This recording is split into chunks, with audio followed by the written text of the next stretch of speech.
Thank you. And welcome everyone to ShellCon. Thank you, ShellCon, for having me. I am Jason Romero. On Twitter, go by _glitchxr. And this is my talk called Bypassing the HR Firewall. And before I get into the slides itself, I just wanted to thank RaiseMe for allowing me to present as well. RaiseMe kind of holds a special place in my heart just because when I was first introduced to cons and the InfoSec community as a whole, um, RaiseMe was actually at my very first con that I was at, which was Layer 1 in Pasadena last year. And I thought it was just really great that there's you know, a group of people that is basically their main goal and objective is to help those transition in InfoSec, do resume reviews, kind of help ease the challenges that is presented when people are trying to break into the InfoSec field. And none of my friends are, in InfoSec. So when I decided to kind of go down this path, I was going down it, alone, not really knowing kind of where to go. I didn't really have a whole lot of direction. So RaiseMe, when I was at Layer 1, I actually set up an appointment with a RaiseMe consultant. They kind of went over my resume, and I just thought it was really great that there's an organization that does that. And I wanted to be a part of it as much as I possibly could, just because of how much it helped me. I wanted to kind of return the favor, pay it forward, and help those who were in my position last year. So just wanted to kind of express my gratitude to RaiseMe and just to kind of let everyone know how much RaiseMe does mean to me. So without further ado, just a quick about me slide. Started out in help desk and IT support, was in there for about 2 years or so before I moved on into my current role as an incident response analyst. Been in that position for a little over a year, and it's just been a rewarding experience. I've learned a lot so far within that year, and a lot of it has to do with the things that I've learned from RaiseMe, along with the InfoSec community as a whole. And so loving what I do, very fortunate for that opportunity that I'm in, and it's just a fun and rewarding experience so far. So what are we going to talk about? A couple different things, but a lot of it has to do with the challenges that one faces when they are trying to either transition into that InfoSec role, whether you're a student, if you're currently an IT professional and you're trying to transition from like IT operations or support into that security role, or if you're just recareering. If you went to school and your professional career was in a completely different field and you've just been introduced to the InfoSec field and now that's what you're trying to gravitate to. These are kind of like the things that help those who are trying to get into it. So vacancies and skills gap, it's definitely a big topic. The job hunting loop, which I'll kind of go over in a little bit, which I'm sure many of us face. I faced it personally. It's definitely not fun. Some of the roadblocks that come with the transition into InfoSec. Talk a little bit about resumes, kind of what the do's and don'ts, along with networking. And this isn't so much networking as far as the technical networking, but this is, social networking and kind of expanding that network to be able to use that to your advantage whenever you are trying to get into that InfoSec role. And then popular topic is how to get experience before experience. So I'll be going over that as well. So in regards to the skills gap, I wanted to throw the statistic from ISACA. It's you can kind of read it's in there in those quotes, but what I found really interesting is that 62% of the organizations say that their cybersecurity team is actually understaffed, and that 57% say that they currently have unfulfilled cybersecurity positions on their team, which kind of begs the question, if there's so much understaffing and so many open positions within those teams, why is it so hard for individuals to transition into InfoSec? So I thought that that was really interesting, that there's that high of a statistic that shows that there are current cybersecurity teams that are that understaffed. Another interesting part is that 70% say that fewer than half of their cybersecurity applicants are well qualified. So now we're kind of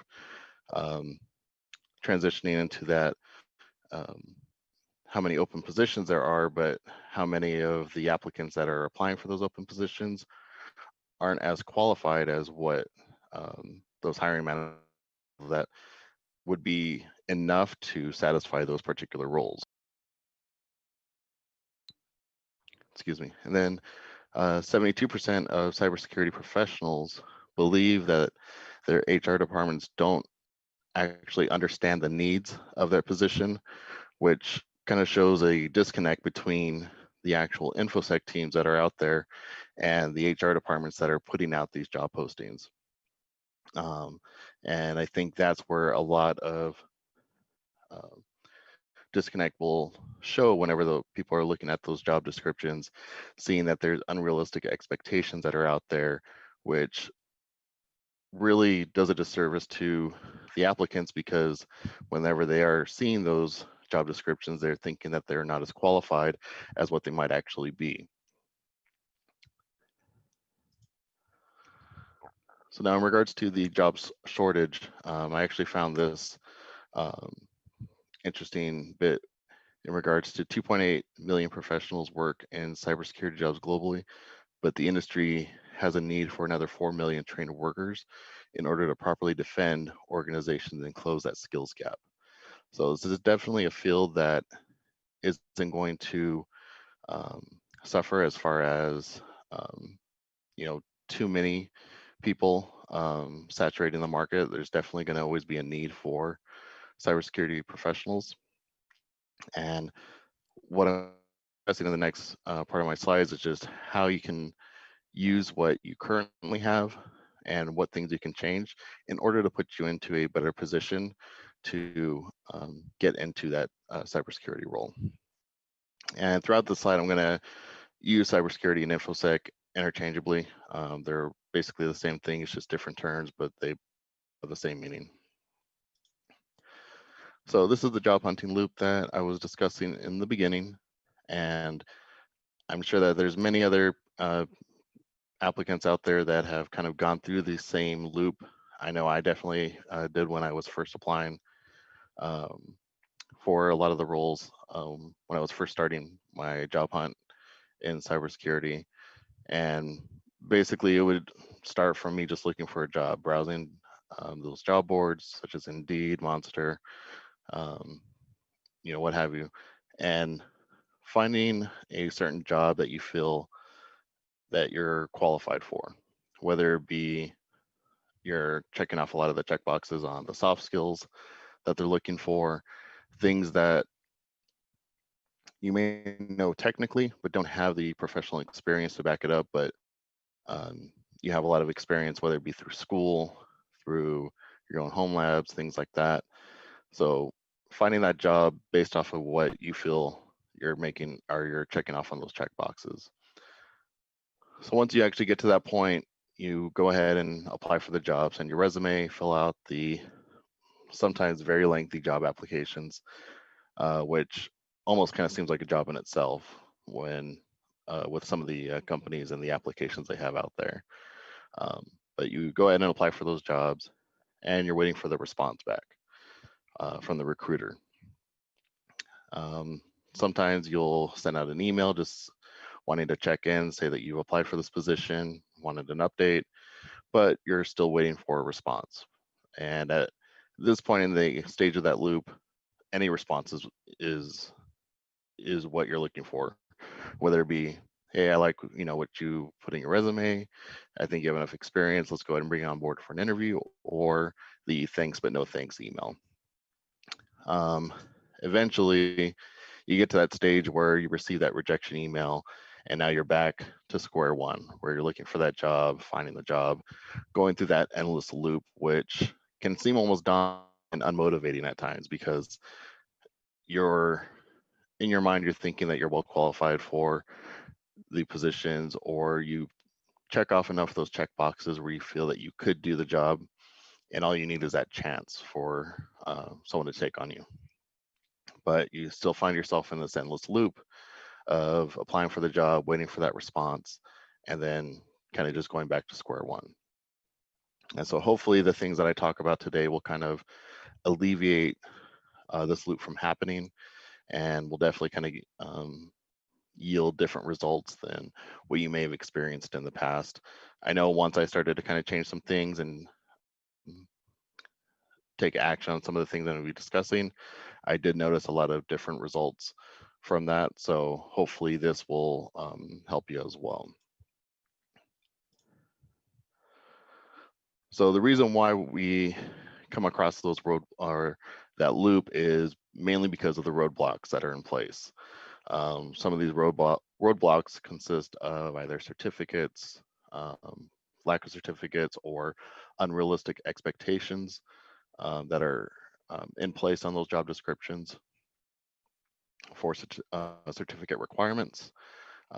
Some may be degrees. Some of us may be working on our degree still, and we may not check off that box. And unfortunately, those HR filters are pretty much going to see if you have a degree or not, and if you don't, your resume goes in the trash.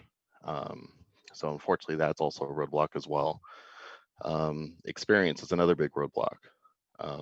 Even though we may experience, whether it be in our home labs, our classrooms, volunteer work, unfortunately, that experience isn't translating to that professional experience that job seekers are looking for.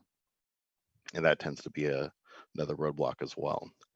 And then familiarity with the tools that are used in those types of roles, whether it be SIEMs, intrusion detection systems, or intrusion prevention systems, firewalls, things like that. So these are roadblocks that I came across that are usually what keep people, at least for me, within that job hunting loop.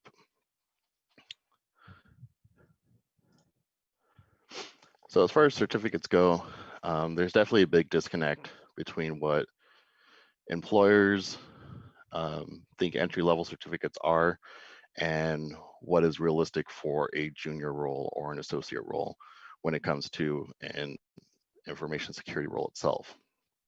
And I took a screenshot here from a job posting found on Indeed, and in the title it says Junior Information Security Analyst, but as you see highlighted or underlined in red there, they're looking for someone with the CISSP or GIAC certificate. Of course, it says other certifications desired, but those two don't really scream a junior type of role. And I'm actually glad that ISC organization responded to this, because recently there was an article on a CIO website that showed the top certificates for or entry-level certificates for information security professionals, and CISSP was on the top of that list. And this brought up or I should say reignited a big debate with regards to certification and entry-level information security roles. And I'm actually impressed and commend ISC for responding to this, because they actually reached out not just to the community by stating that their certification CISSP is not entry level, but they actually reached out to the publication to address this. And now if you go on that article, CISSP is no longer in that list. So I definitely applaud them for taking action. Hopefully that does gain traction and a lot more organizations realize that. But the reality is there's still that disconnect between the people who put out those job postings, such as like the HR team and hiring managers. But yeah, just to reiterate, CISSP and GIAC are definitely not entry level. When I first started, all I had was a Security Plus and CCNA Cyber Ops, but usually baseline is going to be the Security Plus. So now I pivoted to another job posting that had associate in the title. And this job posting doesn't actually have any certifications listed there in the requirements, which I definitely applaud this company for doing so, because they're kind of keeping with that realistic approach for an associate level position isn't going to have a CISSP. So I think that there are a lot of jobs out there that are taking this approach, but they're more like unicorns. It's very hard to find. A lot of them are still kind of going based off of that cookie cutter type role or template where they're looking for those higher end certifications. But if you are able to find these, you'll notice that they do focus a lot more on soft skills and technical skills. And I think that kind of speaks to the culture of the company, because from what I've noticed out there, soft skills can't really be taught, technical skills can. And if there's a culture fit and the people who are interviewing you will definitely pick up on that, they may take a chance on you, even if you don't check off a lot of those boxes for certifications or technical skills.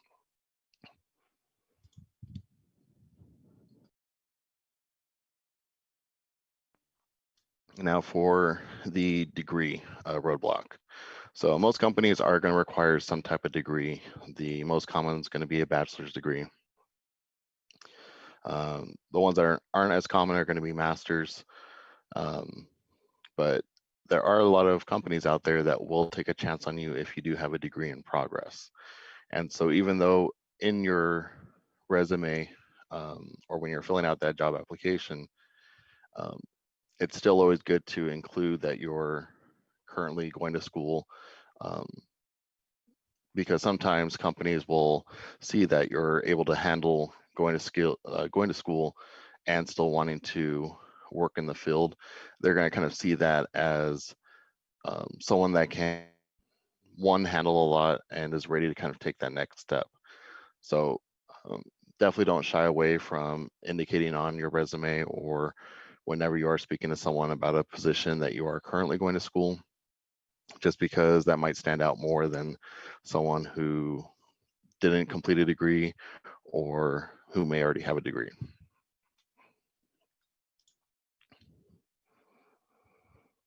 And now for the experience roadblock. Unfortunately, experience is usually required when it does come to a information security role. Now, it doesn't necessarily mean that it's security experience that's required. In my particular situation, I didn't have any security experience, but I was able to speak on a lot of the security mindset and processes that I believe helped put me over or helped make me more desirable. And you'll notice that some job postings will ask for experience, but not directly security experience.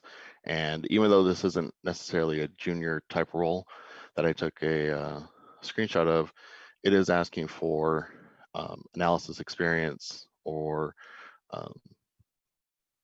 administration experience. And that could also kind of supplement that missing experience that you might have where you're lacking in that security type of role. You'll also notice on the qualifications, strong interpersonal skills and communication within information security is huge, because you need to be able to convey a lot of details. You need to be clear and concise with your communication, and not everyone has great communication skills.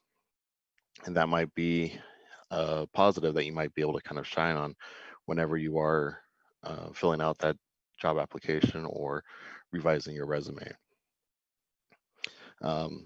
Another thing that I've noticed is that a lot of companies will actually break up their qualifications into two categories. And I think this is great because it kind of cast a bigger net when companies are going to be considering applicants. Um, there's the basic or required requirements or qualifications. Those are usually going to be, some schooling or an associate's degree, or at least 1 year of professional experience, in a technology type of field. Then there's also preferred qualifications. Those are more of the desired perfect employee type of checklist. Not everyone is going to be able to check off every single box in those preferred qualifications, but it's definitely not something you want to focus on, because as long as you're able to meet those basic requirements, it's definitely going to at least be show that you are qualified on the basic level to apply for that job. And if you can do that, then by all means, definitely apply. Don't focus so much on the preferred or the desired qualifications, because then that might be enough to go ahead and warrant an interview or a phone screening where you can really show how much you know or how much you can be an asset to the organization or to that role when you are speaking with that person or the hiring manager. So the next roadblock is going to be tools, which is kind of hard to show that you have experience with if you don't have that direct professional experience utilizing those tools. So a lot of companies will specify the tools that that position will usually interact with within the job description. So they'll either say, SEAM experience. Some of them will actually call it by name. And if they do, those are kind of things that I like to look for whenever I am job hunting, because those are kind of giving me almost insider information on what tools they use in their organization. Now I can actually go and try out those tools on my own. A lot of them have free trials, or some of them are even free, where you can utilize those in your home environment. So definitely pay attention to those tools that they list out, just because that can give you additional information you can leverage when you are going to apply for that job, or you are going to speak to someone in like a phone screen or an interview. A lot of them will also discuss or list out languages such as Python, Bash, Java. Those are, again, languages you can learn on your own, that you can practice with in your home lab, that you'll be able to speak on or speak about whenever you are discussing that opportunity with the hiring manager or with someone who's conducting the phone screening. And then forensic tools is another one. Not so much within, I guess that it really depends on the type of role that you're applying for. Some positions will require experience with forensic tools. Some won't, but at least when they list out those tools, you can always, either do research on them, kind of figure out their use cases, at least gather enough information about those tools where you can, again, speak on that whenever you are either filling out the application, revising your resume, or speaking to someone directly. And so in this next bullet point, again, it's kind of reiterating what I already discussed, but a lot of them may not list out the names of the tools they use. Some of them will just give you general terms of the tools that they're using. And that's another thing that you can always utilize to your advantage. Again, it's just picking out those keywords, doing enough research where you can speak on those, gather enough experience in your home environment, just to be able to share your experience that you have with those. Even if it's elementary knowledge or experience, it's still experience, and that's going to that may be enough to separate you from someone who may not be utilizing those in their own home lab or in their own free time. So definitely don't shy away from being able to discuss those if you, again, either play with them in your own home environment, utilize them in the school, or just research them to figure out their use cases. And now with resumes are always a little tricky just because they are subjective. Everyone's going to have their own different resume technique. They're always going to have their own experience that caters specific to them. So I tried to generalize it as much as I could. And so as far as what you should be doing with your resume is sending out a quote unquote new resume for each job. So what I mean by that is paying attention to the job description, seeing what it is that they are looking for, and then curtailing your resume to cater to that particular job description. If they are looking for someone that has experience with X, Y, and Z tool, even if you do not have direct experience with it, you can list X, Y, and Z tool within either personal projects or other areas within your resume that you'll be able to speak on. So you definitely want to make sure you do that for every job you do. You don't want to just mass blast your resume, just because that's going to come across where you may miss an opportunity to be able to relate to a particular job position or a posting if you just mass blast it, as opposed to curtailing that resume to each individual job that you're applying for. And another thing I like to do is highlight the strengths first as it relates to that job description.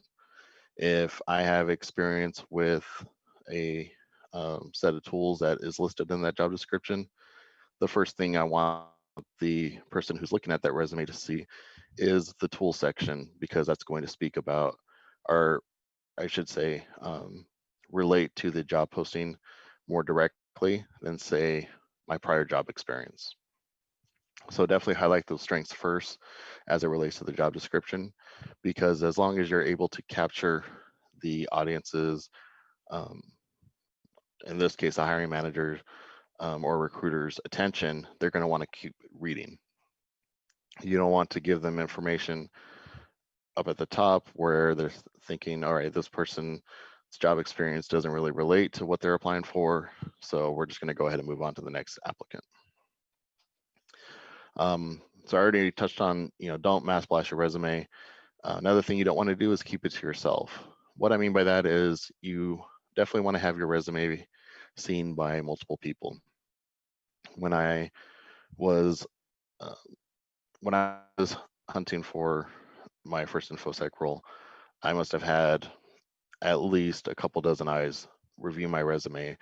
And although each person had their own individual feedback, which differed from the next person, I was able to gather enough feedback to be able to come up with a resume that was definitely more attractive to hiring managers or recruiters. Because I noticed once I started to do that, I started to get more callbacks. The time to respond to my application or resume submission was a lot quicker than what it was before. So definitely have multiple people review your resume, take whatever feedback that they're giving you, and if there's conflicting feedback, utilize that information and kind of create your own template. It doesn't need to be verbatim of what the reviewer is giving you, because ideally what they're doing is giving you guidance on what will make it more attractive. So definitely take that advice and feedback and change up your resume just to kind of make it more attractive to that recruiter or the hiring manager.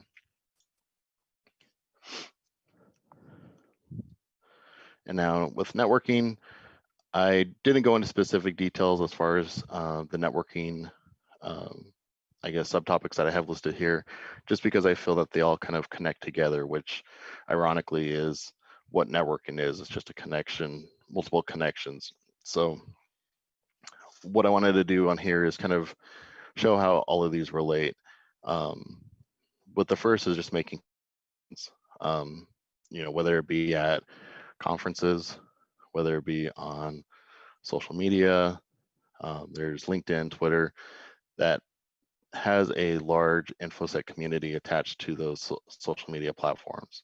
So making those connections with people, kind of sharing your story, sharing what your goals are, and just making those connections definitely will kind of help you as far as opportunities that may come your way.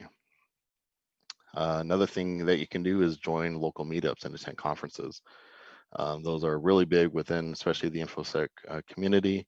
And local meetups are great because they're intimate enough where even if you are an introvert or, very shy and don't want to kind of put yourself out there, the deep end, so to speak, local meetups are great because it's a small enough intimate setting where you can still make those connections and it not be overwhelming. Conferences are another great way to network just because you're given a much bigger platform to network. You have people from all over attending these conferences, especially during these times because everything is virtual now. So you have people attending conferences that they may not otherwise attend. Just, I believe it was last week, my time line is totally off, but I believe it was last week where I attended B-Sides Boston. Now, if we weren't virtual, I normally wouldn't be able to go just because traveling to Boston for B-Sides wouldn't be feasible for me. But because everything was virtual, I was able to attend. I'm, was able to make some great connections there, and it's a great opportunity just to kind of expand your network. So definitely network as much as you possibly can, just because you'll definitely yield great benefits from it. I know I did when I first started networking, and I was a complete introvert when I first got into InfoSec. It was very hard for me to kind of put myself out there just because of imposter syndrome and not feeling like I really belonged because I was, in other words, like a noob and wasn't able to really speak as technically as some of the other people that I was, seeing at conferences and things. And now I know that the InfoSec community is more of a place that's very welcoming and everyone's always learning something. You're not going to find someone that masters everything that they possibly can. Everyone's always learning. And I think that was another thing that I was able to take away is that everyone's always welcoming and eager to kind of share knowledge. No one's going to really look down on you or judge you for being new to this community. If it's actually the opposite, they're going to try and help you as much as they can just because they know they've been there. And, personally speaking, that's the reason why I do the things I do with RaiseMe, because I know I've been there and I want to help as many people as I possibly can. So networking is definitely great, especially in this industry.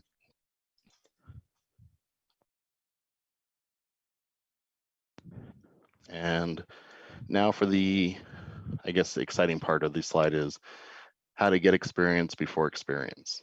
And I found this loop or this image, I believe it was on LinkedIn. I can't remember the source, but I've thought it really resonated because it's another endless loop of I can't get a job because I don't have experience, because I can't get a job, and it seems like it's always never ending. And so I always thought, how can one really get experience before experience?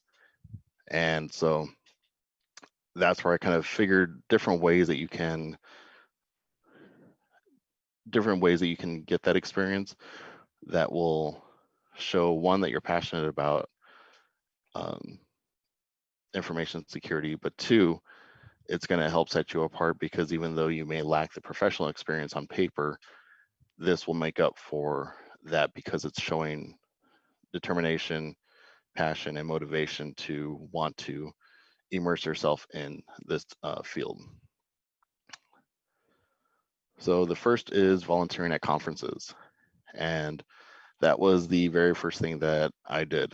The first conference that I had mentioned before at Layer 1, I wasn't an attendee, I was a volunteer. And it was rewarding because it, one, provided connections And two, it kind of gave me a behind the scenes look into what kind of goes on in these conferences, and it allowed me to kind of gain a better appreciation for the hours that are put into these conferences. So I always urge everyone to volunteer at least once, just to be able to understand what kind of goes on behind the scenes. But it's rewarding as well, because again, you're making those connections, you're able to add it to your resume, and it shows that you're passionate. I mean, you could be doing anything else with your time, but you're using that time to either dedicate a day or a weekend to helping out your local infosec community. And that kind of speaks more volume than sometimes professional experience would. And I only say that because a lot of the interviews that I had gone on prior to accepting my role at my current employer was, how do you spend, I guess, your free time, or what do you do to contribute to the community? And when I first was presented with that question, I thought that they were referring to like a local community. And what I learned the more interviews I went on was that they were looking for the InfoSec community directly. How are you giving back? How are you staying in touch with a lot of the trends that are going on? How are you staying up to date? And what they are trying to figure out, or I guess weed out, is, are you in this just for the 9 to 5, or does that passion kind of bleed out into that normal working schedule? Are you spending your free time learning as much as you possibly can? And volunteering is definitely one of those ways that you can showcase that, especially when you're adding it to your resume.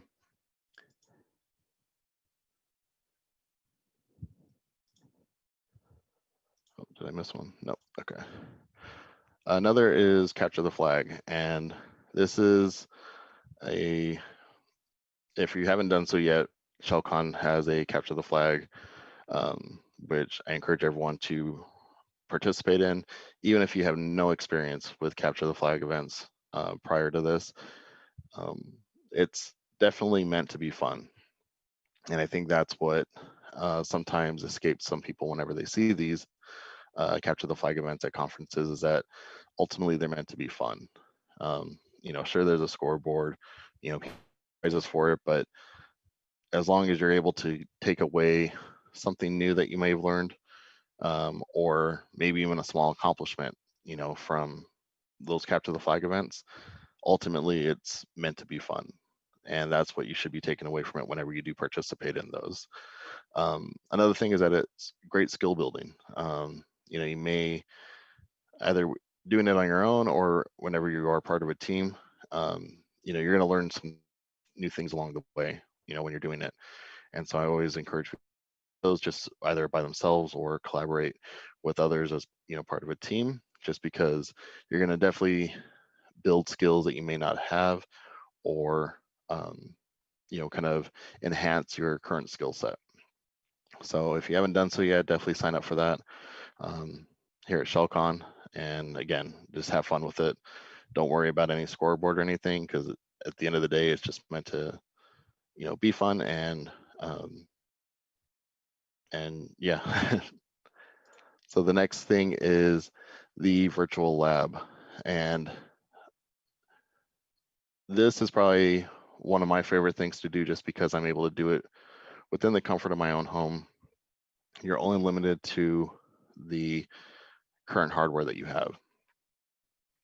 And basically, as long as you're able to spin up virtual machines, there's a lot of resources that are out there, but it's very easy to just spin up a virtual machine and kind of build your own small virtual lab to practice your skill set, try new things. You can do everything from, pen testing vulnerable, virtual machines, to reverse engineering malware. There's many different resources out there that you can utilize. And it's definitely cost effective as well because a lot of the resources out there are free. So definitely take advantage of that. You can either do it with VirtualBox or VMware. Um, if it's one of those things that I always encourage everyone to do, and you'll definitely be able to apply that to your resume and speak on that as far as your experience goes, because you're spending, again, your free time learning new things, and that can definitely yield different results when you are speaking to a recruiter or a hiring manager. And next, looks like we're on almost to the last slide. So next is personal projects. That can stem from either your own personal security research, whether it be researching trends within cybersecurity, or ideally anything having to deal with security. Is you can apply that to personal projects. So any type of security research that you're doing, just make sure that you document it. Make sure that if you are going to be using any type of information that someone else posted, make sure you just give them credit when you're going to be documenting. But security research is rewarding in itself because, again, you're spending your free time doing that. You're able to apply that to your resume, and again, it just kind of shows passion, and it kind of sets you apart from someone who may only have that professional experience to speak on. Another is school projects. So if you're a current student, whatever school projects that you had worked on previously within your classes, definitely apply those to either the application or your resume, just because you're able to kind of speak on that as part of your experience. And don't let that, just because it's a school project, don't let it be discredited, or don't feel that it's not valuable, because any experience is valuable experience. So if you can speak on it and you learn something new from it, you can apply it to the role you're applying to. Definitely include it and be proud of the project that you worked on, just because, again, it can speak volumes. And another, again, is kind of going back to the documentation, is documenting whatever research or project you did, either on GitHub or on personal blogs. One, it kind of gives you a quote unquote paper trail of what you have worked on. But if you have it on GitHub or you have it on a blog, anyone would be able to see it, including potential employers, recruiters, or people within the InfoSec community. That's definitely a great way to kind of get your name out there and kind of show the value that you can bring to a particular role. So hopefully those items that I touched on, definitely help you within, your search for, your next InfoSec role. Again, it's still gonna be a challenging field to get into, but hopefully by doing these things, it kind of alleviates a lot of those challenges, makes it a little bit easier to yield different results for you, whether it be, quicker time around for, a decision, or a phone screening, or even an interview. And, just keep at it. It's definitely something that you're still going to experience a lot of no's before you get that yes. That's something that I can attest to personally. And if you're kind of feeling that burnout from continuously, seeing the rejection emails, or even worse, not getting an update at all, it's okay to take a break and kind of reset your mind. Just because it can be exhausting, and it can definitely be unmotivating to constantly hear those no's or those rejections. But it's definitely something that will yield results, hopefully by, kind of changing things up within your normal routine and applying a lot of these, techniques and tactics. So hopefully you're all able to go ahead and gain something new from this, and hopefully that will get you that job that you're applying for.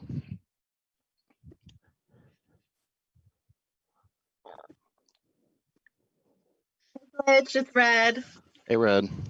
Hey, we first of all just want to say thank you so much for speaking at RaiseMe today. I think this talk is a really, really great talk for a lot of the folks who would be coming to the RaiseMe portion of our conference, just because I know so many people who are trying to pivot into InfoSec and do get that burnout that you spoke of. So really just loved your talk so much. There are a few questions from the audience that I wanted to run through just for the next few minutes. Awesome, So definitely. yeah. So the first one comes from CDR Cyber, maybe Cider Cyber. For the current talk, I think a good point to make is that people can obtain training and experience on many of the identified tools through community college courses. I guess the question is, what do you think about that? Do you think that community college courses are a good, helpful way to go? Yeah, definitely. And I've noticed that there are a lot of community colleges out there where a lot of the courses are kind of the curriculum is circulated around like certification prep. I know at one of the community colleges I went to, the security course or intro to security course that I took, the curriculum was focused around the Security Plus exam. And so there's definitely value, within those courses.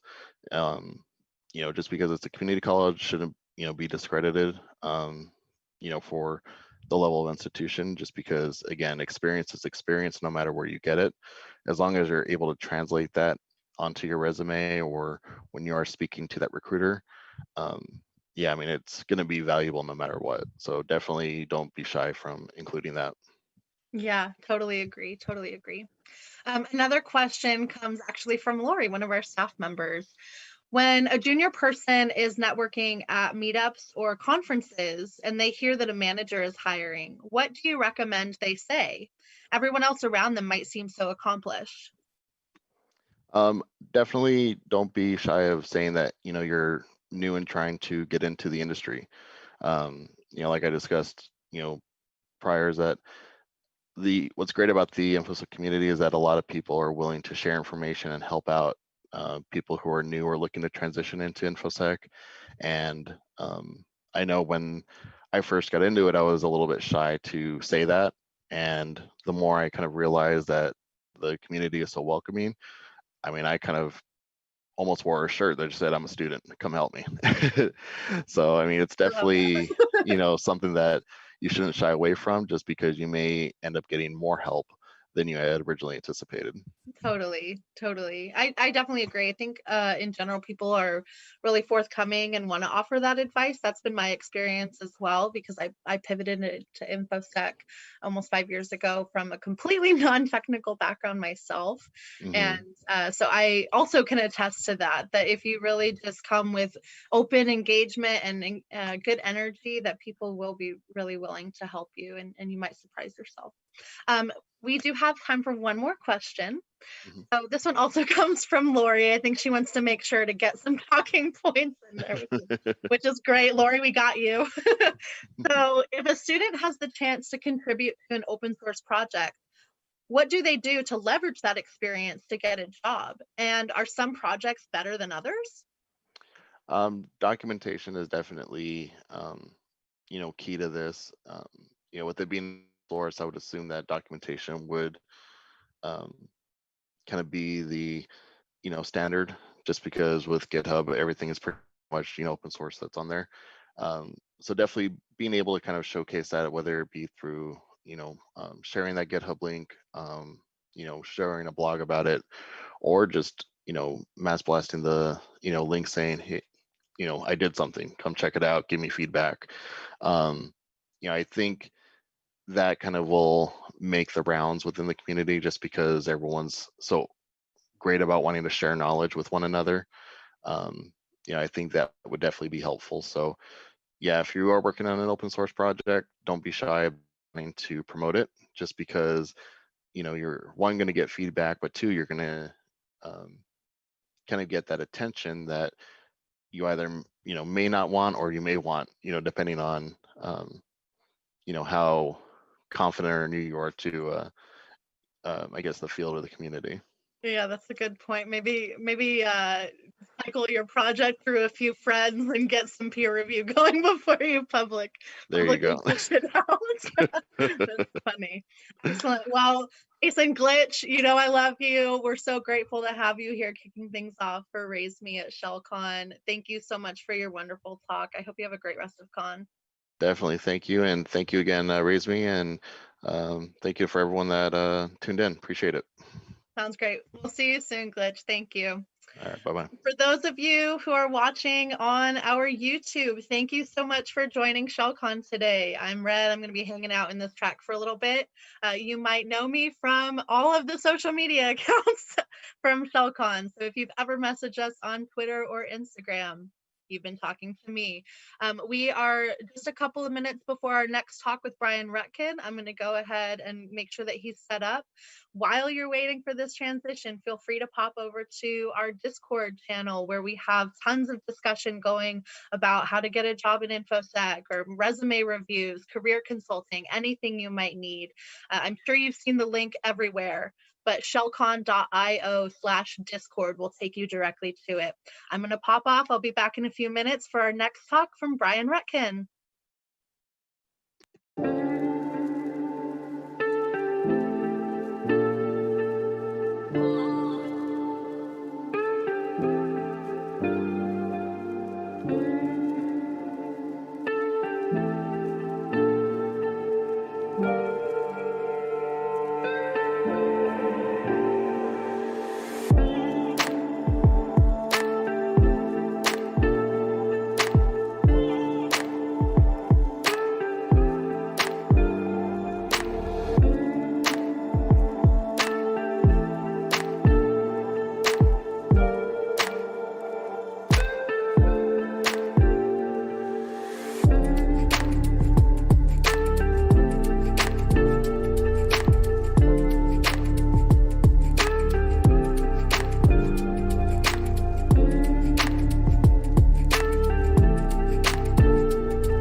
Hey everyone, we are back live from the RaiseMe channel. What is up? Did you miss me? I know I was gone forever, but we are back now with a wonderful talk from Brian Rutkin. He's going to speak to us about hiring great engineers who love security. Brian is an SRE at Twitter, where he works on core services and all the things they touch. So pretty much everything. Often that means just trying to ensure all the different services and people get along together. Brian has also been a technical leader at Twitter for over 6 years. Over the past few years, he has been a principal contributor in raising visibility and enacting changes to the Twitter SRE hiring process. We're super excited to have Brian on board today. If you are in our Discord chat, please use the hashtag AskBrian so that I can monitor your questions and make sure to get them at the end. Without further ado, Brian, I'm going to hand it over to you. Take it away. All right, thank you very much. So, as we've heard, my name is Brian Rutkin, and I'm a senior staff SRE at Twitter, and we'll be talking about hiring great engineers who especially love security. And of course, I'd like to thank everyone for listening in and for ShellCon and RaiseMe for having me here to speak. And I'm going to try and go as quickly through the material as I can because there's a lot and we do have a limited amount of time, but hopefully you'll be able to understand me. So this talk is going to focus on areas where individual contributors can have the biggest impact in the hiring process, but it really should be useful for anyone who's involved in the hiring pipeline. And that includes managers and candidates and even people involved in recruiting and sourcing. Because I know you're all aware that hiring is very hard and there's no single formula that's going to work in every single situation. But hopefully at the end of this session, you'll have a clear idea of where you can make immediate improvements to your own hiring pipeline and some specific ways in which you can do so. And of course, as someone who's looking for a job, it's really great to understand the hiring process that you're going through and that the company has put in place, and to be cognizant of what they are showing you about the company through that process. So I'm going to be covering some generic information on hiring first, and then we're going to dive into the Twitter specific solutions that we've come up with. I hope you'll also take away a greater appreciation for how important the hiring process is and why you should want to be involved with making it better. Before getting into the what and how of hiring, we're going to look at the reasons why we should all care deeply about hiring and why we want to be involved in the process. First off, our company needs people to do work. The more work that we have, the more people that are needed to do it. We want strong, smart, capable, diverse, upstanding people because they help us get the work done. And they have a positive effect on those around them by being leaders and helping level up others. We also cannot do all of the work by ourselves. And finally, we do not want to work with toxic people. So the way we ensure all of this is being involved in the hiring process. I've mentioned the hiring pipeline a couple times already, so let's take a quick look at what that means. The hiring pipeline is a set of steps that take us from an open requisition to a new employee. Those steps are announcing, sourcing, screening, interviewing, the offer, and then onboarding. And notice, especially, the process doesn't end on the day of your new employee starts. You really have to bring them the next step into being a contributing employee. So while we'll be focusing on the specifics of Twitter SRE, everyone has to go through these same steps in some fashion. So it's really going to be applicable to anyone who's doing hiring. Understanding the hiring pipeline allows us to form a complete hiring process that we can iterate and improve on over time. So we know hiring is hard, and we know from the previous slide that in order to hire someone, we need to announce it. And to do that, we need to know what to advertise. And to figure that part out, we have to answer some fundamental questions. There are 3 fundamental questions whose answers allow us to build a repeatable assessment process that we can use for every candidate. And as a bonus, it can help us create our job description for exactly who we want to hire.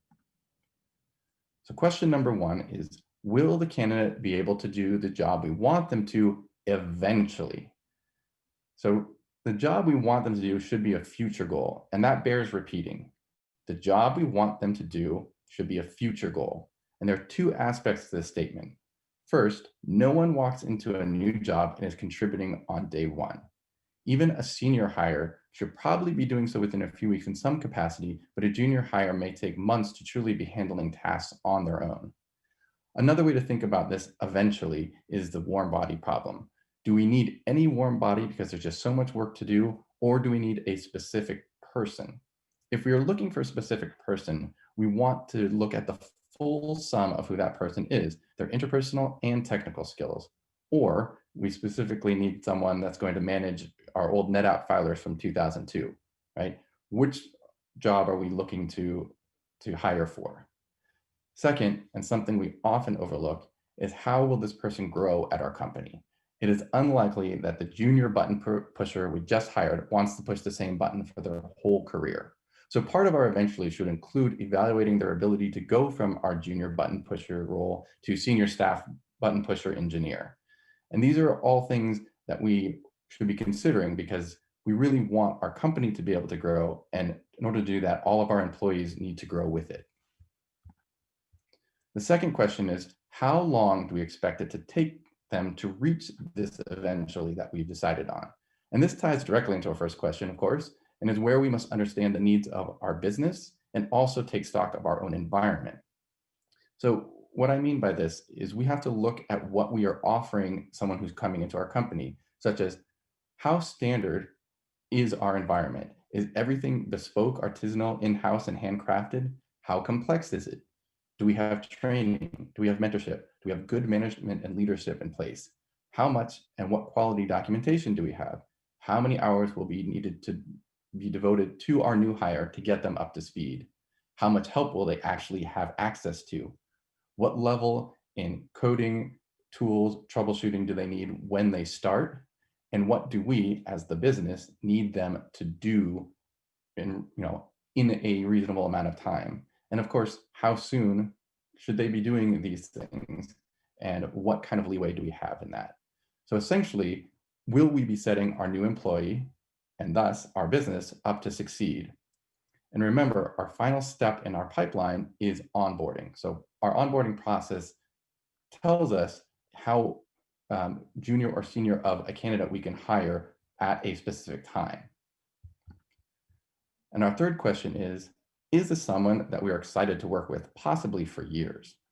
Hiring is an investment and it's expensive. So we have to think about both the short term and the long term of that. In the short term, it costs a lot in resources for a group of people to take time out of their other work to interview. And also it's time that the candidate is investing in interviewing as well. And in the long term, obviously, we want someone who's going to be contributing to our organization and to our career and company goals. Of course, this is super hard to answer in 30 to 60 minutes of an interview, but we do get to ask questions. So for question number 3, we want to get answers that tell us about the candidate as a person. For example, tell me about a problem you solved that you are proud of, or what is one thing that frustrates you at your current or former position, and how did you try to address it? And then, of course, we have questions like, what, besides a paycheck, do you want to get out of working here?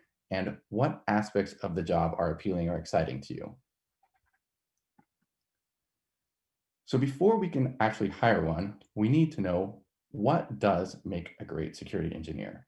And we all have an ideal candidate that's in our minds. They'll have 20 years of experience in all the technologies that we use and are immediately familiar with the bespoke tools and customizations we have in-house. We've all been guilty of thinking this way, but it can really severely limit the candidates that will apply to our listing and color how we evaluate them if we let it. So now I'm going to ask you to prepare yourselves, because if there's anything in this presentation that's controversial, this is probably going to be it. Now, I am an SRE and not a strictly security professional, but I think that these are skills that apply pretty well to both cases. But I think an engineer should be thought of as a set of personality traits, not as a set of skills. And that is, I believe that there are characteristics that are indicative of someone who is likely to be a great engineer now or in the future. And those are a better signal than we can glean from a set of purely technical skills.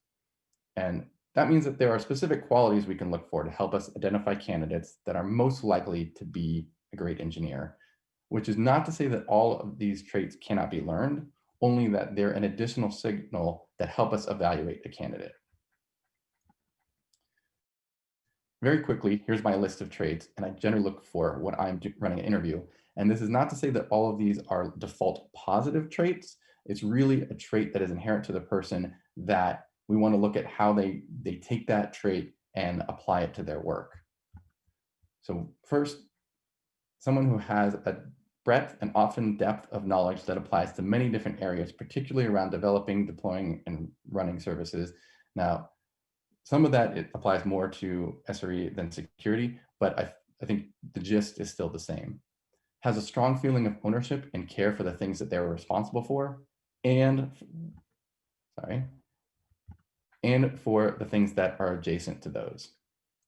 Have a general need to understand things and how things work and finding root cause of problems. Excellent problem solving skills utilizing sound methodologies. Also have a love of automation and tooling, and especially for broad-based and reusable solutions. A strong desire to be impactful, helpful, and take action.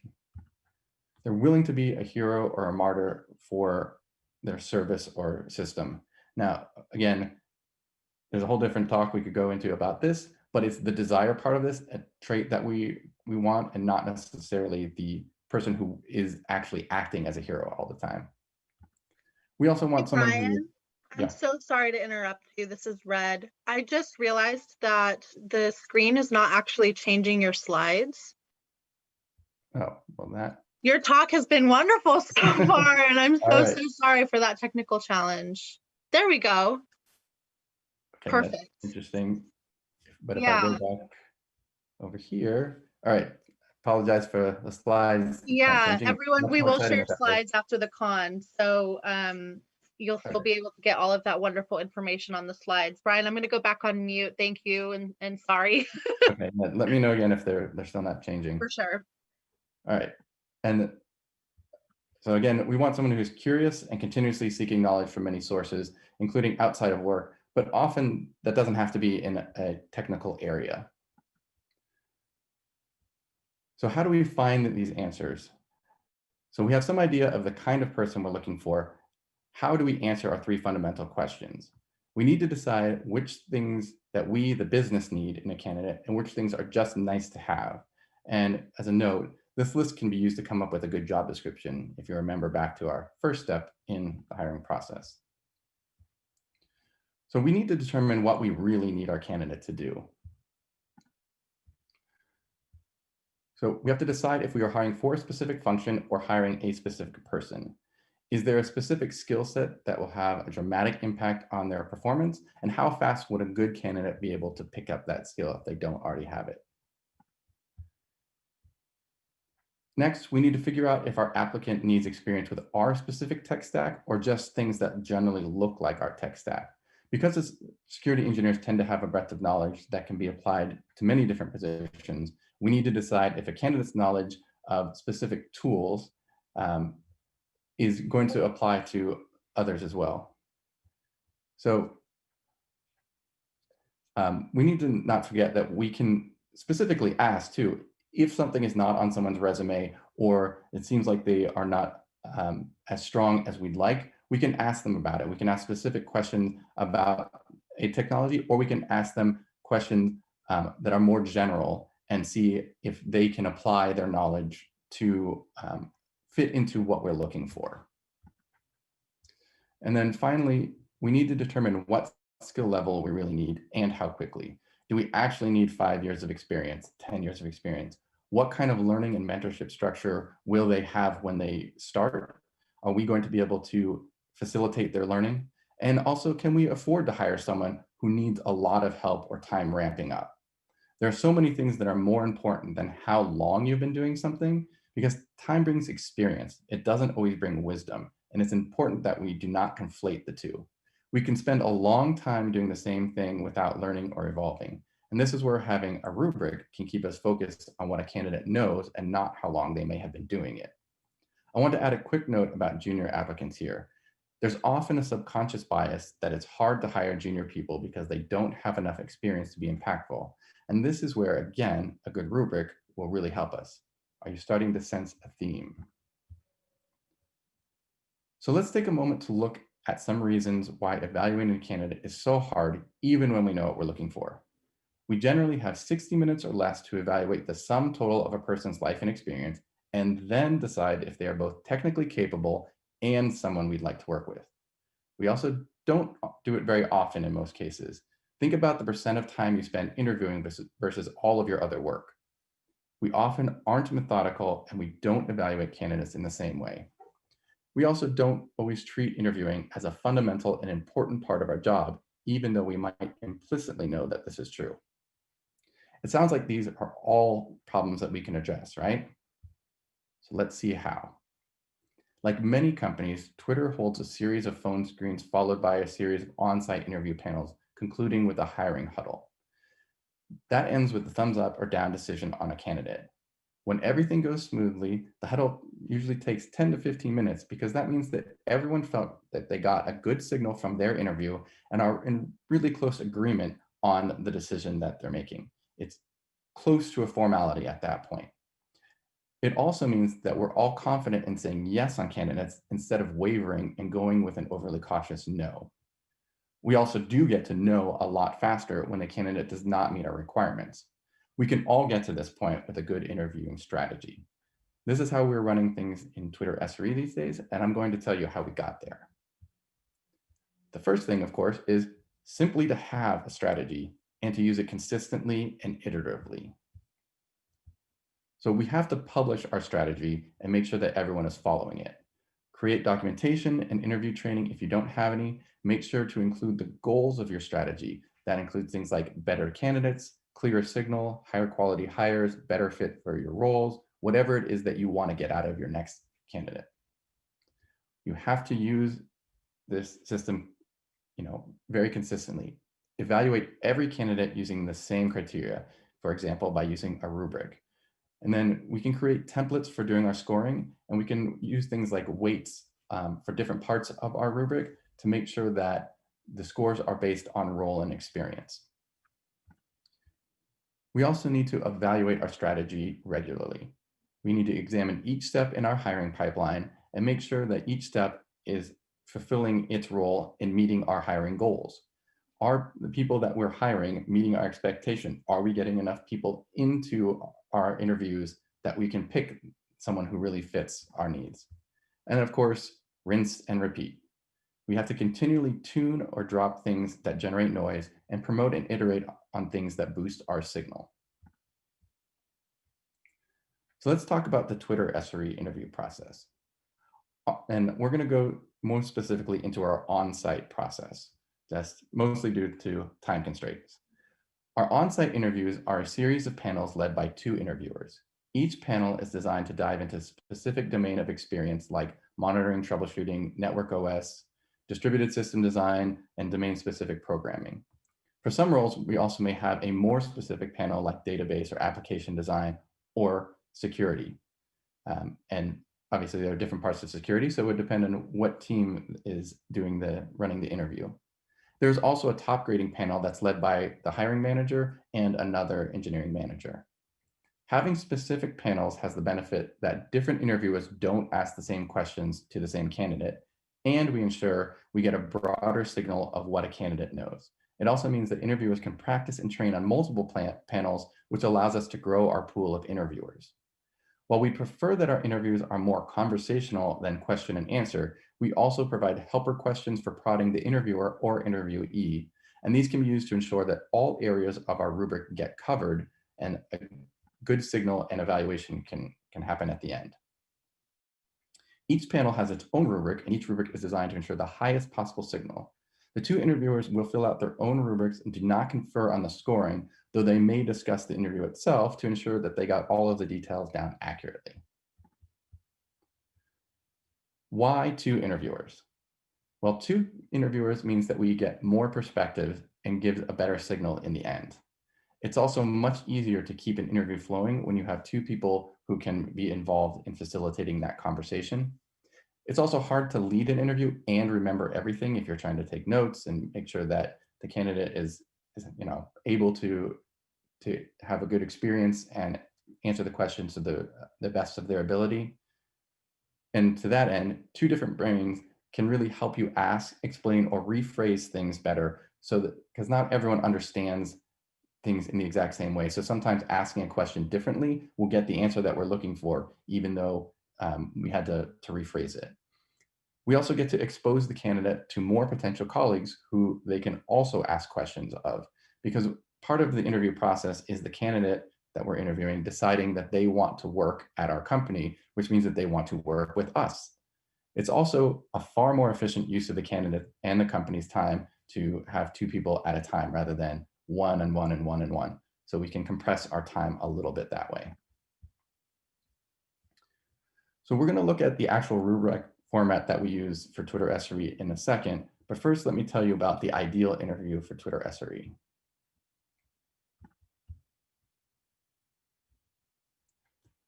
It's not a Q&A and it's not an interrogation, but rather it's a conversation with the candidate about their knowledge and experience. In discussing these things, the things that they've done, we learn about how they think, why certain decisions were made, who made them, how they work within and without a team, how adversity and challenge was handled, and just how much they know about the panel's subject matter. The candidate can also tell us which solutions were evaluated and why one was chosen based on technical merit weighed against business requirements, because we all know we can't always make the decision we want all the time. And so when we are talking with a candidate, we can really actually ask them, well, why did you pick this when this might have been a better choice? And then they can say, well, we didn't have money for this solution, or I was overruled by this, or whatever the reason is. And so we can understand that they understand why things were done and why a decision was made. At the end of our conversation, we can easily score each question and section in our rubric, and we have a sense of the candidate themselves because we've been talking with them and not just getting a question and answer back and forth. So we want to know how they work and would prefer to work, and then we get to find out if we'd like to work with them as well.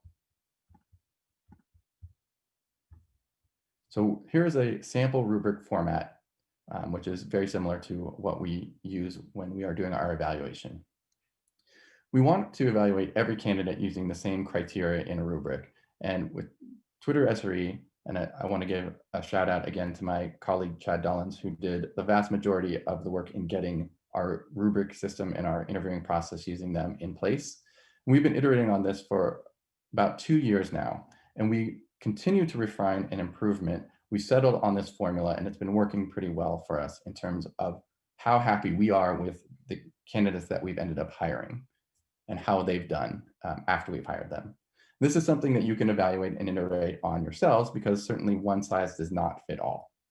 I'll note we do use rubrics for both our technical phone screens and our on-site panels. The first thing to look at is our rubrics have 2 main sections, the non-technical and technical. The non-technical is an evaluation of the entire interview, including how the candidate communicates, their demeanor and focus, how they deal with things they don't know or making mistakes, and what kind of attribution they give to themselves and others about their work. Now, of course, all of that boils down to a single number, 0, 1, or 2. I'll talk about that a little bit more in a second.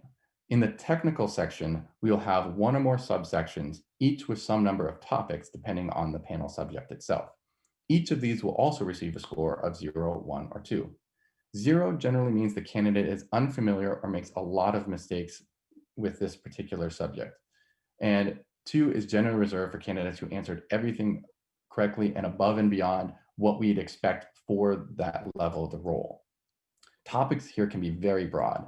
Things from the Linux kernel to API design, monitoring methodologies, how we handle issues with distributed systems, and the scoring indicates which things that they really hit or missed. Now, with each evaluation, we also assign a weight because some areas are just more important than others. And while we expect our candidates to have familiarity with all of these areas, obviously we weight them against the things that we find to be the most useful and most important to the job that we're hiring for. Now, the final points will also be the score that we give them, 0, 1, or 2, multiplied by the weight that they get. And then we have the maximum score, and they will be evaluated out of the points they get against that maximum. Now, we also weight the total number of points that are required for a hire decision based on the level of the candidate, because obviously the more senior the candidate, the more detail we expect and the better they should be able to answer all of these different questions. But it allows us to ask the same questions to both junior and senior candidates. And our final number at the end has a range from do not hire to hire this person right now, they're amazing. The scoring is designed to make it extremely hard to be in the middle on a candidate. So it's really very rare for anyone to not have a confident decision when we reach the hiring huddle. Now, there are some exceptions to this where someone may have not done as well as we would have liked in one panel. And so our individual score before we get to the hiring huddle and hear the other feedback might be a no hire. And so while we have graded them on a no hire, when we hear about how, maybe they did wonderful in all of the other panels, that would change our decision, even though it doesn't change the score on the panel.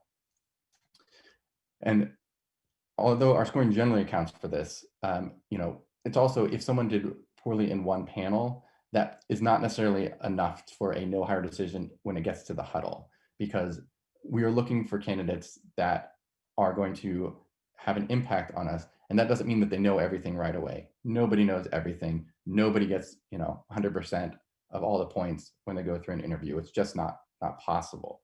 So we're trying to figure out is this candidate someone that we want to hire? Do we think they can do the job? Again, back to our fundamental questions. So quickly, and one other point, that there are some red flags that would be an immediate no hire decision. So things like aggression or bigotry, and that trumps any score that they may have gotten in a technical sense. We also have to continually evaluate our process, because if we're really not hiring the people that we're looking for, we need to go back through and figure out, well, is our job description not attracting the people that are going to fill this role? Are we asking the wrong questions in the interview? Are we getting the information that we need to make this decision? So let's talk about identifying a great junior engineer. And that means someone who has little to no experience, but this is someone who would make a great engineer. The difference between interviewing a junior versus a senior candidate, they're pretty significant, but they can be fairly easy to account for with a good strategy and knowing how to use your rubric to conduct an interview at the candidate's level. Senior candidates should have a greater breadth and depth of knowledge. They should also not get leading questions, but that's totally okay for junior candidates. Senior candidates should be expected to know industry standards, and junior candidates should be able to figure out the approximate shape of answers with or without some guidance, but come up with what looks like the industry standard, even if they don't know the correct naming or terminology, or what's kind of generally used in the field. And we also have to keep our eventually time frame in mind. How long until they're contributing? It's going to be longer for a junior candidate, but maybe you have the type of work that a junior candidate can take on more easily quickly, and they don't need as much time ramping up on those kinds of tasks. So when it comes to interviewing a junior candidate or someone with little experience, we have things that we are going to look for that aren't necessarily specifically technical. We want to look for good fundamentals, particularly around methodology, because it's a lot more effort to teach or learn best practices versus learning a specific technology. We don't want to expect expert or complete answers to all questions, but we do want to ask follow-ups to see how they think about solutions and associate what they do know to solve problems that they do not know. Leading questions, again, are totally fine. If they can follow a leading question, or if they can't follow a leading question, that really is a very clear signal. And probably they're not right for this job, or at least they need some actual experience before they're able to follow that. We don't want to focus on areas where they're weak or inexperienced either. It's important that we move on and not try to dig and get an answer out of them that just isn't there.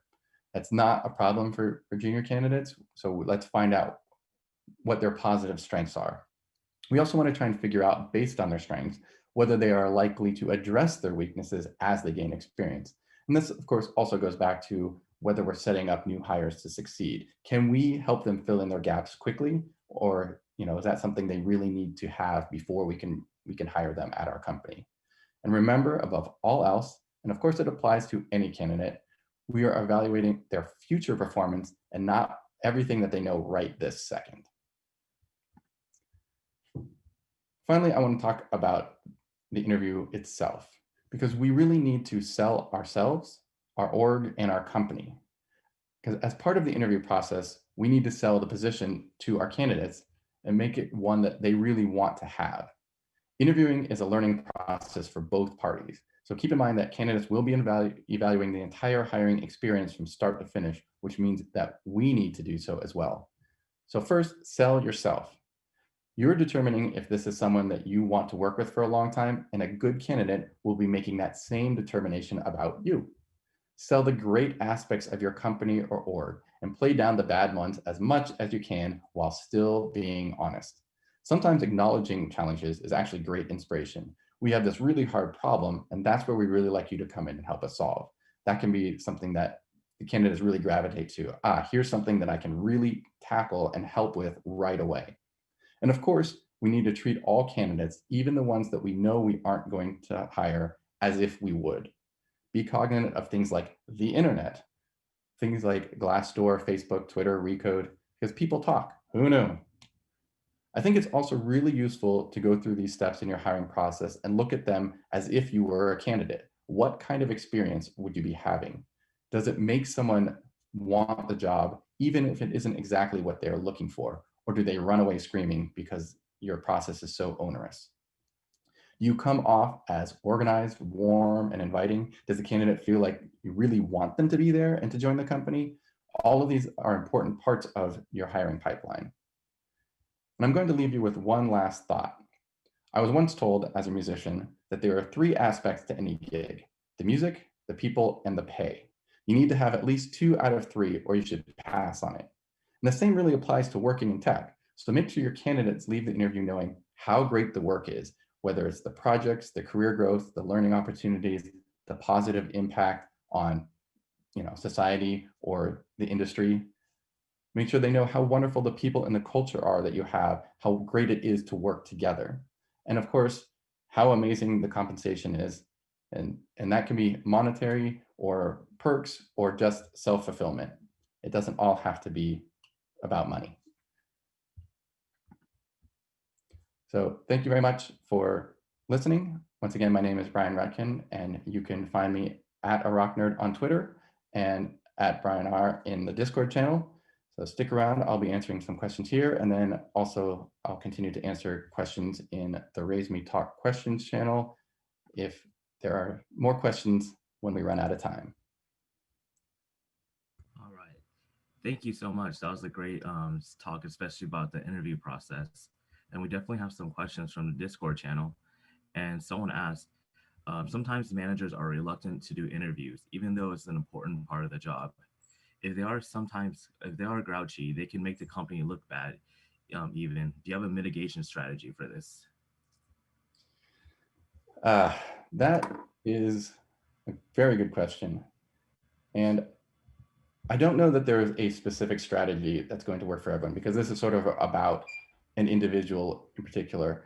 I think that the approach that I would take is try to make sure that they understand how important it is to be hiring someone, how much work it is, and that part of their job is to sell this position, that we want to get someone in and hiring. And a lot of people are not enthused about having to do interviews or talking with candidates. They feel like it's taking away from their work, but really this is interviewing is part of work. And so we really should be trying to roll out the red carpet to anyone that we want to invite to work with us, because we need to entice them, because we have work to do and we're going to have more work to do, and that's how we get someone in. So that's the approach that I would take, but every person is a little bit different. You have to kind of feel it out. Someone else also asked, how does your team account for inclusivity and avoid unconscious bias? Sometimes culture fit can look like hiring someone who looks and talks like us. Do you take any steps to address this? Yes. There's a couple of ways, and this is a really great question, and it's a really big topic. So that's why I didn't have something that addresses this specifically in the talk. But one of the ways to do this is, as I mentioned, using a rubric, because that is a very specific way of evaluating everyone in the same way. And that can help you remove that kind of bias, because the score is what you care about at the end. And hopefully that is something that you're taking into account. The other thing is that inclusivity and diversity really start at the top of your hiring funnel, where you're sucking in your candidates. And so making sure that your job descriptions are getting to all the people that you would like to attract, making sure that you're advertising in a way that people will feel included and want to be part of the culture. We also, we don't look for culture fit at Twitter. We really look for culture add. We're looking for someone who's going to bring more to what we already have, who's going to bring, increase our diversity, increase the number of perspectives we have on things that are going to bring ideas that we don't have. And we value that. So again, if you're not getting in candidates to interview that are diverse, you can't hire candidates that are diverse. So you have to start at the beginning. And then as you make your way through the process, you need to be looking at making space. And these are also things that you can specifically set as goals when you're hiring, that you can start and say, we are really looking for underrepresented minority groups. That's what we're going to target. And so you can actually kind of do some filtering at the top level to pull in more candidates that way. And there are different ways to do that, which I don't have a lot of time to get into. There's some good information on Twitter blog on inclusion and diversity and some of the stuff that we're doing. And I encourage everyone to go take a look at all of that. All right. And someone wanted to ask about salary. When HR asks about the last salary, and based on that, they're going to give you a raise, but that salary is below average. How should you approach that? So this depends on a number of factors. So in California, an interviewer cannot ask you about salary. And as an interviewee, I would suggest don't talk about your current or previous salary. You tell them what you're worth and what you're willing to work for. That's your power in this. And they get to decide whether they want to spend the money on you. And if they're smart, they will. Obviously, if you're a good candidate, which I assume everyone watching is a great candidate. But this, RaiseMe has some talks on negotiation, and I recommend everyone sort of attend those. There will be more information from a number of different people in the Discord channels as we talk about that. But yes, I think that you should avoid the talk of previous stuff as much as you can and focus on what you are going for, because your previous value does not define your current value. And with another one about salary, how does Twitter decide what amount to offer someone in a range they have for a role? Like, what kind of circumstances are also negotiable with a typical SRE role besides salary? This one's complicated.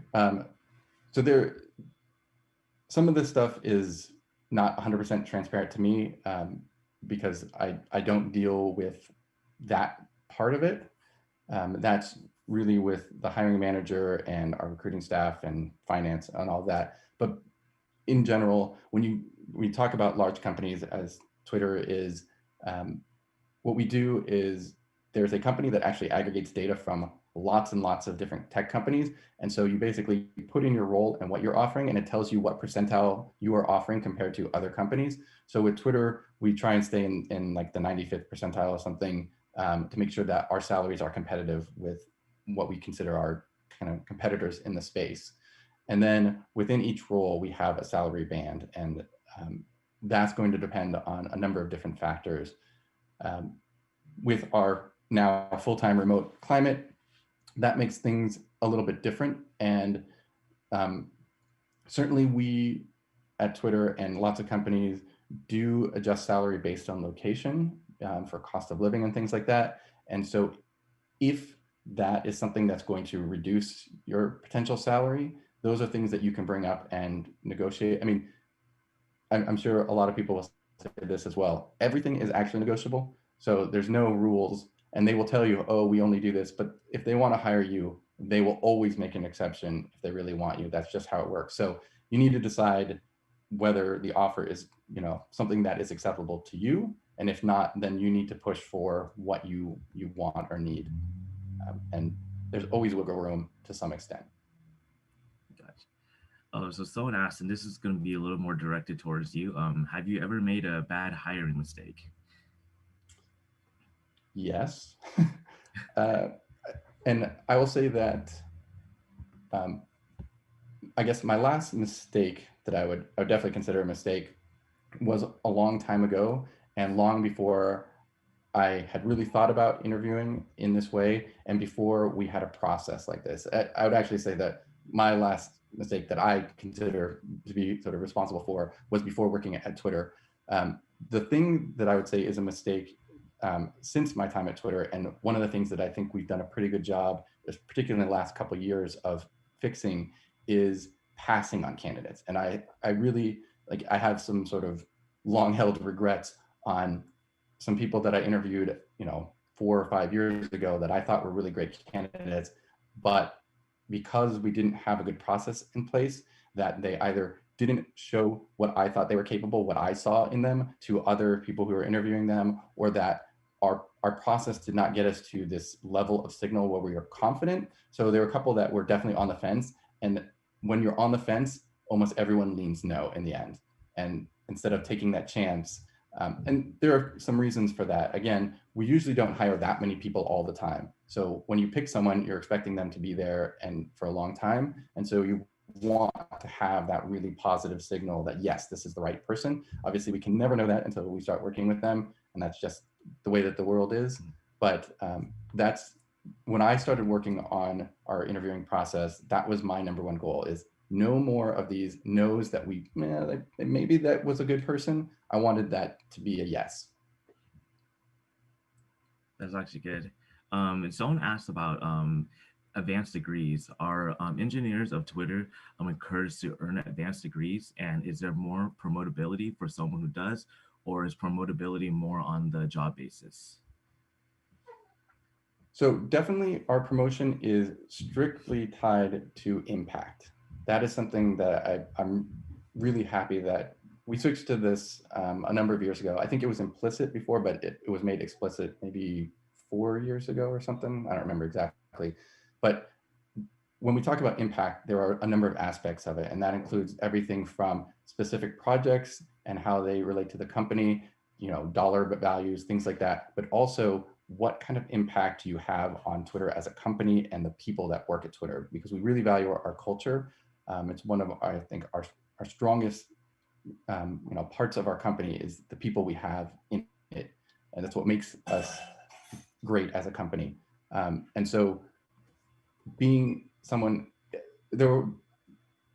let me take a step back. It's hard to evaluate some of the non-technical things. And so saying that there's an impact, obviously if you can put a dollar amount to it, the business loves that. But when you say, like, I'm spending this amount of my time doing mentoring and teaching and making sure that other people can do their job better or easier or faster, those aren't necessarily as easy to calculate as a cost, but are at least as important. And so we are, doing our best to acknowledge that as much as we possibly can. A lot of promotion comes from self-promotion. You have to be able to sell yourself. That's unfortunately just the way of the world. But degrees don't matter when it comes to your work. When it comes to hiring, if you don't have experience in the field, then a degree can help, where we say, well, we expect certain things. But again, we have a rubric, and the rubric doesn't care what your degree is. So there's nothing stopping people from continuing to learn. We have lots of education stuff within Twitter, and encourage people to learn other things outside of Twitter as well. But yeah, specifically, it doesn't matter in terms of promotion or even hiring directly. This is someone that's trying to get within the field. What are the fastest growing teams at Twitter? What are the newest technologies that students might target at school or elsewhere to become qualified? Oh, this is a great question. We are still hiring aggressively all over the company. So I don't know if there's like a fastest growing team. I know that within SRE, we have a bunch of open roles, and we are continuing to ramp up as SRE is looking to make an even bigger impact on the company. So if that is something that you're interested, one of the things that I'm actually working on right now, which goes to sort of answering this question, I'm working on an interview study guide for SRE candidates. And one of the things that we want, and one of the reasons that I share the process that we're using here, is we want to be transparent. We don't want anything to be a surprise. And so when a candidate comes in for our interviews, we want them to be as prepared as they want to make themselves. Now, in theory, you're looking at a job description and saying, yeah, I fit, 80, 90% of the things that are said in here. And there are some things like, well, I haven't had experience with that. Totally fine. No one knows everything. But what we want to make sure is that when you come in and we start asking, questions about specific, technology domains, that you're not blindsided. So we have a small team that are working together to put this study guide that we're going to make available for anyone who's interested, that will list all of the areas that we will ask about in the interview. We'll have links to, where you can learn about it and sort of our recommended things. And at least everyone will have a chance to understand what kinds of things that we think are important as Twitter SREs and how you can get that knowledge if you don't have it already. And, we want to make sure that the experience of interviewing is as good as we can make it, because, we're looking for people who really want to work with us. And part of that starts at the interview. So hopefully that answers the question. Well, that was really good. Everything was really in depth, especially about the culture at Twitter and trying to get into the field in general. And one other question is, sourcing candidates all done at Twitter by internal recruiting teams, or do you have other employees participate in outreach? How can I meet someone who works at Twitter who knows about an open position? So the absolute easiest way is, well, we've got a number of positions if you're interested in InfoSec on the ShellCon job posting board, but also careers.twitter.com will have everything that we have available. We don't have anything that's like hidden or, you need to know an inside position. Everything goes through there. It's all run by our internal recruiting team, but that doesn't mean that candidates only come from there. I know that there are hiring managers that troll LinkedIn and look for candidates that fit.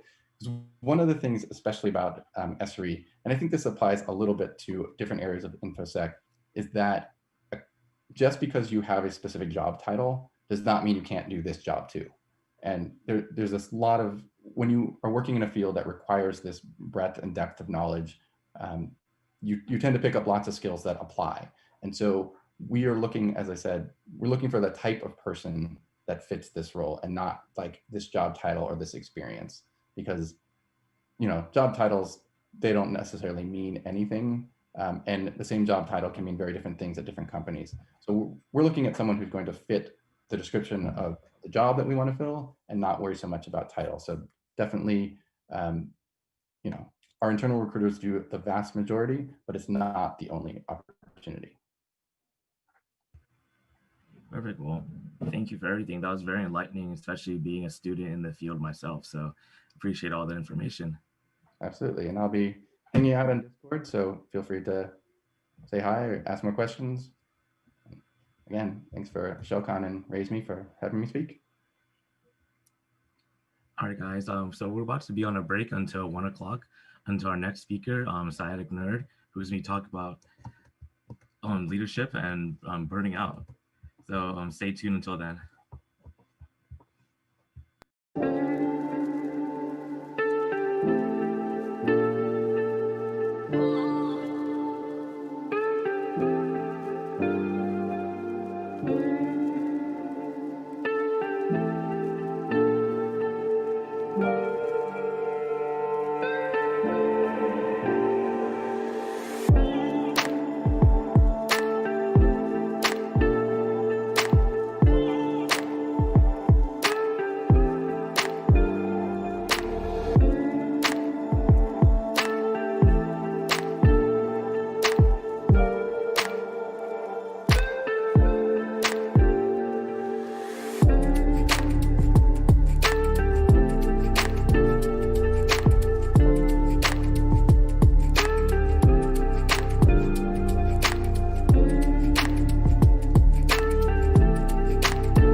guys, we're back from break. Thanks for joining us in the RaiseMe channel. Coming up next is Sciatic Nerd with Up the Hill, Leadership, Volunteering, and Burnout. Sciatic Nerd is a B-Sides San Antonio, Texas coordinator, B-Sides Las Vegas AV staff, identity and access management practitioner, InfoSec podcast host, photographer, and videographer. Working in the field of digital identity since 2002, Sciatic Nerd is actively involved in the San Antonio InfoSec community, attending and contributing to SAHA and other local groups, and diligently working to promote involvement with computing, security, and technology.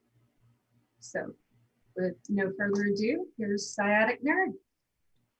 Thank you very much, Kristen. I very much appreciate it. And huge shout out to the ShellCon organizers and team, volunteers for putting it together, bringing it to fruition, helping to carry it across the plate, as they say, and also with the follow through. It's awesome to have an opportunity to share with you today in RaiseMe channel. And today we're going to be talking about Up the Hill, because that's what it feels like, right? This is based on experiences I've had so far, and it kind of led me down a path to learn more about myself as I learned what it is that other people might see and go through, as well as things I've seen so far again. So who am I? Let me tell you. So I started out as an intern after trying my hand at video production. And video production in San Antonio, Texas wasn't necessarily a hugely sought after thing, but I went out to the local television stations and, tried to get involved, and I did. And the more I learned about it, the more I wasn't sure it was what I wanted to pursue, even after it being my first love, because I am a storyteller, which you'll figure out here in a second. But anyway, after going into that, I got a job as a trainer, which led me down a path that eventually winds at the door of information security, which actually opened other opportunities up, like going to San Antonio Hackers, or SAHA.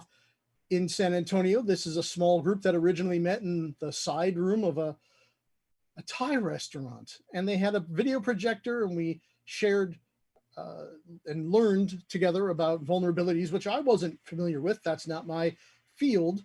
But then along the road, skipping ahead a bunch, I had opportunities to volunteer at events like B-Sides Las Vegas, which eventually opened the door for B-Sides San Antonio. What I'm trying to say is it's super important to be a lifelong learner, be a lifelong mentee, and then if the opportunity presents itself, maybe even step out on that limb to become a mentor. Today, that's what part of what we're going to be doing here is following along the journey of mentor and mentee, and then moving into the opportunities from B-Sides, which is volunteerism, which lead to a role of leadership, which tunneled me down a path of burnout. And so we're going to talk about burnout. We're going to talk about what it takes to survive your burnout and start on the path to recovery. Notice I said start on. We're not going to solve it in one go, because things like that take time to happen and take time to undo or repair or move forward from and learn. So let's start with the opening part here with a beautifully straightforward from the Oxford English Dictionary, the guidance provided by a mentor, especially an experienced person in a company or educational institution. Mentor and mentee, let's get at it. So I myself was, and probably still am, a pretty terrible student, right? I didn't really find a way to get active and keep my grades up. I wasn't interested in what school had to offer when I was much lower than the webcam will show. So what I wound up doing was needing to get talked to, because once your grades start to go on a certain trajectory, they want to talk to you and say, what's wrong here? What is it we can do to carrot, stick? What do we have to do? In my case, they said, we think we found something you're interested in, and we'd like to offer you an opportunity to learn alongside people who do the thing you're interested in. Because it turns out I was interested in video production. At one point, I don't know how your upbringing was, but maybe there was some kind of sporting event you were forced to do, or maybe a musical instrument. You're going to do this thing. Well, eventually there was also a piece of equipment involved so that a recording could get done. The second I saw a video camera was available, I lost my mind apparently. And I took the piece of equipment and ran down the street, knocked on neighbors' doors. Sunday morning, 9 a.m. Da, da, da, da, da. Here's my neighbor in a white t-shirt, suddenly surprised because here's this knuckleheaded kid, age 11. Hi, what are you doing? Here, film my cat. What are you doing? Get out, go away. And the door closes. So the thing is, you have to find a way to make the student learn, right? Because all you want to do is what you want to do. That's how I was at that point. I was really young and I didn't really see a bigger picture. So what they did is they said, you can go and learn with these students. We'll put it together for you, which brings me to the point that I started learning how to make television news. That's what these high school kids were doing. The way I could do that, because I was in middle school, the way I could do that was to bring my grades up. I had to get to a certain level and perform to do what they wanted so I could get to do the thing that I wanted. So I did. I towed that line so I could get the goal I wanted. But what I didn't realize at the time is that's not enough, right? Because I only saw the short goal and that was fine. But then one day I go in to go see what the big kids are doing, because they're all high schoolers and they're all huddled around the teacher and they're going over this thing. There's going to be this competition coming up and you can compete to get into a special program. Well, I definitely want in. I'm interested. What do we have to do? There's no we. You're too young. We can't risk you breaking our equipment. So no. And this was a weird lesson for me to learn about myself. I didn't really understand it till much later, but it turned out that no was a huge, huge incentive for me. Because I was told you can't have this, I went ahead and said, well, that's it. I'm doing it. So I went home and took that camera that was meant to record kids at soccer practice or piano recitals or whatever, and I set about making my own short movie. And I told my parents I wanted to do this thing. And since it wasn't playing the Atari, they said, wait, he wants to do something else, something that could be productive and maybe even a life skill? We're going to do it. So they backed me. And we showed up to that media fair, the competition, and I showed up with my own tape. And those kids were really surprised. So was the teacher. Why are you here? You can't possibly compete or submit. You were too young. I brought my tape. They let me show it. And 6 weeks later, I got an invitation to the course. I was 13 years old. And I did not know any better. And I had no self-awareness. And I was really stubborn and still a terrible student because I really wasn't willing to listen to other people's ideas. I share this with you because there's this thing that is really important to all the things we're going to talk about today. And to get through it, we need to talk about what emotional intelligence is. It's shown here as EQ because it showed up around the time of IQ being a huge thing, intelligence quotient. Well, this is emotional quotient. It turns out that this is the capacity to be aware of, control, and express one's emotions and to handle interpersonal relationships judiciously and empathetically. And so this began to make a big showing in the 70s. And it's even referenced by Aristotle. It's a surprising thing that the concept of cognition and emotion being connected has been around since around 350-ish or later BC. That's pretty massive, but it really didn't catch popular mind share, let's call it, until much, much later. So the idea that your ability to understand yourself and monitor your own emotions and to catch on to other people and what they're thinking and feeling, that's actually been around a really long time, right? But in terms of how to manage yourself in personal growth, that was defined by Peter Salovey and John Mayer in the 90s. They did a seminal paper that was received fairly well in the you get the word I'm trying to get at there, in the psychology community, that's the one. And then in 2000, a journalist popularized it in a few articles. And so since the 2000s, it's gained a lot of growth because it talks about self-management, self-awareness, and its role in your ability to grow. So where does this go? Is it good? Is it bad? Well, at the underlying part of it, when you're doing it the right way, it can drive growth in a positive way. However, in a really extreme form, EQ can be sheer Machiavellianism. I just fell in love with trying to say that out loud. It's the art of socially manipulating people. Hey, that sounds like a familiar discipline, right? But that selfish end, that goal, isn't what we're about. And to tell the difference, we can look at this portion of the slide that talks about a person with Asperger's may not know that you, the other person in the conversation, are feeling. At the other side, a psychopath doesn't care what you're feeling.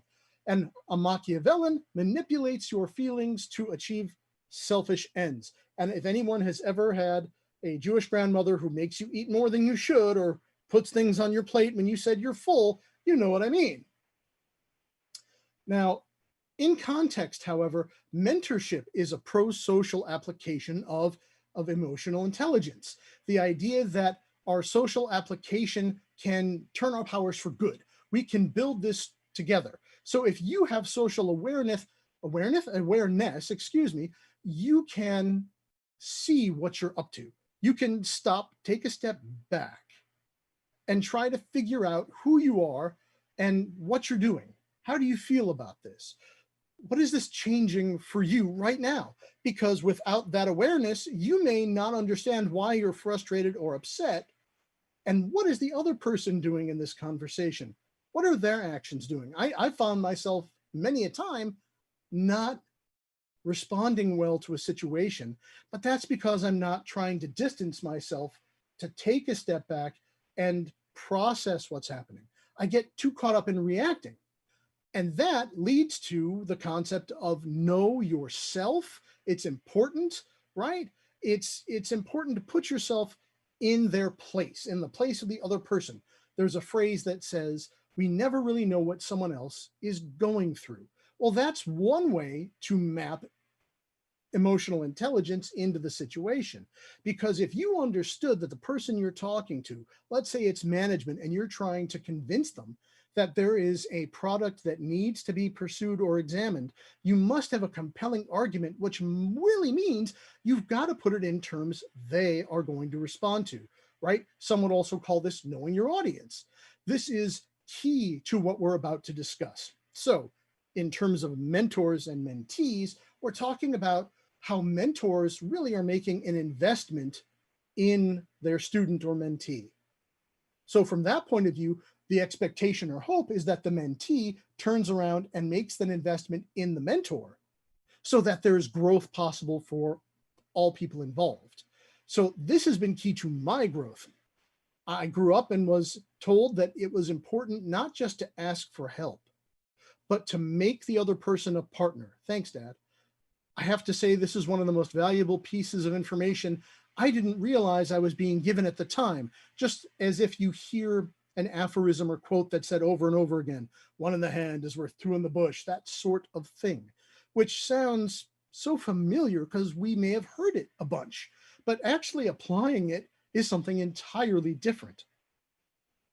So when we're talking about looking for a mentor and trying to understand who would be the right candidate, there are people you should look for. There is a type of person. You should look for someone who is interested, someone who is willing to help. It's their shtick, for want of a better term. You'll notice it about them. You'll see them getting all involved in things, and they're willing to put themselves out there. This is one of the major things you want to notice about a person. And then if you were able to maybe have an interview, a sit down, you can't call it an interview. No, you're looking for a quest giver. No, you're looking for a partner. You're looking for someone who is going to spend the time to invest of their energy, their focus, and they're going to try to help you navigate this thing you're not sure about. Yes, you should ask questions of them and see how they respond. See, I talk a lot, so it's important to make sure that we focus and ask the right questions. Do I ask good questions if you were to come to me? Do I ask you the right kind of questions that make you think about your situation? And please understand that there are times when it's appropriate to even respectfully push back on the person you're asking to be a mentor. They don't know everything. They're not meant to. Their help to deconflict is one of the rules they have. But it also helps from a certain point of view, not all, but in some cases, to seek out a mentor in your industry. Makes sense if they're already doing the thing you want to be doing. So this is like an audition, right? So you've got to be able to understand and expect there will be times where you get turned down, where you are not going to make the cut or they don't make yours. So please be graceful about it, be careful about it. You're not trying to be rude. It just didn't happen. These people, they're trying to offer of themselves just like you're asking for them to give. So in the same way, let's be respectful in how we approach and have that conversation. This is not an easy thing. This is a commitment. Kind of like if you try to submit and present at a conference. It's great to say, they agreed. It's another thing entirely to go research, put together material, and attempt to thread this into a story to share. Because this is now putting you on the line. It's your name, it's their name. So you have to see this as a partnership. So one of the things you can do as a prospective mentee is to work at convincing the mentor, the prospective mentor, that you're going to live up to that end of the bargain, right? You're asking them, please be a part of this journey with me. I will listen to you. That's part of that agreement, right? Even if I don't agree with you, we'll talk about it. I have to think about it and spend time, because one of the things is, if you're going to get to talk to somebody, it makes sense that you should have a reason. Why this person? What is it about this person? Were you just naturally drawn to each other because you were at the same luncheon and you thought that's an interesting person, I should talk to them? So did it happen spontaneously? Or is this someone you sought out because you saw them doing something else, presenting at an event or doing work outside at a volunteer activity of some kind? These are things you really need to be thinking about when making this decision of making your list when you go to pursue a mentor. Now, this also means you have to turn around and do the thing. So I'm going to stop and share a quick story, because at the beginning, I was doing something for me, by me, all about me, me, me. And it turns out that wasn't anywhere near enough of what I needed. I didn't know it at the time. I was so excited to have been told no and succeeded, I didn't know what to do with myself. And I showed up and I said, I have ideas. You should do the things I want, without really understanding what I was asking for or why. I was just so excited to be there. I was jazzed to be on the team. But then it turns out I was hard to work with because I didn't really have give and take. I didn't want a partner. I wanted people just to do what I wanted. That's not a good partnership necessarily. It didn't work for me, right? I can't speak for everybody, but it really didn't work for me at all. I needed people who would help me understand the context of what we're doing and how it gets done and what the proper approach should be. What options, what opportunities are there? All I know is I've got an idea. I'm running ahead like a freight train out of control, going off the tracks. That's not where it turns out that I'm most effective. Now, maybe you're different. That's a challenge you have to answer for yourself, because you know the workflow that makes sense to you. And if you don't know it, that's one of the reasons you're looking for a mentor. So in my case, I flash forward several years. I've gotten a job. I have been a trainer for a couple of years, and I've just transitioned into a different role, a trusted role where I have to perform technical tasks. It's still relatively administrative related, but it's in information security. Again, not something I knew at the time. However, they showed me a series of goals because they said, we're not sure what to do with you. We see that you have some of this understanding over here, but your education doesn't line up with it. And it's hard for us to promote you and move you forward, because my mentor, whom I made a partner, right? That was the advice I was given. By making them a partner, it really means to ask them to become your mentor. And it doesn't come out in those words, by the way. So here I am saying, I would like your help. I would appreciate your guidance, because not everybody did. They felt that they knew the answer to their particular question. And I admitted, I had to, that I was new to this part of an industry and I've not been here before. So yes, I would really appreciate it if you could tell me, what can I do? I would like to go like this. I'd like to go up the hill. I would like to advance in my career. I would like to advance in opportunity. I would like to be able to move laterally and change direction if need be, but I would like to go further than I am today. And I got that advice.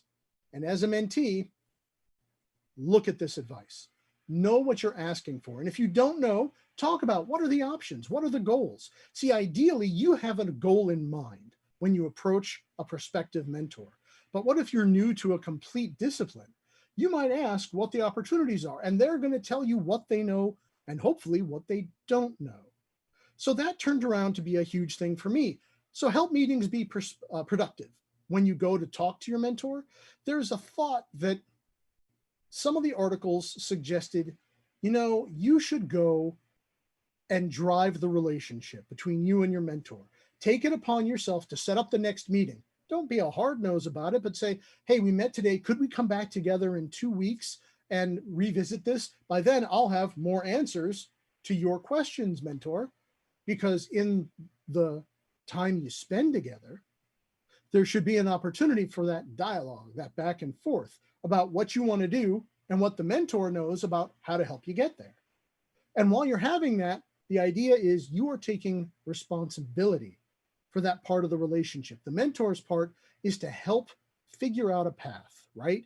Is to be there, to be responsive, to try to answer things. But also, you've got to be respectful of that little box of time you're given, because sometimes there isn't that much. Because let's face it, if you've picked a successful mentor, they may be really busy. It's something to keep in mind. So here is the mentee. Help it be productive, bring information, come prepared. And when it happens, there might be a chance to say, look, this isn't exactly what I was looking to do. Course correct, please, but be respectful. Because as things come along, we have to be able to ask our mentor thoughtful questions, deep, meaningful questions, not just, don't be a yes person, right? Take the opportunity to not just say, whatever you say, mentor. Obviously not, because you have a goal in mind, or should, right? This is an opportunity. If you are working to build, maybe it's your college career, maybe it's your proper career path, maybe it's changing careers, right? Maybe you're coming out of something and you're coming to the end of a road and you're looking to pivot into a new direction. And maybe the mentor sits either on a board or works with a team that does these things, or is connected to a community of people who they can help give you a leg up to finding additional resources on. So bring your thoughtful questions. So maybe a little bit of homework isn't a bad thing, right? Get down there, write it out, figure it out. And that's what happened to me is I had gone and I did some homework because I was told, go for a certification. Not saying it's the only answer. I'm saying it's an answer. And it's an answer that worked for me because it represented in that career path, in that field, growth. It meant I was moving forward and I had a certain level of understanding. That's what it represented to this organization and the people it was connected to. Not saying it's the only way to do things. This is the way that worked. So I went out to try and get the certification, which it turns out I wasn't qualified for. Okay, that was something I learned. That was my homework. I had to go research it to see what it would take, see how much it would cost. Would the company cover it? Would I have to figure this out on my own? Boot camps, if you haven't checked it out, they're expensive. So how am I going to get this knowledge so I can go and take the exam, and how much is that and what does it take? Well, I wasn't in industry long enough yet, but I could go correct something else because it turns out my background was not in alignment with the career path I was on. So they recommended I go back to school.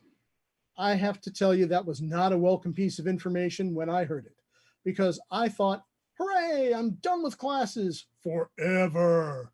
I'm not going to go back. There's no more getting up for 8 a.m. There's no more of this. I don't want to do this. Okay. Reality check. Night classes, grad school, after work. Okay. Not what I was expecting in my brain, but as the mentee, this is a way that I could do what was being asked. So I went back and I started that road.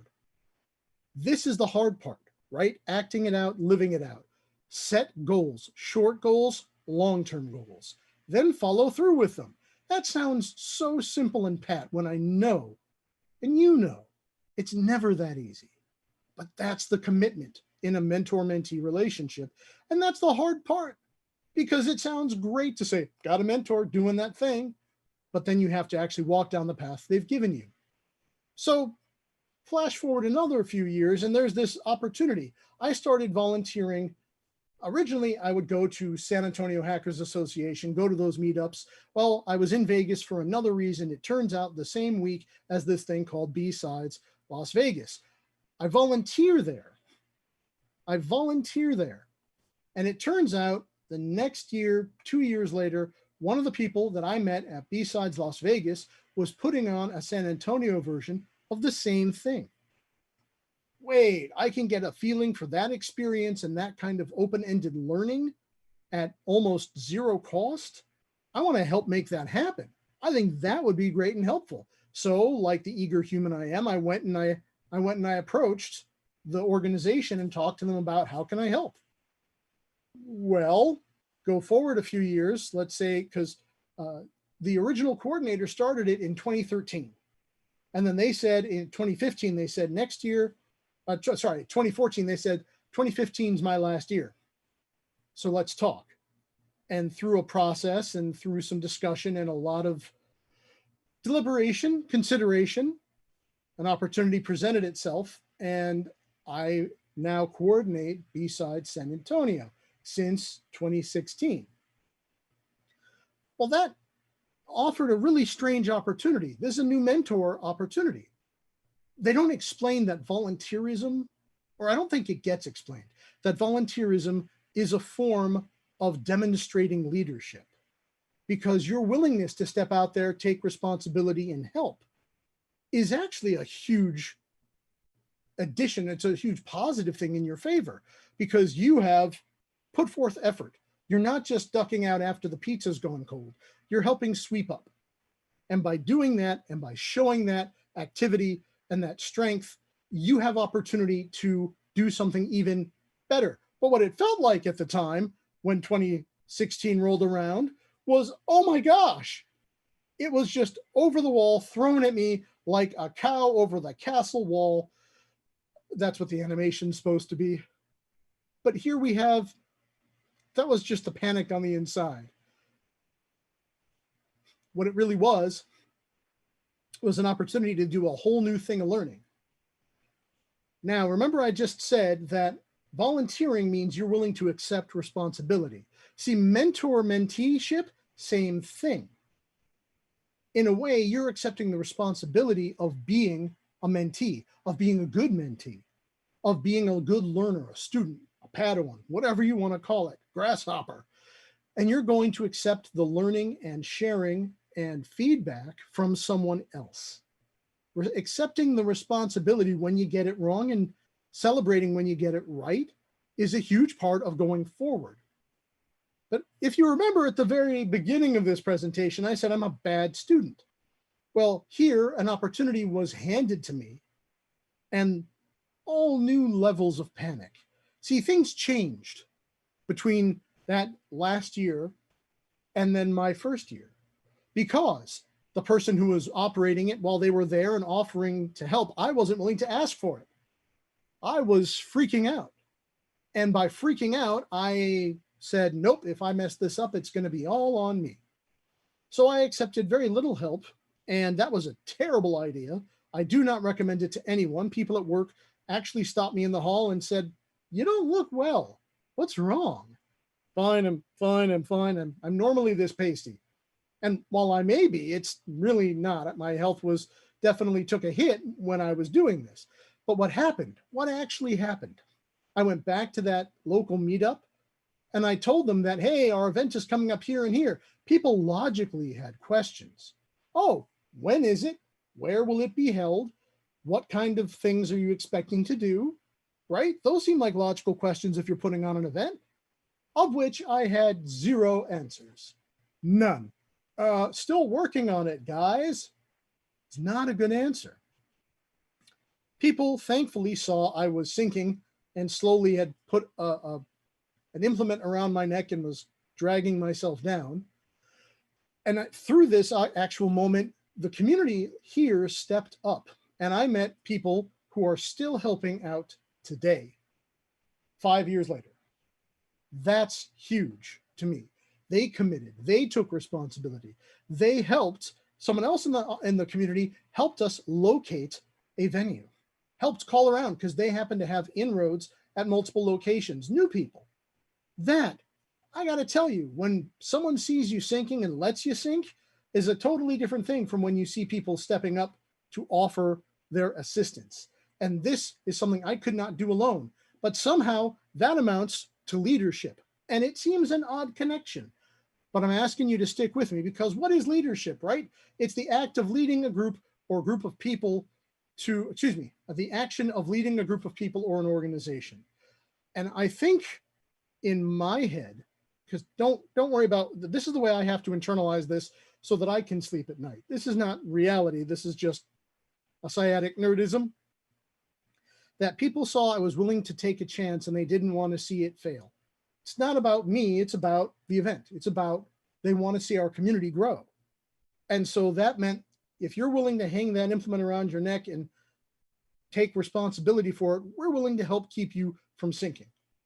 Because really, there are a lot of different types of leadership.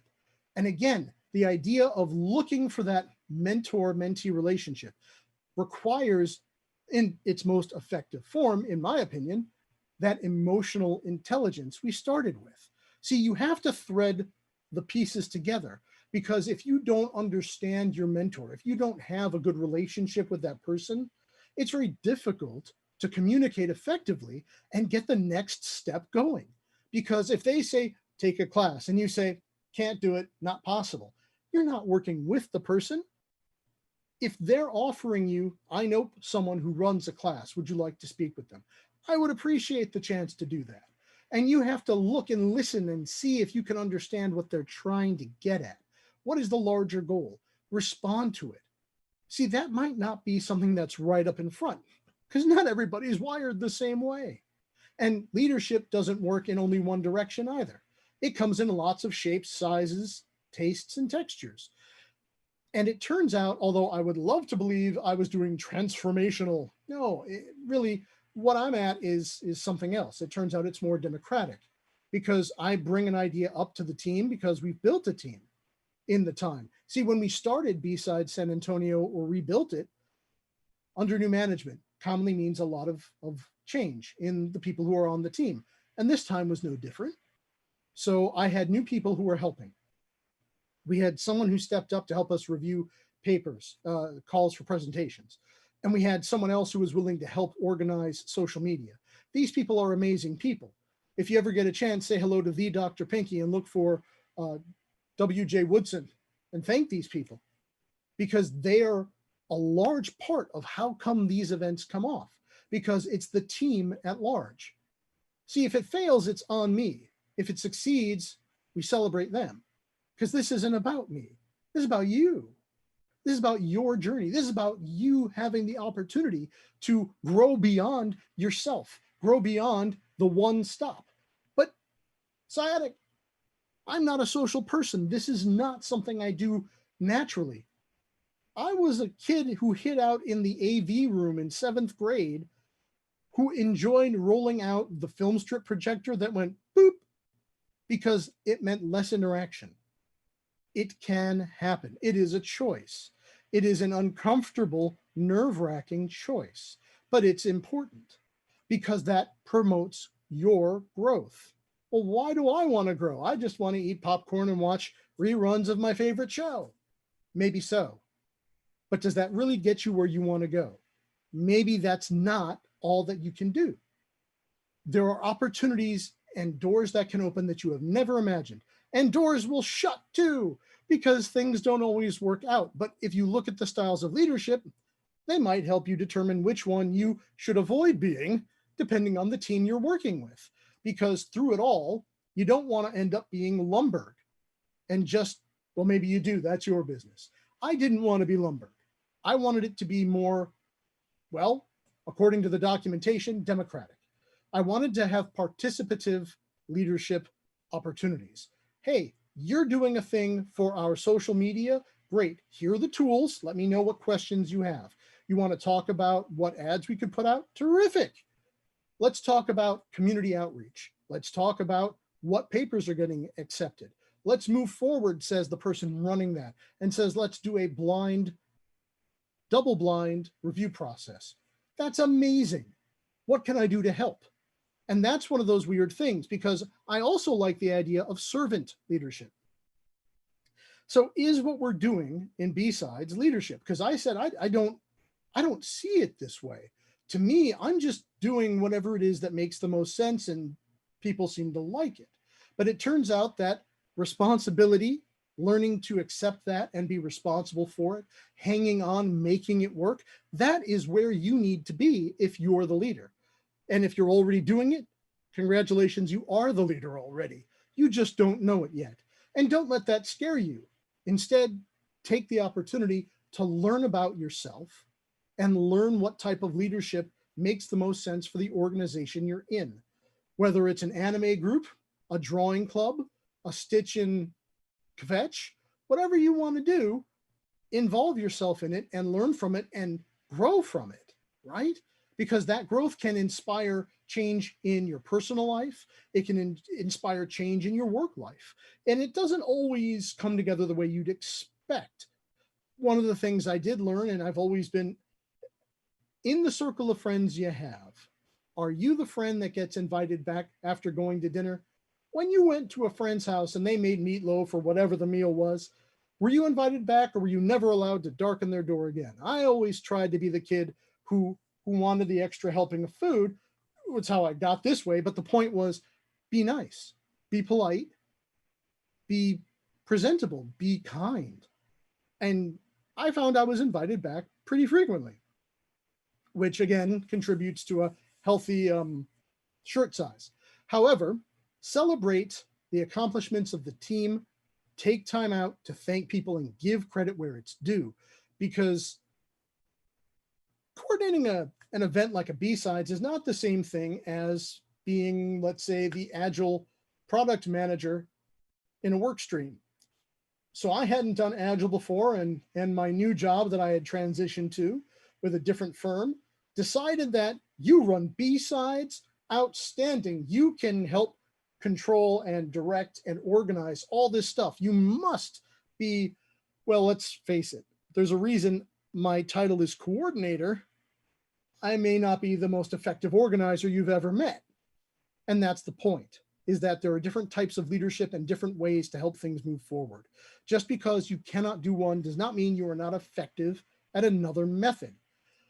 Because I never saw it as really being a leader. I really find that if you ignore some of the other character traits of this character, Kamina, from Gurren Lagann, there's a deep life lesson in there. I've seen a meme about this where it says, believe in yourself the way your dog believes in you. And maybe that's also a fair way to do it, because the dog always thinks the best of you. You accidentally step on the dog's foot, you apologize, and the dog will apologize like, I don't know what I did wrong. Kamina does the same thing in some ways in the series. And it left an impression on me that it's not the way you see yourself. In a lot of situations, it's the way other people, the version they see of you, that you have to live up to. Those expectations can be pretty scary. And that's when someone had suggested I do a presentation on leadership initially, that was my thought. Are you, I'm looking for someone behind me you're pointing at here. This doesn't make sense to me. What I found was, in all of these different styles, when I started researching what leadership actually is, there are ways of granting movement or lateral control, giving away the control. Because as much as I'm a photographer, a videographer, definitely roles where you like to have a lot of control, that's when I'm on my own. Or if you ever want to see me truly come undone and be a minor dictator, it's at a wedding or an event where I have to wrangle 15 to 30 people into a portrait, right? Everybody, including Grandma Hicks down there, all of you get in this line, you step here, you step there. When I put your hands on your shoulders, great, move 2 steps that way, and so on. That's where there's hands-on required push.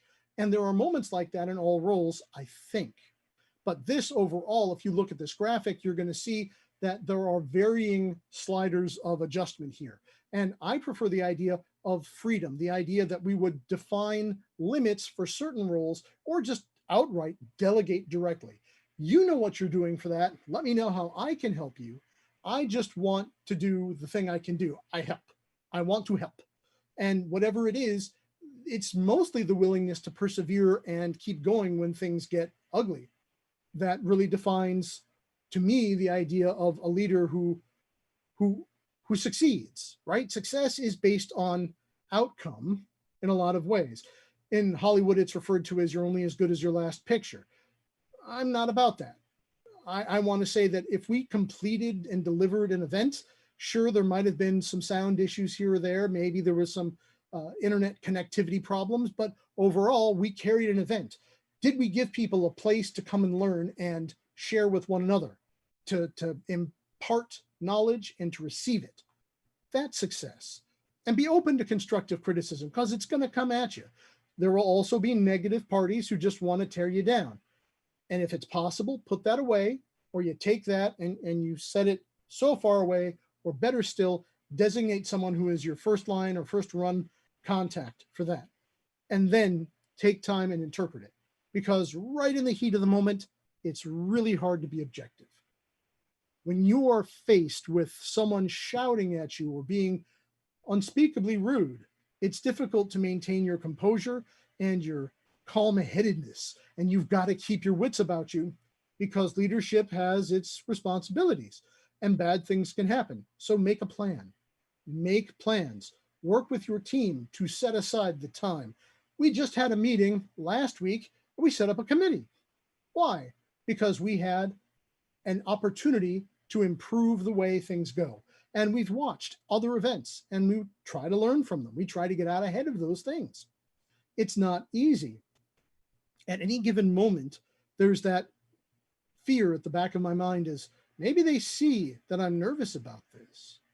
Maybe people see that I'm not really sure about the answers here. But the willingness to stick it out and learn from it has carried a lot of value over the time. So when possible, I also find it's very important to self-market.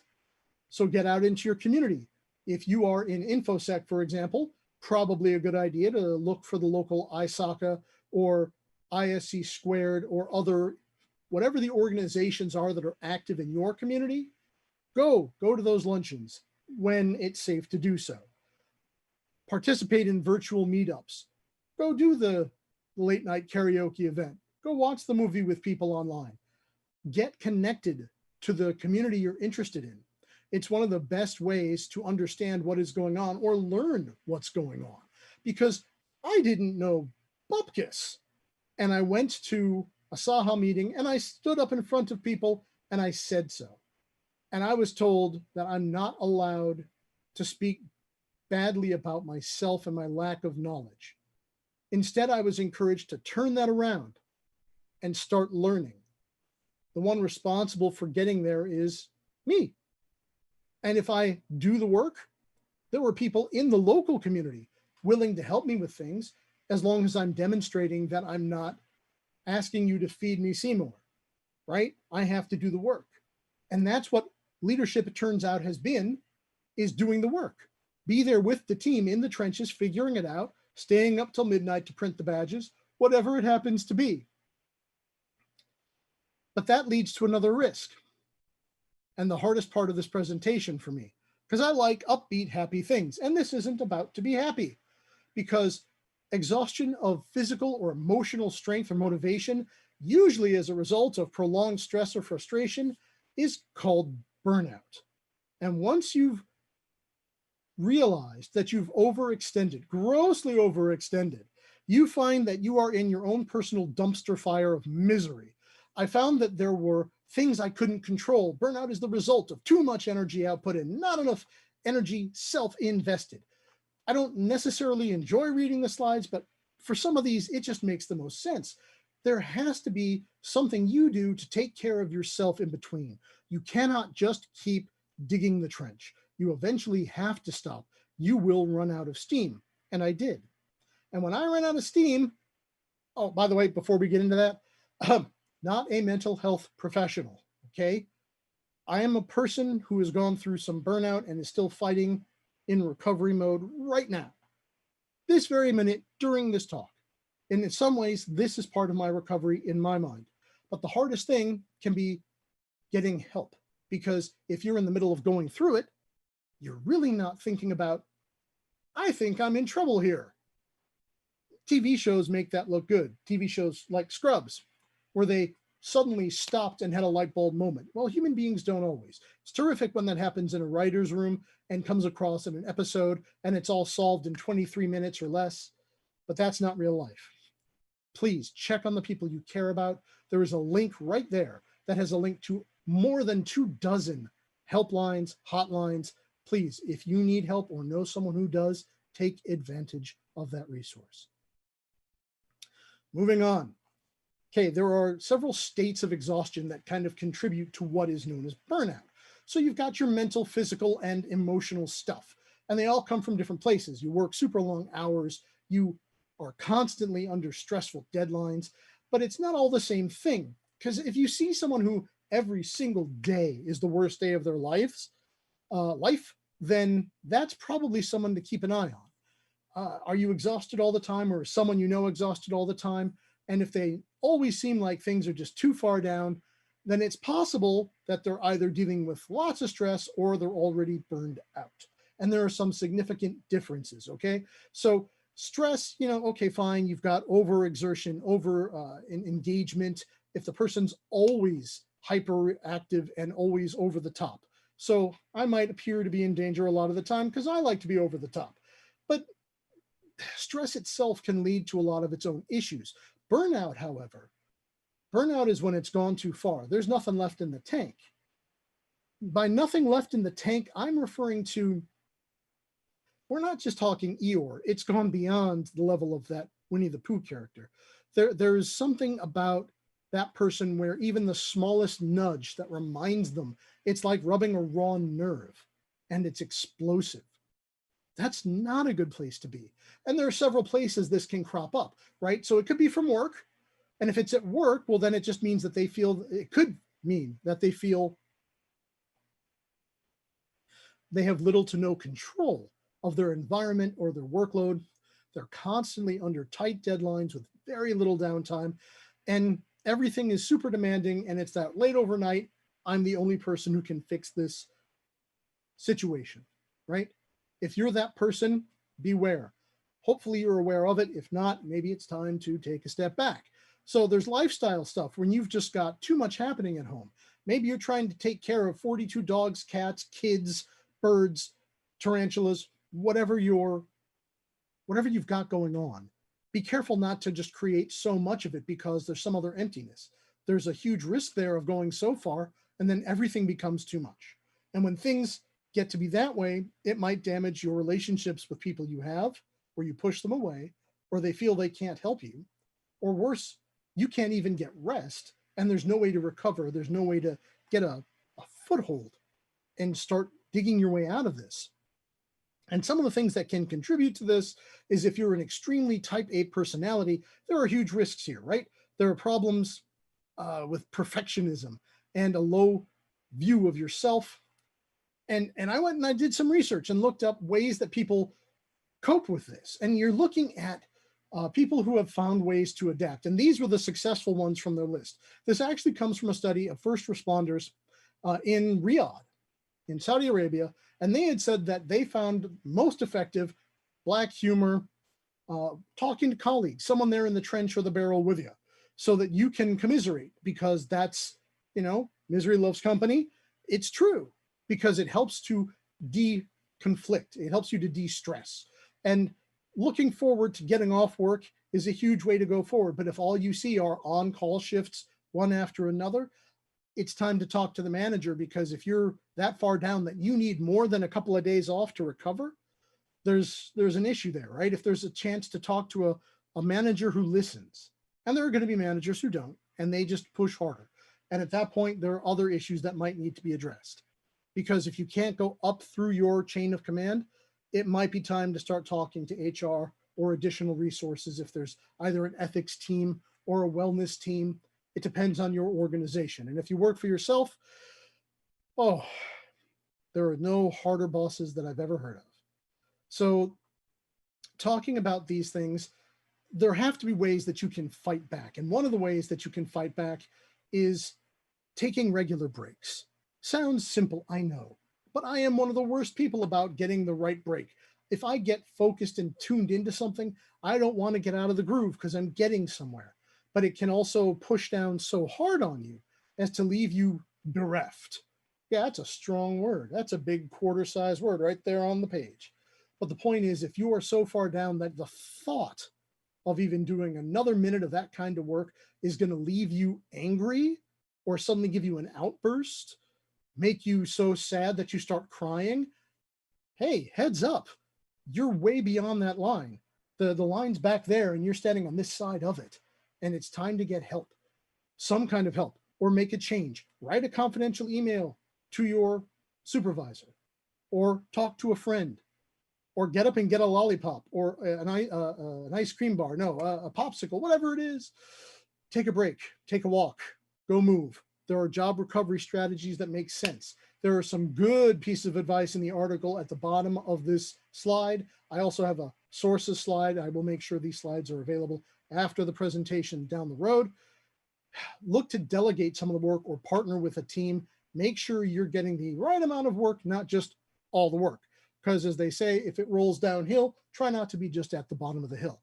You don't know what I'm going through. I don't have that opportunity. You have to speak up. You can't just take it. And there are those who will and those who will not. But it's important. This is your well-being. It's your effectiveness. It's your performance, whether it's at home, with friends. It could even be in that group you spend time with on the weekend.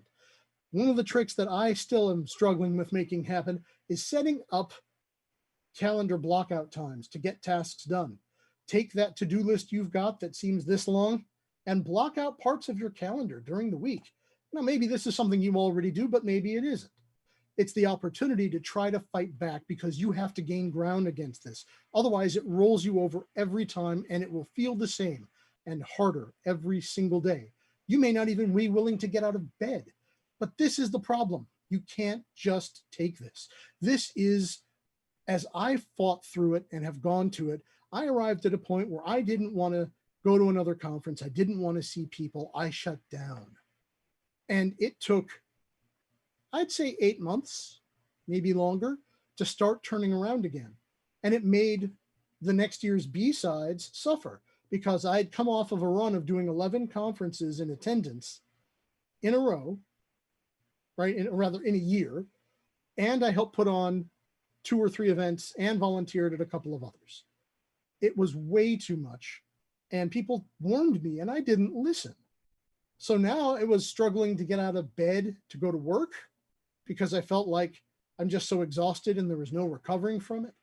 And it took friends helping me to see that I needed to get some organization in my schedule and exercise, believe it or not, in my life, going for walks. I'm not trying to deadlift. If you do, that's your thing. Good for you. This has to do with making small changes that become habits over a longer period of time. This helps recovery. You have to take steps, small steps, and move forward from that. Otherwise, it will potentially ruin parts of your life or worse. So before that happens, I really appreciated this quote from Dr. Maslach. What we found is that people's health, well-being, everything in life is way better if you're connected with other people, she said. That social network that each of you have, that social network that each of you have each other's back, that they're there for you and you are there for them. That's like money in the bank. That's a precious, precious resource. I can't say it better than that. The thing is, we need each other. Even people who don't like other people need people to tell that too. So please, if you are finding that you have a preference to be a loner, like you see in the movies, I'm a loner. Even my loner friends want someone to say, I'm a loner too. So let's do some of that together. Don't just be out on an island. Okay. Now we're going to set it up for questions if there are any. I am the Sciatic Nerd. Hello. Thank you so much for listening to this talk. And I want to let you know that sources are definitely available if you want to look back at anything that we have talked about today. So I want to say thank you, Kristen, so much for your patience and your help.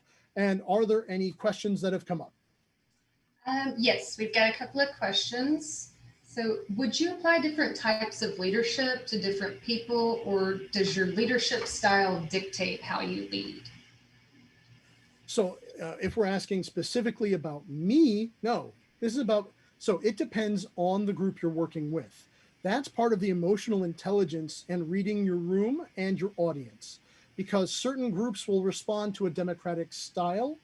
Others are expecting maybe an autocratic style, where you're just going to walk in and tell them exactly how things are supposed to be. It depends on the group. Now, if you have a coworker who needs to be communicated with a specific way, that's different.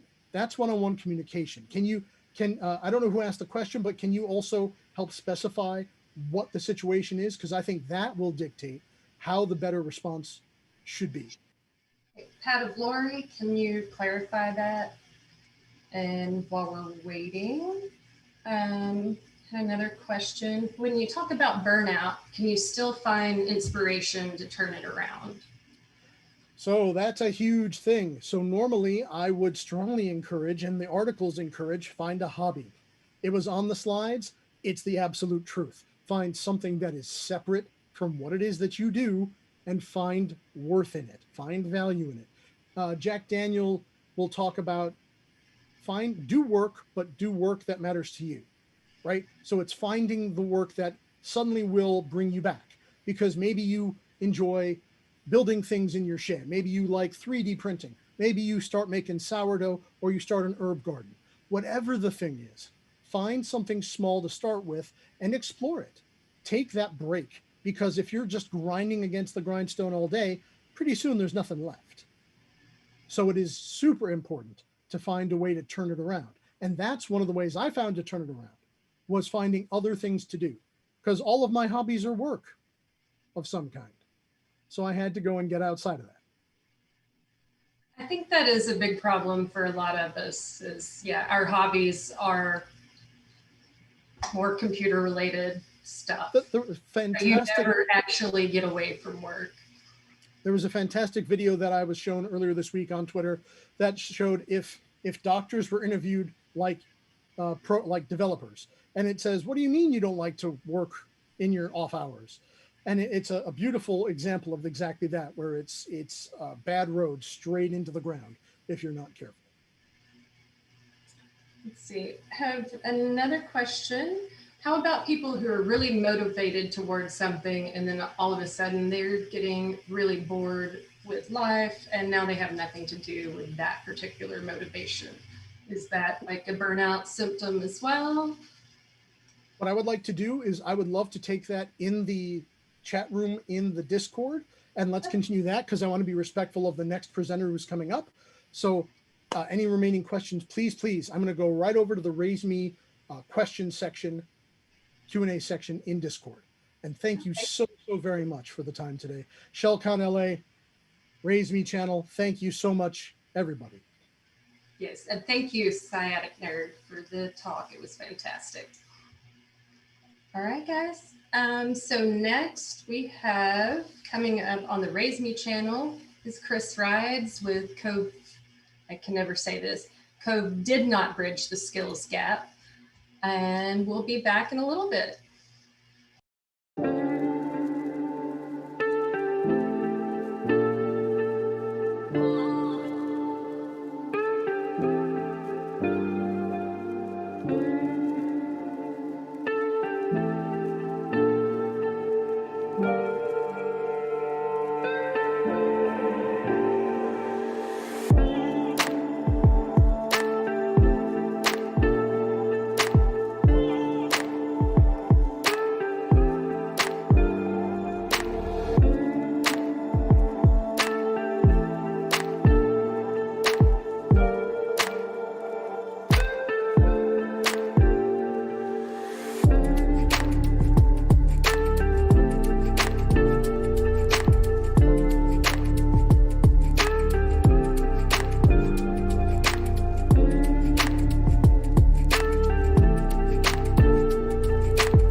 everybody, we're back from intermission. Thanks for joining us again in the RaiseMe channel. Coming up next is Chris Rides talking about code did not bridge the skills gap. Chris has been working in technical staffing for over 20 years and is founder and CEO of Tyro Security, a cybersecurity staffing and professional services firm. He founded it over 8 years ago. Chris is the current president of the LA Cloud Security Alliance chapter and is a founding board member of the original SoCal chapter that is now San Diego, Orange County.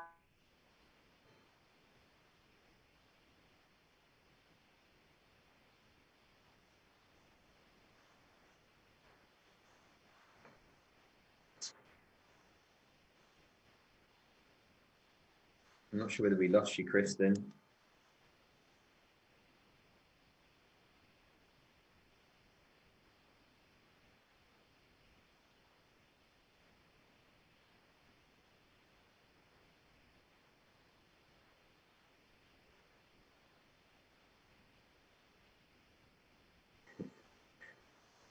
It's bad timing. I don't know whether I should be speaking now or not.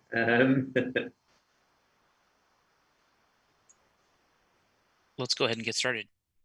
Yeah, sounds good. Shall I just crack on? Yes, please. Okay, good stuff. Well, look, thank you. Thank you, ShellCon, for having me. I'm Los Angeles based, hence me repping my Lakers jersey. Tonight's big game. It's been a while. I think last time I spoke at ShellCon, I was on a panel maybe 3 or 4 years ago. So I'm excited to be back. I've obviously been attending anyway because I'm based here and it's a great local conference that now is reaching much further afield. So look, thank you for having me. I want to just sort of, this talking about over video is just so unusual. I'm still getting used to it myself, despite the fact that I've done a few of these now. The last in-person conference was back in February at RSA and spoke there. So still getting used to it. I like to get a little bit of feedback usually. So I'm looking forward to the questions at the end and I'll be jumping on Discord and hopefully you can tell me that actually some of the jokes and stuff that I've been saying were actually reasonably funny rather than just awkward silence. So anyway, my talk's about the skills gap and it's entitled Code Did Not Bridge the Skills Gap. Little pun there. To tell you a little bit more about me, been in tech recruitment for a long time now, over 20 years. The last 8 years has been dedicated solely to cybersecurity. Co-founded Tyro Security in 2012, and as Kristen said, it's a cybersecurity staffing and professional services firm based out of Los Angeles, but we cover the whole of the US. I also co-founded a company called Commute, which was due to launch beginning of Q2 this year. I guess much like comedy, startups is all about timing, and at the start of this amazing work from home experiment, to actually start a company that's focused on helping companies retain staff by looking at their commute probably wasn't great timing, but we'll get back to that because I think it's going to be a big deal coming up. Also, and this is a very new thing, I've co-founded something that we've called the Next CISO program.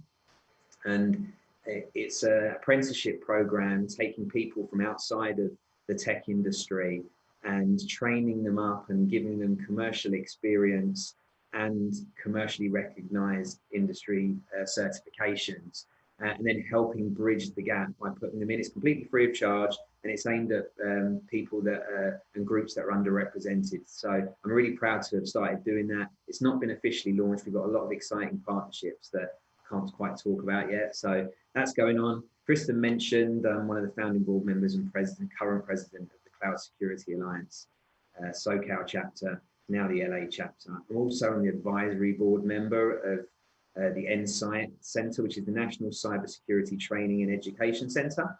So we get really involved in helping the state colleges that are training in cybersecurity to hopefully have relevant training that commercial companies absolutely love. And finally, yeah, that's actually one of my pictures. I absolutely love scuba diving with sharks. I was in a cage for that one, although my arms and camera and stuff were hanging out of the cage. Currently on a ban. I'm not allowed to go scuba diving with sharks currently. I have a 1-year-old. My wife doesn't think it's that safe. However, back when we're in, you know, the new now, we can have these conferences in person. I'm definitely allowed to go to cybersecurity conferences. So if any of you are cybersecurity people that scuba dive, I would love you to get in touch with me, because, you know, I can probably go to a cybersecurity conference that happens to be in a dive resort. Just saying. Anyway, moving on. So what this talk is about, we basically, I want to talk about the issues of the cybersecurity gap pre-COVID. Also, I want to talk about COVID's effect on the current job market. And I'm going to look at predictions of what I see happening in the future job market. And then I'm going to really focus on how companies can actually help themselves and bridge this skills gap. So the goals for this talk, I'm hoping, but by the end of the talk, you'll really get to understand what the skills gap truly is.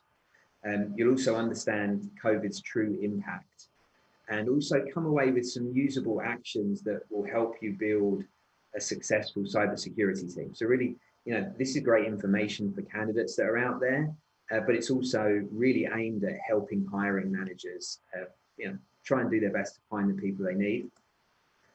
So the cybersecurity skills gap pre-COVID. So November 2019, ISC Squared announced the cybersecurity workforce study that was picked up by everybody. It hit all the news channels, and they basically said that the cybersecurity workforce needed to grow 145%. The global workforce was estimated about 2.8 million, and they needed another 4.1 million. And then here in the US, currently you had about 800,000 people working in cybersecurity, and they predicted we needed another 500,000. And then just to sort of jump into that, you've also got the fact that ISACA brought out in, I want to say late January, early February, their State of Cybersecurity 2020 report, part 1. And that had 62% of companies were understaffed and 57% actually had open positions. So that definitely met and matched up with what ISC Squared were actually saying. So current skills gap. So it's now almost a year on from the cybersecurity workforce study. Where are we? I don't know. Well, let me say, not I don't know, but we haven't had any actual data that we can look at the last year's data and look at this year's data and actually see what changes have been. So there's no comparable statistics we can look at since COVID has kicked in. So although we can't say one way or another comparing statistics, what we can talk about are the changes and the things that COVID were expected to affect. And then we can see what I can talk about a little bit about what I've seen. And then I think it's worth us talking about what the actual skills gap is. So what were the 3 main ways that COVID could have potentially bridged this gap? So layoffs, certainly, you know, thinking about industries that would be affected, perhaps there would be not only huge layoffs, but lots of companies potentially collapsing, industries, you know, other industries that are even outside of that, maybe even having to make lots of layoffs, you know, consumer spending going down, business spending going down.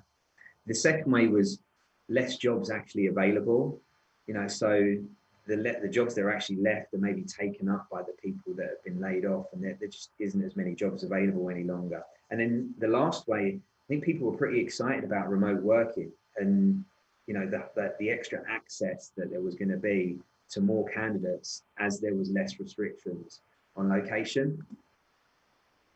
But did that happen? No. Nope. Now we've seen some of those things happen, but did this bridge the gap? In my personal opinion, no, it didn't. So what we've seen is industries mainly affected really have been like travel, anything related to maybe in-person entertainment. They made huge layoffs. Other industries really couldn't do that, and they couldn't do that because their teams were already understaffed. Also, the layoffs that I did see, and even some of the entertainment ones, I didn't see any layoffs within their team, within their hands-on teams. Unusually, the layoffs were made at a strategic level. So I saw a number of CISOs actually affected where I guess they needed to save budget very quickly, and they took the decision to lay off a CISO rather than lay off their staff. And that's interesting. I'm not sure whether I agree necessarily with that move, but at the end of the day, when you're running a business, you have to make decisions that are right for your business. I also did see a few layoffs, mainly at junior level, but some of the layoffs we saw within businesses that weren't heavily affected were kind of changes that they were looking to make anyway. So we didn't quite see the layoffs that would bridge the gap. Less jobs available. So the timelines that we really saw were, come March, April, all of the roles were put on hold. It was really everything was put on hold. All of our clients turned around and said to us, we're all on hold. We're not going to be recruiting. And so, but the CISOs and people like that were telling us, actually, we've asked for an exception. We are going to get these approved. We're so understaffed, and we're busier than we've ever been before. And so we saw these exceptions made. Within a couple of months, the positions were back on, they were approved. And then what happened was we went through a period of time where the internal recruitment teams, those that still managed to keep the internal recruiters on, they were busy trying to fill these positions. But that's a very tough ask. Our industry is all about privacy. It's all about trust and credibility. And if you're not permanently in this industry, it's very hard to quickly build up a network of people that you can then fill these positions with. So it took a while before we started seeing these positions coming back. But right now, we are as busy as we were last year. And last year was the record year. It was actually our record year since 2012. So there are lots of jobs available. Now, the jobs are in certain different areas, I will say, but there are still lots of jobs available. And then the last wave was remote working. And that's a funny one, really, because yes, you absolutely will get access to more candidates if you're not stuck in towards a location that you have to hire. However, all of your competitors are now in the same boat. So you've got an awful lot more competition from all those people that are actually working from home. And actually, a lot of those people were already working and in jobs. They were in local jobs, or maybe they were already working from home. So you're not really filling the gap there. You're still hunting in the same areas that you were for your staff. So talking about the future, so what does COVID look like, post-COVID look like? This is what we're starting to see some of this happening, but a lot of this is predictions. And so we'll start off with like the whole remote hybrid staff.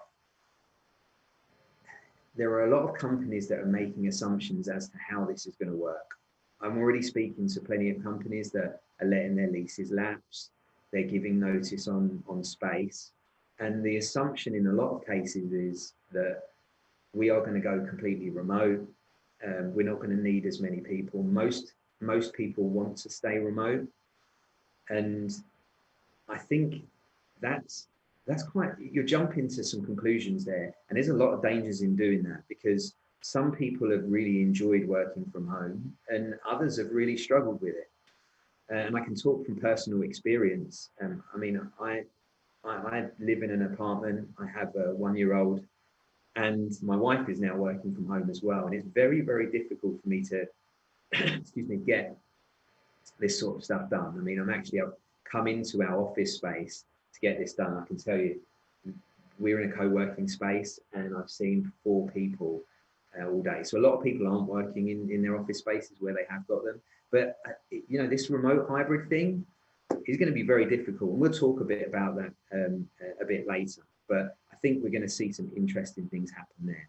I think also salaries. I think there'll be a flattening of salaries. People that enjoyed remote working are probably going to want to live wherever they want to live, right? And as long as they can get good internet, they may not have the restrictions they have. And we may see people moving out of some of the big tech hubs. I certainly have friends that work in tech that were living in San Francisco, and I know some that have moved to Tahoe. I know some that have moved up to Oregon.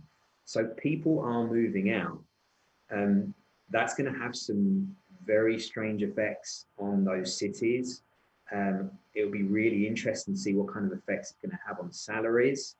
There isn't many good compensation plans for remote workers, and we've, as a business, seen some companies really struggling to put their finger on how much they pay somebody, especially because, you know, a person living in Orlando in Florida has a very different cost of living from somebody living here in Los Angeles, for instance, or San Diego, or big cities like that. And so the interesting discussion will be, does where you live actually make a difference to what you get paid, or will there have to be just a flattening of salaries where this is how much remote people, you know, remote workers get paid? Again, really interesting times. We will see what happens with that. And then I think the last thing is we're going to see a better investment into cybersecurity staff. And I think the realization now that unemployment has grown massively in the US, and that although unemployment is very high in the US, unemployment is still very low in cybersecurity. So those things don't equal each other. And I think companies and hiring managers are going to realize we need to invest into our staff. We need to keep the staff we've got, and we need to be really good at attracting new staff. And if this gap is going to be bridged, we're going to need to invest in people to do that. So, like, it is definitely very interesting times right now. So, moving on to what I call the unreal skills gap. The skills gap is real, right? I joke that it's unreal because many people think that it's imaginary, but it's not. It definitely exists. However, I can't blame people that are sitting there out of work thinking, well, why can't I get a job, right? And we can go a long, long way for bridging this gap by fixing just a few things. And I believe the unreal skills gap is caused by unrealistic expectations on job descriptions, uninformed HR and recruiters, and uninvested hiring managers and companies, right? You can do a much better job of bridging the skills gap by starting to invest into your staff, by bringing in entry-level candidates, you know, cross-training people even within your businesses. And so it's important that you're looking to do that. Offering apprenticeships, there's so much that we could be doing. So look, let's make sure we're working on that. But look, but first thing we need to do before we even start to look at hiring, we need to look at retention. Now, what I will say is some of these stats do come from, it's all pre-COVID numbers, but I still think they're very valid. Pre-COVID, these are crazy numbers. But pre-COVID, 70% of people considered themselves in play to be recruited. That's, if you're a CISO, you're looking down and 2/3 of your team are actually looking to leave. That's insane. That's scary. I mean, if you're not already stressed, you know, you got to be worried, and you're going to constantly be filling a leaky bucket unless you get this sorted. So I want to talk about retention. This here is something that I put together.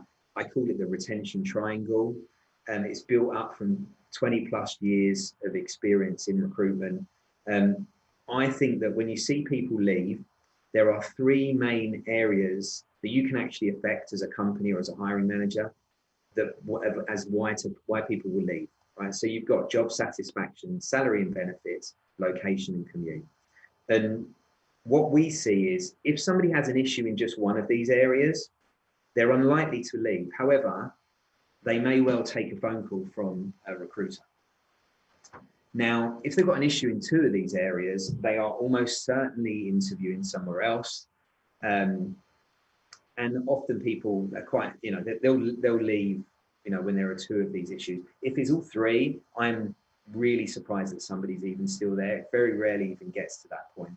So look, you can try and get this sort of information during your exit interviews, but people are rarely honest in them, right? They want to leave in a positive manner.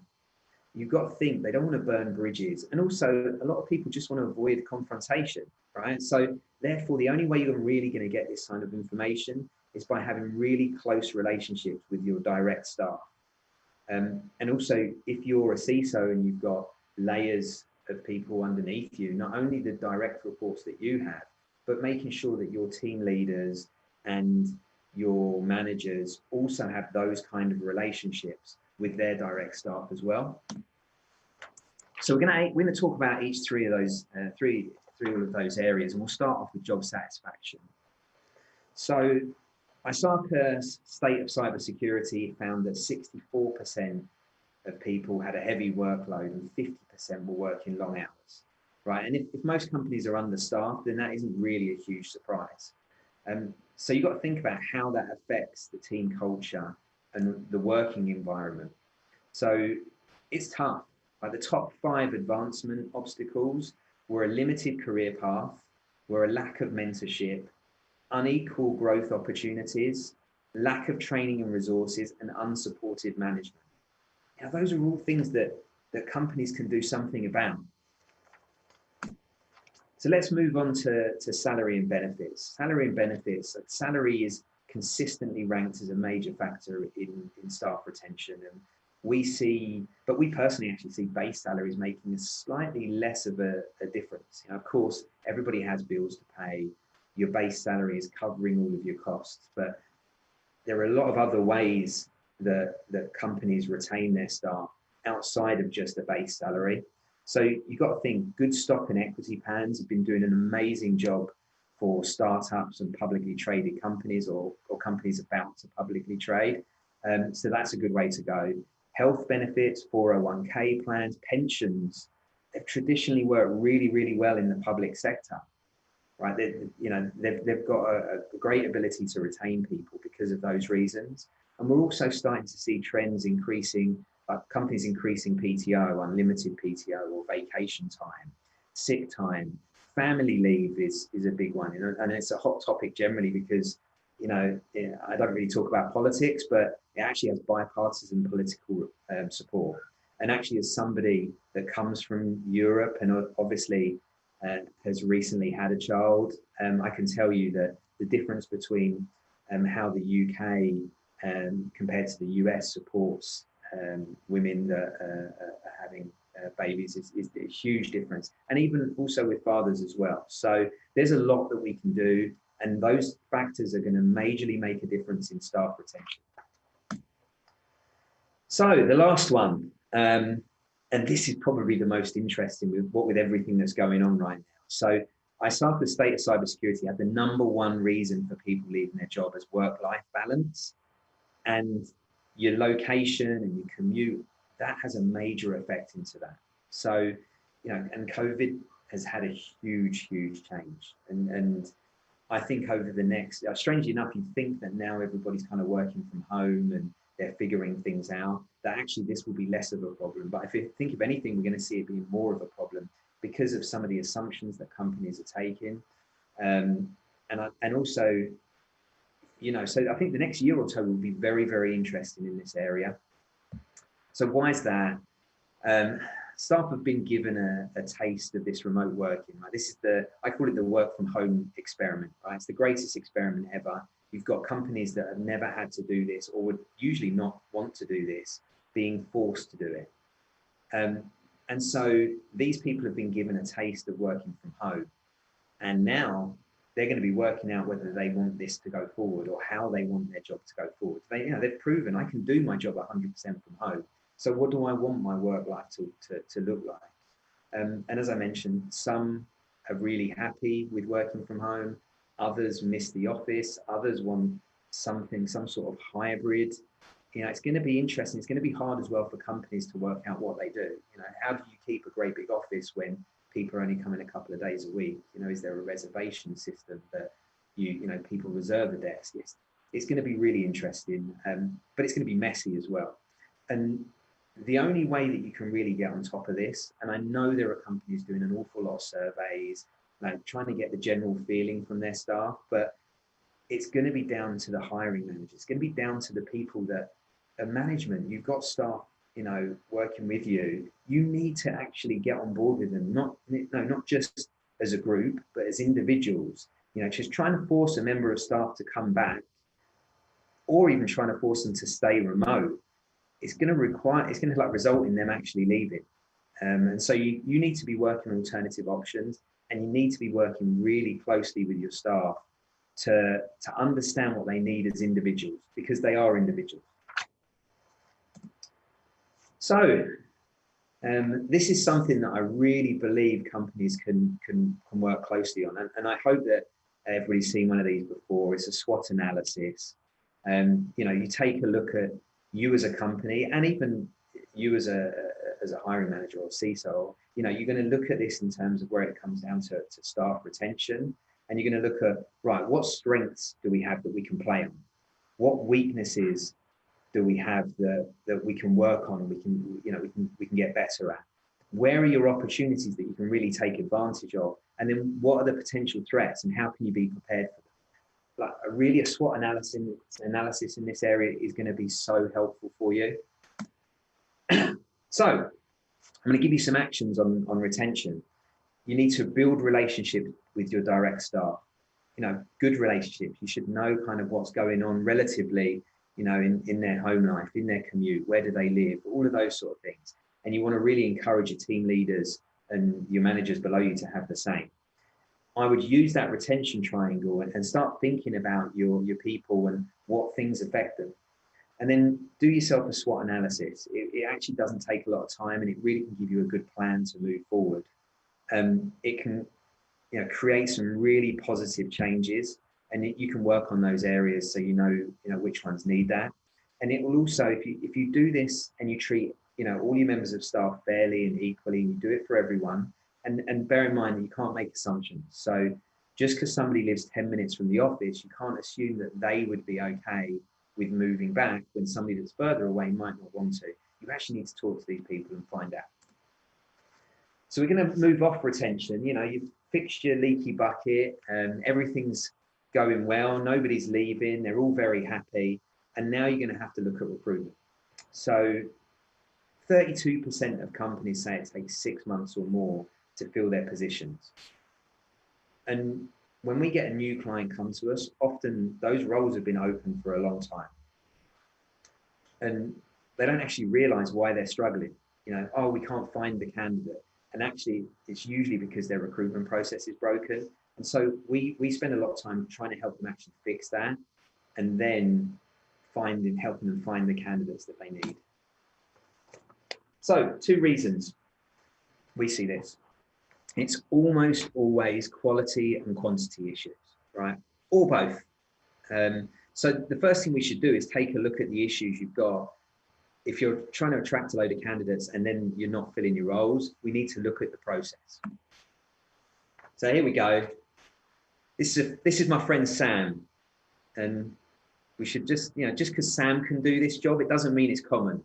So people with 6 arms, strangely enough, aren't that common. And you may well have a Sam in your business, and if you do, you should treat them really, really well. Because finding another 6-armed Sam is going to be very tough. And in the cybersecurity industry, you know, Sam is referred to as a purple unicorn, right? Somebody that's doing multiple jobs. And I will say, I don't know why we call it a purple unicorn, but I guess a purple unicorn is as hard to find as any other colored unicorn. But anyway, so Sam's doing multiple jobs. If you need another Sam, or you're replacing a Sam, you're going to find it very, very hard to do so, especially if you've only got a headcount or budget for 1 person.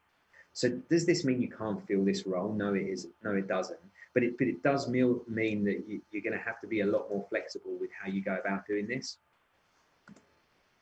So we'll start off with the job description. Now, I've talked a bit, you know, what will the person do day to day? What are the skills that the candidate should have? What are the essential and desirable skills? What are the minimum skills they've got to have? Is it like, this is the first thing before we start even at this, the hiring manager must write the job description. This cannot be a mishmash of job descriptions that you've seen on the web and you've cut and pasted. It cannot be, let's ask HR to write a job description. You've got to think, are the skills you're putting on there, are they really essential? Or are they desirable, right? What's truly the absolute minimum skills that this person must have? And then you've got to think, outside of your company, is it actually common to find these skills together?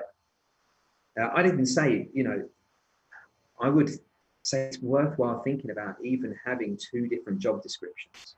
Your job description that you use perhaps more of it as an advert and more to start encouraging people to apply. And that advert has your absolute essential skills. And then, you know, internally, you're going to use that essential skills job description and you're going to add your desirables, and that's going to help you. The desirables are going to help you filter out and funnel down to the people that you actually want to hire.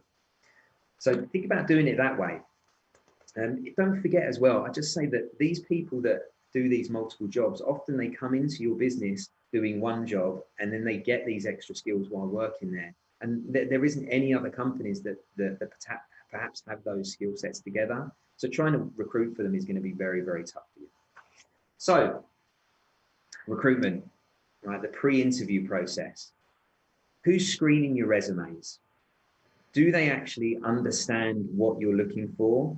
You know, have you actually looked at some of the rejected resumes? The person that's actually going through them and filtering them, have you gone and said, right, show me some of the ones you're rejecting. Tell me why you're rejecting them. Tell me what you liked about these ones. You need to be very, very careful of people that are screening and using checkboxes for skills or making assumptions around education or certifications, right? And unless you're in the industry and you know it quite well, it's very hard to do that when looking through resumes. You know, you should know this skill does mean that this person will have this skill. You know, this is what's actually important. So as a hiring manager, you need to know who's doing that filtering.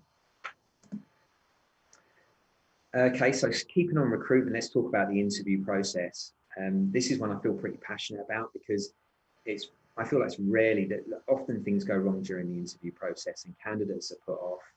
And your role can quite easily go from the favorite role that the candidate has to the last one that they actually want to take during that interview process. So it's really important you get it right. So first of all, you want to have a very quick process. You lose candidates by having slow processes. And to start that off, start thinking who are the absolute essential decision makers that you need to have in your interview process. Who's, you know, should they actually be there? If they're not adding any value, then they shouldn't be interviewing. Despite them, they might want to be involved. That doesn't mean they should be involved.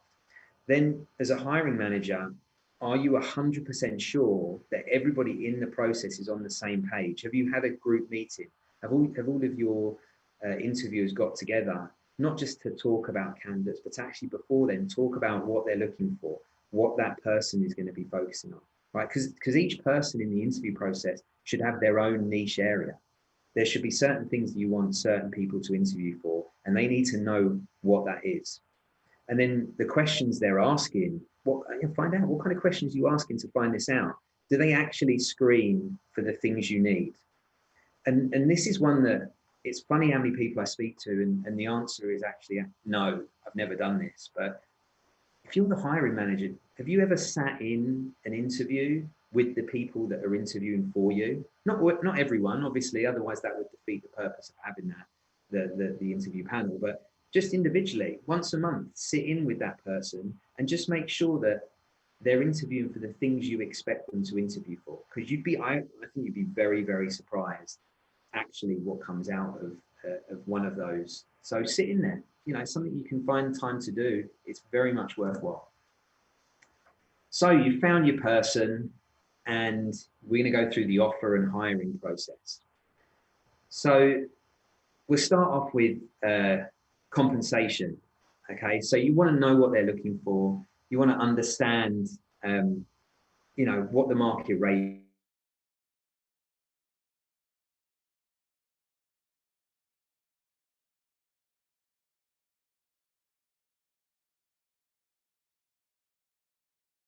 is. You want to start the employer related, they then have to be somewhere. Let's make sure you set these things up and you're clear from the beginning. The process communication is very important. And I'm getting a thing here saying my internet's unstable. Let's hopefully it isn't affecting anybody too badly.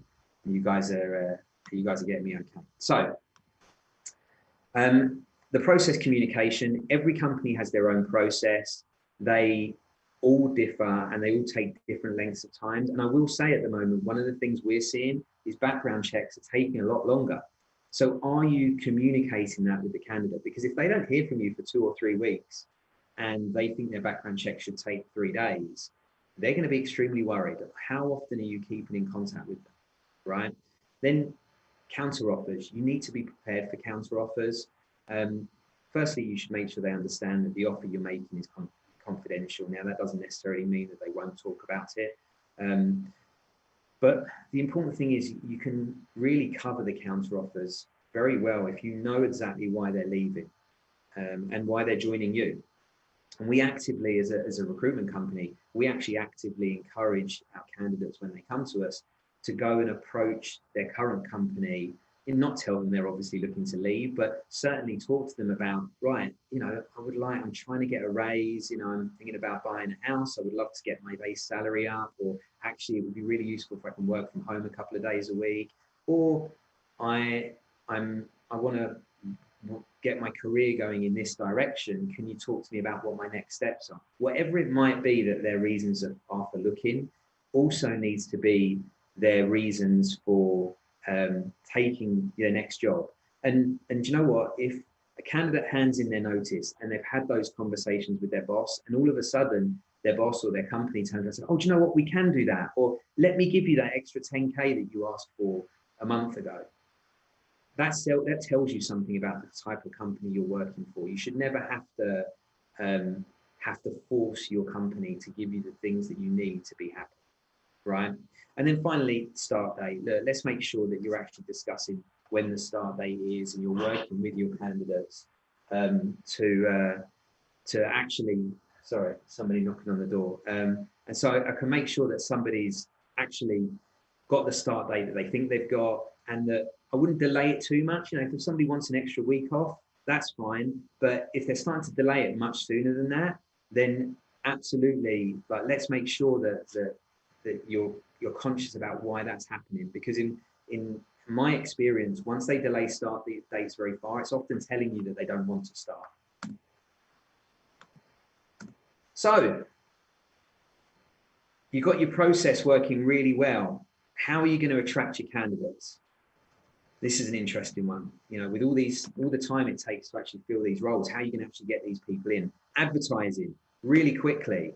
We work in an industry that's all about security and privacy, and we're going to expect these people to send their personal data to an advert or a website that gets them added to a database for who knows how long, and maybe they'll receive some standardized response, or maybe they just won't hear anything back at all.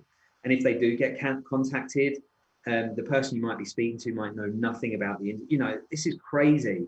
Advertising is broken, right? Yes, we do it. Yes, most companies do it. That's not really how you're going to find your staff. So we shouldn't be relying on that. So your network, this is really important. Internal recommendations.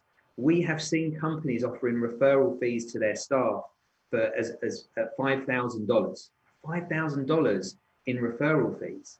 That's insane. We had one candidate who actually had 3 different referrals. $15,000 that candidate earned in referral fees. They bought themselves a new car. So look, that sounds quite a lot, but when you think about what you may be paying a recruitment company like us, or how long it's taking you to fill these positions, making sure you've got an attractive recommend a friend scheme is important. Your virtual network. LinkedIn is amazing, and it's key for hiring managers. Also, who else does your team know? Make sure you're sharing that you're looking. Your local community. This is the one that I'm really passionate about. And of course, I'm here speaking at ShellCon, but how is your company involved in the local community? There are a lot of organizations. You've got CSA, OWASP by SARCA, ISSA, ISC Squared, all those organizations in cybersecurity that you can work closely with. And then outside of that, don't forget, if you're looking for some diverse candidates, let's support the organizations that are doing that sort of stuff. So you've got the Women's Society of Cyberjutsu, great organization. Mari that runs it, hello, you're amazing. I know Lisa that founded it. Great organization. You've got WISIS, Women in Security and Privacy, the ICMCP, Blacks in Cybersecurity, and there's a whole lot more. So get involved, sponsor them, work with them. Back when we're meeting in person, offer your workspace to host their meetings. There's so much you can do that is a quid pro quo. You can help them and it will help yourself, and you're giving back to the community. And then of course, conferences. You know, does your firm have a presence at these conferences? Do you send staff members to these conferences? You know, if you've got speakers there, do you encourage your team actually to speak at those conferences? And do you give them a bit of time to do research so they've got something to speak about? Right, external recruiters, obviously I'm completely biased about this, but I know one of the stats that came out from my circle was 72% of cybersecurity professionals do not believe that their HR department understands their hiring needs. And I don't actually think that's a HR department's fault. You've got to live and breathe this industry to understand it, right? And if you don't trust your internal recruiters, why on earth would you trust the generalist recruiter that works for an external company, right? There are a lot of them that will tell you they're specialists. This is a very easy thing to see and do. You can check what they're advertising. You can go to the company's website and you can have a look at what they're actually advertising for. And then, you know, LinkedIn's a good way. You can tell whether they really do this sort of stuff. You want to have a trusted source in a company. You want to see, are they involved in the local community? That's going to be a good way. Do they give up their own personal time to be involved and volunteer? And of course, I will say, do they speak at conferences?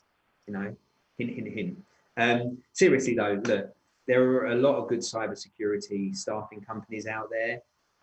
Not only Tyro Security, but we have competitors, and I've got a lot of respect for them too. So build yourself a relationship with one. You know, it'll be a good move for you. So finally, my actions for recruitment. So you've got to understand the skills gap before you know what you can do about it. And your SWOT's going to come in handy with that as well. Not only, you know, understanding what you're doing as a company, but understanding what will attract people. You want to understand your retention issues before you can even think about hiring. You'd be insane to do it the opposite way round. And you want to ensure your process is really fast and efficient, right? Before you go all out, right? You know, if you fixed your process, you know that you've got good retention, you're using all your tools, make sure you move quickly. If you move quickly, you will find and get your staff. So that is the end of my talk. Thank you so much for listening to me. Hopefully you managed to stay with me through the whole lot, and despite people deciding to knock on the door of my office and losing the signal a little bit, hopefully you caught all of this and you enjoyed it. I am looking forward to we've got a little bit of time for maybe a few questions, and then I'm going to jump onto Discord after this. So if we don't get the questions on this, then I look forward to it on there. There's my contact details there as well, by the way. My Twitter I don't use all the time. My LinkedIn, I'm on there all the time, and actually a lot of my posts on Twitter just come from LinkedIn. So connect with me, and if you do, please make sure that you mention in the note that you heard this at ShellCon, because I get a lot of people connect with me, and that will help me just accept it straight away. So thank you very much. Thanks, Chris. That was an awesome talk. We do have a couple of questions. So from Pat of Lori, Chris, do you think salaries will go down with remote working if people are no longer living in places like Silicon Valley? I think employees accept that they yeah. live in. Do you know what? That's the difficult thing. Like companies, I've already seen companies trying to come up with budgets for jobs that are remote, and the budgets just aren't competitive. And a lot of people have been working remote for a while, so you can't. It's going to be really difficult. I think there will be some lowering of salaries. I think that's more likely to happen in the high cost of living areas. And I think that we'll see probably salaries raise a bit in people that are working from home where the costs of living are lower. But I mean, there's going to have to be some effect to it. Just depends on the demand, right? If demand still outstrips supply, companies will still be paying a lot of money, and it will just continue driving the salaries up. Yeah. Is that me time over or a smoke alarm? Chris, you're on fire. That was the 5-minute timer. So yeah, we've got time for another question or two. So from Lori, do you think the careers of women in tech have been more affected by men than men by COVID? And is that impacting the demographics you're seeing as a recruiter? Do you know what? We've not seen. I wouldn't say we've seen any effect on women or men or anything that I can particularly say. Right, there has been an effect, like in terms of layoffs and stuff. I would actually say that like we're getting more demand than we've ever had before, and I would say that most of that demand, as part of, it's become a much more normal conversation to talk about D&I during the process. And actually them ask us, what do you do about that? How do you? I mean, we have a very diverse team here at Tyro Security, and because of that, it makes it very easy to have relationships with I've got one of my recruiters is in the Blacks in Security group and really active in there. Chrissy helps mentor women and got involved with ISARC as Women in Tech, and the Cyberjitsu group we've been involved in with a while. And Jesse actually started the largest Latinos in cybersecurity group on LinkedIn. So we're very active in those communities, and we actually get asked more than ever during the process. We want to see more D&I candidates. We want more options. I will say, actually, Kristen, I want to actually add to that, though, that with all of that in mind, there is still people are not, they're not flexing their requirements. They're not saying, well, we need more women, and so we're going to accept it. We're going to lower the bar. They're not doing that. They're keeping the bar high. And I personally think that's a really positive thing, because you want people that are working in teams that have their colleagues' respect, not ever the feeling that somebody got the job for anything other than their ability. Very true. I think we've got one more question, but we're just got 2 minutes left. So you may want to hop over on Discord, take that one. Yeah, absolutely. Yeah, I'll jump into that. I look forward. So I'll see everybody on there. Thank you again, everybody. Thanks, Kristen. Thanks, Chris. Great talk.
Hi, everybody. Sorry for the extended intermission there. Thanks for sticking with the RaiseMe channel. Coming up next, we have Dr. Jeannie Umberger with Harnessing the Power of Apprenticeship. Dr. Jeannie Umberger is the Executive Director of the Purdue Cyber Apprenticeship Program, a DOL-funded program at Purdue University. Dr. Umberger was the Assistant Vice President for Research, focusing on industry-academic research relationships, technology transfer, and economic development prior to joining the Purdue Polytechnic Institute as the Associate Dean for Engagement. In addition to her academic experiences, Dr. Umberger worked for IBM and Lexmark International, Registrar, which is a contract research organization, NIOSH, and Bristol Myers Squibb. She earned her doctorate degree in anatomy and neurobiology, MS in public health, and her pharmacy degree from the University of Kentucky. So I will get off of here and let Dr. Umberger get started. Thank you so much. I appreciate that, Christian, and welcome. Thank you all for joining me today. I hope this is some very informative information to you. And normally when I do a presentation, I like to go through and kind of poll the audience and find out a little bit about who everyone is so that I can really structure what I'm going to share. So that's not possible, unfortunately. I wish I was out in LA with you all kind of hanging out. I understand it's a pretty cool event. So instead, I'm just going to pretend there's just a nice mix of folks, and I'm going to go through and hit it along those lines. So as I said, I'm going to talk about harnessing the power of apprenticeships in cybersecurity. And I'd like to go through and essentially set the stage when you think about this. We all have read in the press where there's a lot of complaints saying, hey, I want to go through and get some type of benefit from higher ed. I don't understand how is it beneficial. I want to be able to go out and get a job. Or better yet, I can't really afford my education. What can you do to go through to help me? Well, this is a new program, or not so much new. It's really been around for many, many years, the apprenticeship model, but it's really new here in the United States. It's something that many, many generations ago people did. They got away from it, and now a lot of folks are getting into that, opening this opportunity up as a new model, not only to go through and bring in talent, but also help individuals to break into new fields. So let's go through and talk a little bit about the cybersecurity and how we're all at risk.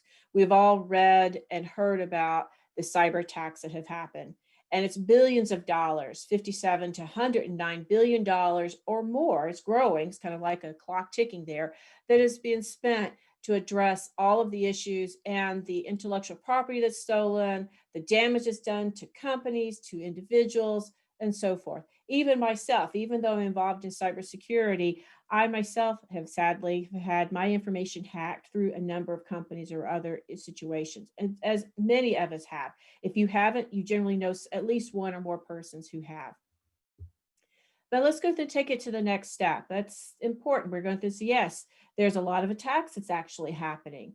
However, what can a company do, or what can I personally do to go through and make a difference? Because there's millions of jobs that are open, and the companies really need the help. You've got these individuals who are wanting to go through and essentially hack into their company for either money, ransomware, whatever it may be that they're doing this. And companies can't hardly keep up. And part of it is because they don't have enough individuals. And to add to that, there is a significant lack of diversity in this. And let's go through and break this down. When you look at the percentage of individuals who are in the STEM or cyber fields versus those in general in the US workforce. So African Americans, in general, there's only 6% of those working in the cyber STEM related fields as compared to 12.6% overall in the United States working in general in the workforce. Same thing for those individuals, Latinx, as far as Latin American, Latino, 7% in cyber STEM type careers versus 15%. And the same thing for women. It's very lacking as far as the diversity that's there. So you're losing on this wonderful diversity of thought that's present. However, when you think about individuals that are trying to get jobs, or more importantly, you think about companies and their recruiters, and they're going out and trying to find people. Well, how does the companies go through and do this? How do they address what's going on right now? Well, there's when I look at it, 4 ways that a company can go through and essentially address the need for cybersecurity talent. They can rent it, meaning they go through and get a contractor. It's temporary and can be very expensive. They can go through and buy their talent. And by this mean they go through and essentially can poach it from other companies. And really think about the statistics there. They show that for every open position, there is only 1.5 individual out there that could go through and you can look at as far as a pool. So what does this mean? You're swapping. I take a person from you, so then you have to take it from someone else, and it becomes this vicious cycle. You can also buy it from a university. By this, I mean you have to spend a lot of money to go out and recruit and set all these elaborate recruiting strategies at a university to try to go through, and hopefully you will capture a small percentage of the talent. And especially in the area of cybersecurity, what we're finding is that companies are coming in and these students are getting job offers earlier and earlier. Like for instance, in their junior year, they'll go through and they'll get them essentially signed up. And so when you come and you show up and a student's a senior, oftentimes they're not there. So you're having to start earlier and earlier in the life cycle to go through to get those students and the cost that's involved. And there's also ad hoc. So you're going to try to go through and develop something internal. Well, that's great. But oftentimes a company's like, well, I don't know what's a good program. I don't know what a person's learning. I don't know how to structure this. What do I need to do? Or a company's trying to go through and put these things together themselves. So the thing I like to say is it's like Albert Einstein's definition of insanity. Why do we keep doing the same thing over and over and expecting a different result? So it's time for us, and I mean the collective us, to go through and come up with a new way to go through and not only recruit the talent, but help individuals to go through and break into this field. Again, the United States finally catching up with the rest of the world. So there is a cross-administrative initiative that started in the Obama and continued through the Trump administration that is around apprenticeships, that's reliance on increasing the domestic workforce by going through and taking talent that may not necessarily be in this space and bringing them into this field, creating this pipeline of new and excellent talent.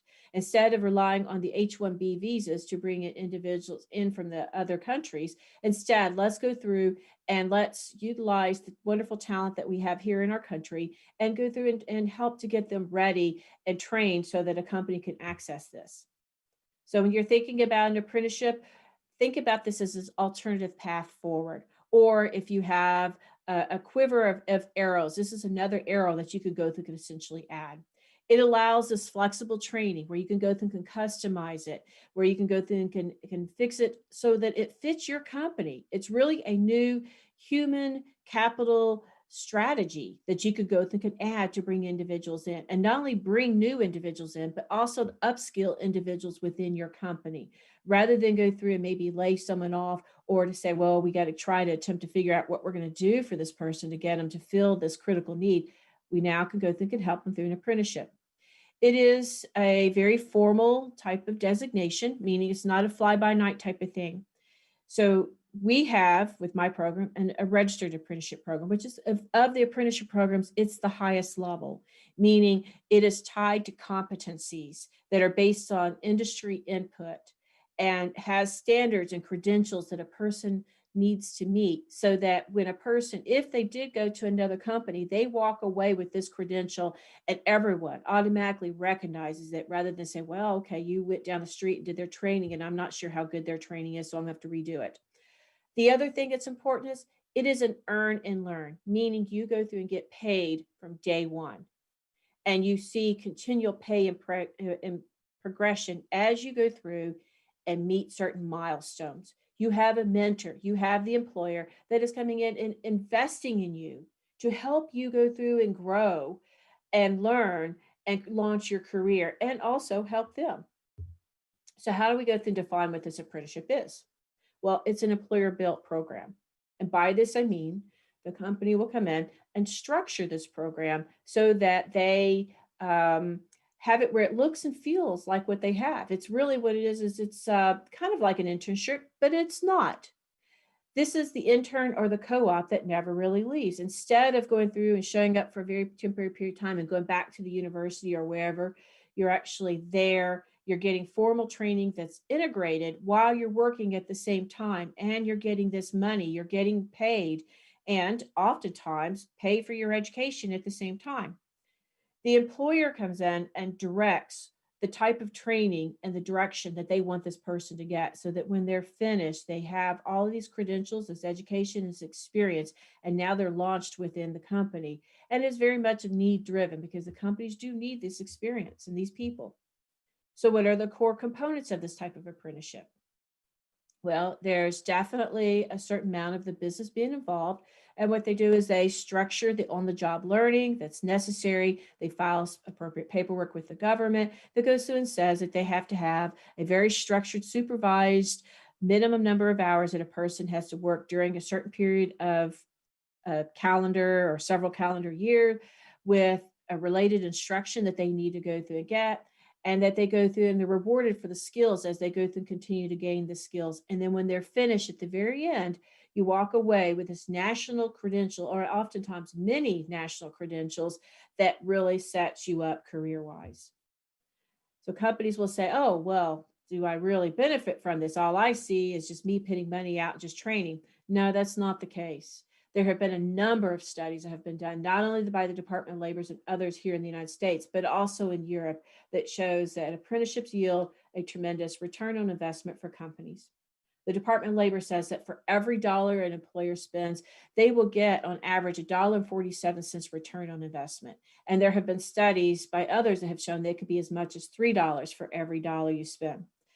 Recouping the cost. Well, based on several studies in the European Union and others, they have shown that within year one, that's the year that you may expend any type of real, I guess you could say more in the negative. But by the time you hit year two, you're net neutral. By the time you hit year three of that apprenticeship, the company actually has a positive return on investment, because you're seeing the real return from having these individuals there working for you and making a difference.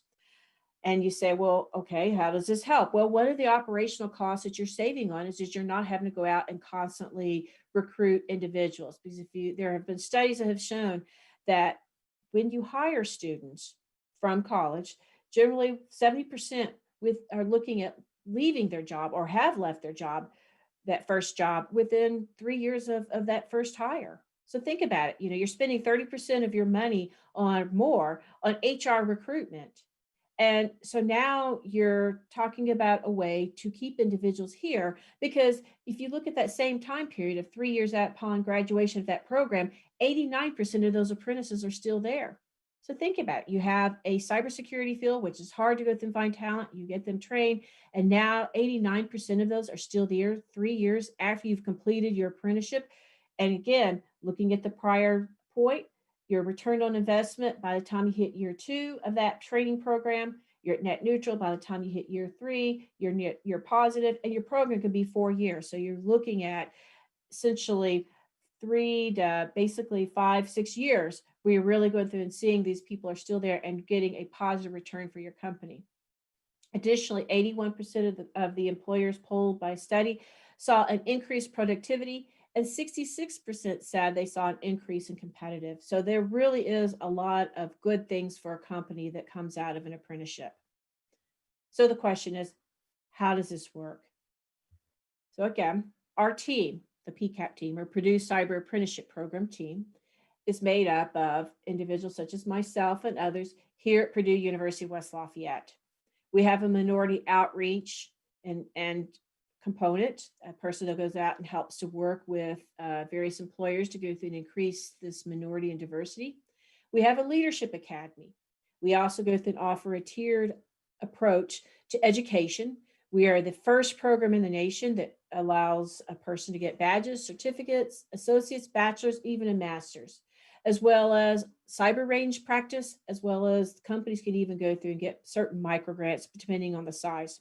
We also have North Carolina State. They perform all of our evaluations and metrics to make sure that we are keeping it at the high, consistent quality level that we need. We also have an intermediary called Fastport, who works quite closely with a lot of the veteran associations and helps us to go through and recruit not only companies, but as well as apprentices. But more importantly, they have a lot of experience in helping companies to take care of all the paperwork.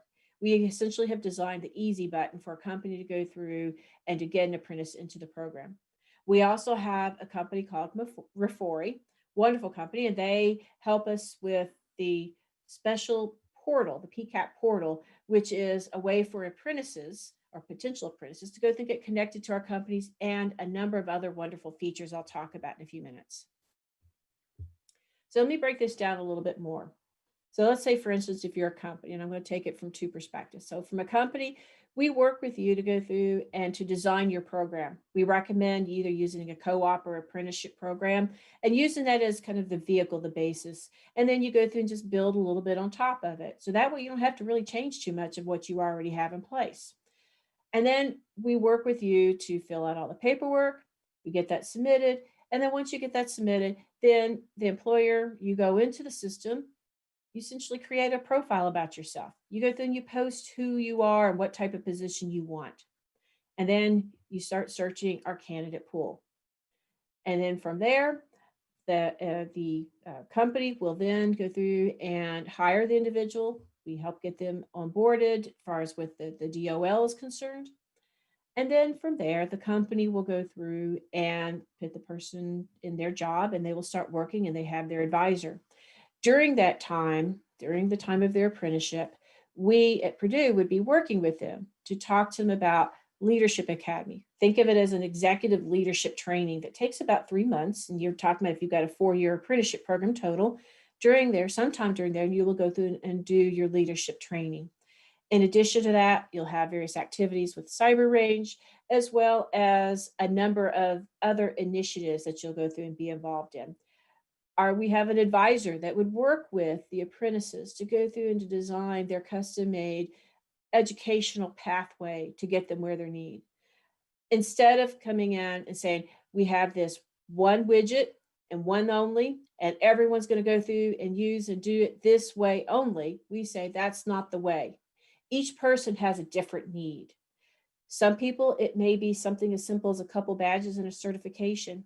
Someone else, it may be a master's, and then everything in between. And that's really what this does. And so by the time you're finished, you have this individual that will finish with the program, with your program, and they're highly trained. They have certifications. They are well-versed in what's going on with your company. And what they've shown is that many of them will want to go through and stay because you've now given them a career trajectory and you've really invested and are interested in them. So let's talk about those 4 different levels of education, as I had mentioned. We have the badges and certifications. We have the certificate and associates, a bachelor's and master's. We are the first program in the United States to go through and to offer all of these levels as part of our apprenticeship. Most of them will just offer one, and it's kind of like either you get an associate's or you don't. Instead, we have this mix. So let's get to start off with talking about the badges and certifications. We have a special center within Purdue that will work with the employers as well as the apprentices.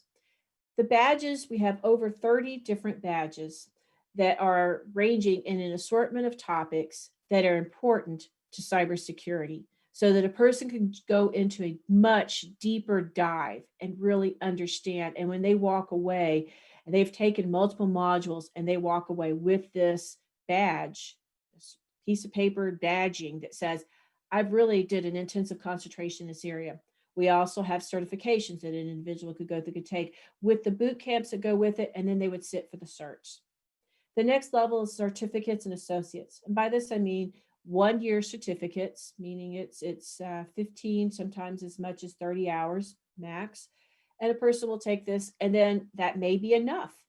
Depends. Or we also have 2 different associate degrees that a person could go through and can select from as they need it. We have a bachelor's, which is offered by West Lafayette, the Purdue bachelor's that we have here on campus, except you don't have to come to campus. You actually could be anywhere in the United States, and you're getting the same quality of program that we have here. In addition to that, we also have a master's, which is our Purdue sister campus that is located at IUPUI, where you can go through and pick up a master's there. Our entire program, our entire degree program is tied to and has this accreditation with ABET, also the NSA. Everything is mapped to the NIST, National Initiative on Cybersecurity Education, or the NICE. knowledge, skills, and aptitudes. And why that is important is that there has been a significant initiative by NIST to say, okay, if you're going to go into cybersecurity education or get education in this area, there's over 50 different careers, occupations out there. That being said, we need to understand what are the competencies, what are the knowledge and skills and aptitudes for each one. And really, if you tally them all up, it's over 2,100 of them. And they're divided up among these roughly 50 different occupations. It could be a little bit more, a little bit less, but right around 50 different occupations. And we have tied our entire program to that. And what is significant is this means as a student goes through our program, they can go through and find and understand how they're growing in these KSAs, because the program is built so that it is actually quantified where you can see all of this information. I'll get that in just a second. So you actually can see how you're coming along on that. And let me go ahead and I'll just jump into this. So what is that when an individual starts in the program, and this is for those that aren't the companies, let's go through and think about this. You decide, hey, I want to do this. I go to purdue.edu/PCAP. And I go through and I start and I put my profile in there. And as part of that, you will go through and do essentially a baseline assessment. And a baseline assessment is used for two things. One, it's used later on for the Leadership Academy. It tells you a little bit about you, who you are as a person, and kind of your baseline there. Additionally, it gives us a baseline of your KSAs. And that gives the baseline of where we're starting from. It also adds in if you've got military experience or certifications or other key things, all of these KSAs are loaded in there. And then you essentially have your score. And then companies will sort through and they find matches that work for them. As you can see from the map, there's a heat map there with the little bubbles on there. That's where a company has come in and they have essentially posted their position. And now they're coming in and they're saying, okay, where are people at? Based on what I'm wanting to do. Oh, I'm located in California. Okay, I hear the people that's in that space. Or I'm located over in Virginia. Those are the folks that are in that space. Or you've got individuals that are willing to go through and to relocate. So a company could see a little bit about these folks. And then from that, they go through and they pick the individuals that they would like to interview, or they could work with someone internal. We have the system set up for that as well. And you go through and you select and you hire the individual. And then once you go through and you hire them, you assign them. But what's interesting, if you see the little component right here, says monitor progress and skills gap. This is where we're talking about the KSAs. And as a person takes courses, gets different certifications or whatever it may be, this information is like putting money in a piggy bank. These KSAs are going into this bank and you are watching. As the apprentice, you're watching your skills grow, actually quantified. And as a company, you can see likewise, you're able to go through and see how the apprentices that you hire and their skills grow. And matter of fact, you can even see where the gap, because it measures based on KSAs where these gaps are at. And from that, you can see, oh, here's some additional skills I need my apprentices to gain. And so I need either another badge, or I need to go through and offer this additional training, or I need X. And that way the company can work with the apprentice to go through and to get them the skills that they need to get to the very advanced level that they want and really superpower, turbo power this individual so that they are really able to go through and function and just their career will just take off. As I also mentioned, we do have a minority outreach component. This chart is a little bit busy, but we do have an effort and initiative to really focus on bringing more minorities and women veterans into the mix. Now, does that say that we're excluding anyone else? Absolutely not. It is truly open to anyone who wants to go through and participate. But we are also trying to go through and increase this diversity, which is important because the diversity of thought really makes a difference in the work site and how things are accomplished and solved. So this is a little bit old. This was information from last week. We've had a recruitment fair since then, so we're a little more than this. But we currently have over 1,100 people waiting to be hired. And this means 24% women, 54% minority, 46% of the individuals identify as having prior or current military experience, 41% has some type of security clearance. And as I said, 63% are willing to relocate. And what's also interesting is that a number of our people from the military actually had prior work experience in cybersecurity in some way, shape, or form, but not all. There are some that don't, but there are a number of individuals that are. But I always like to say we would love for those out there listening today that have an interest in cybersecurity, join our pool. Let's go through and put it out there so that hopefully a company will go through and want to pick you up. And for the companies that are listening and the recruiters, we strongly encourage you to consider what we have, because it would be a great opportunity for you as far as helping to improve the talent that you've got. Before I finish, I want to go through and touch briefly on our Leadership Academy. This is an important competency. And again, I like to think of it almost as an executive leadership training, because it helps individuals with their interpersonal skills, as well as helping with teamwork and problem solving and integrity. All of these come together as far as for the leadership, because these are very important cornerstone and pieces that are necessary to be considered a leader. And so what we do is work with an individual through this special online program that allows an individual to go through and to do a lot of self-reflection and thinking about what's happening at work and how you can go through and adjust all of that to really make a difference for yourself and for others. I also want to go through and give an example of one, at least one of the employers that we're currently working with, and it's NSW Crane. So Crane happens to be what they call a NAVSEA. It's one of many naval installations that are across the United States. Interestingly enough, we do have a naval installation that is here in Indiana, which most people kind of scratch their head. So wait a minute, I thought Navy facilities would be where there's water, and you're in the middle of the United States. Well, this was built back right around the time of World War II. And it was with the thought that since they do a lot of research, you want it where it would take 2 tanks of gas if you were flying an airplane from another country to go through to get there. So that was the philosophy and why it was selected. But I jokingly say, they do have a beautiful lake. It's a gorgeous area if you love outdoor type of activities.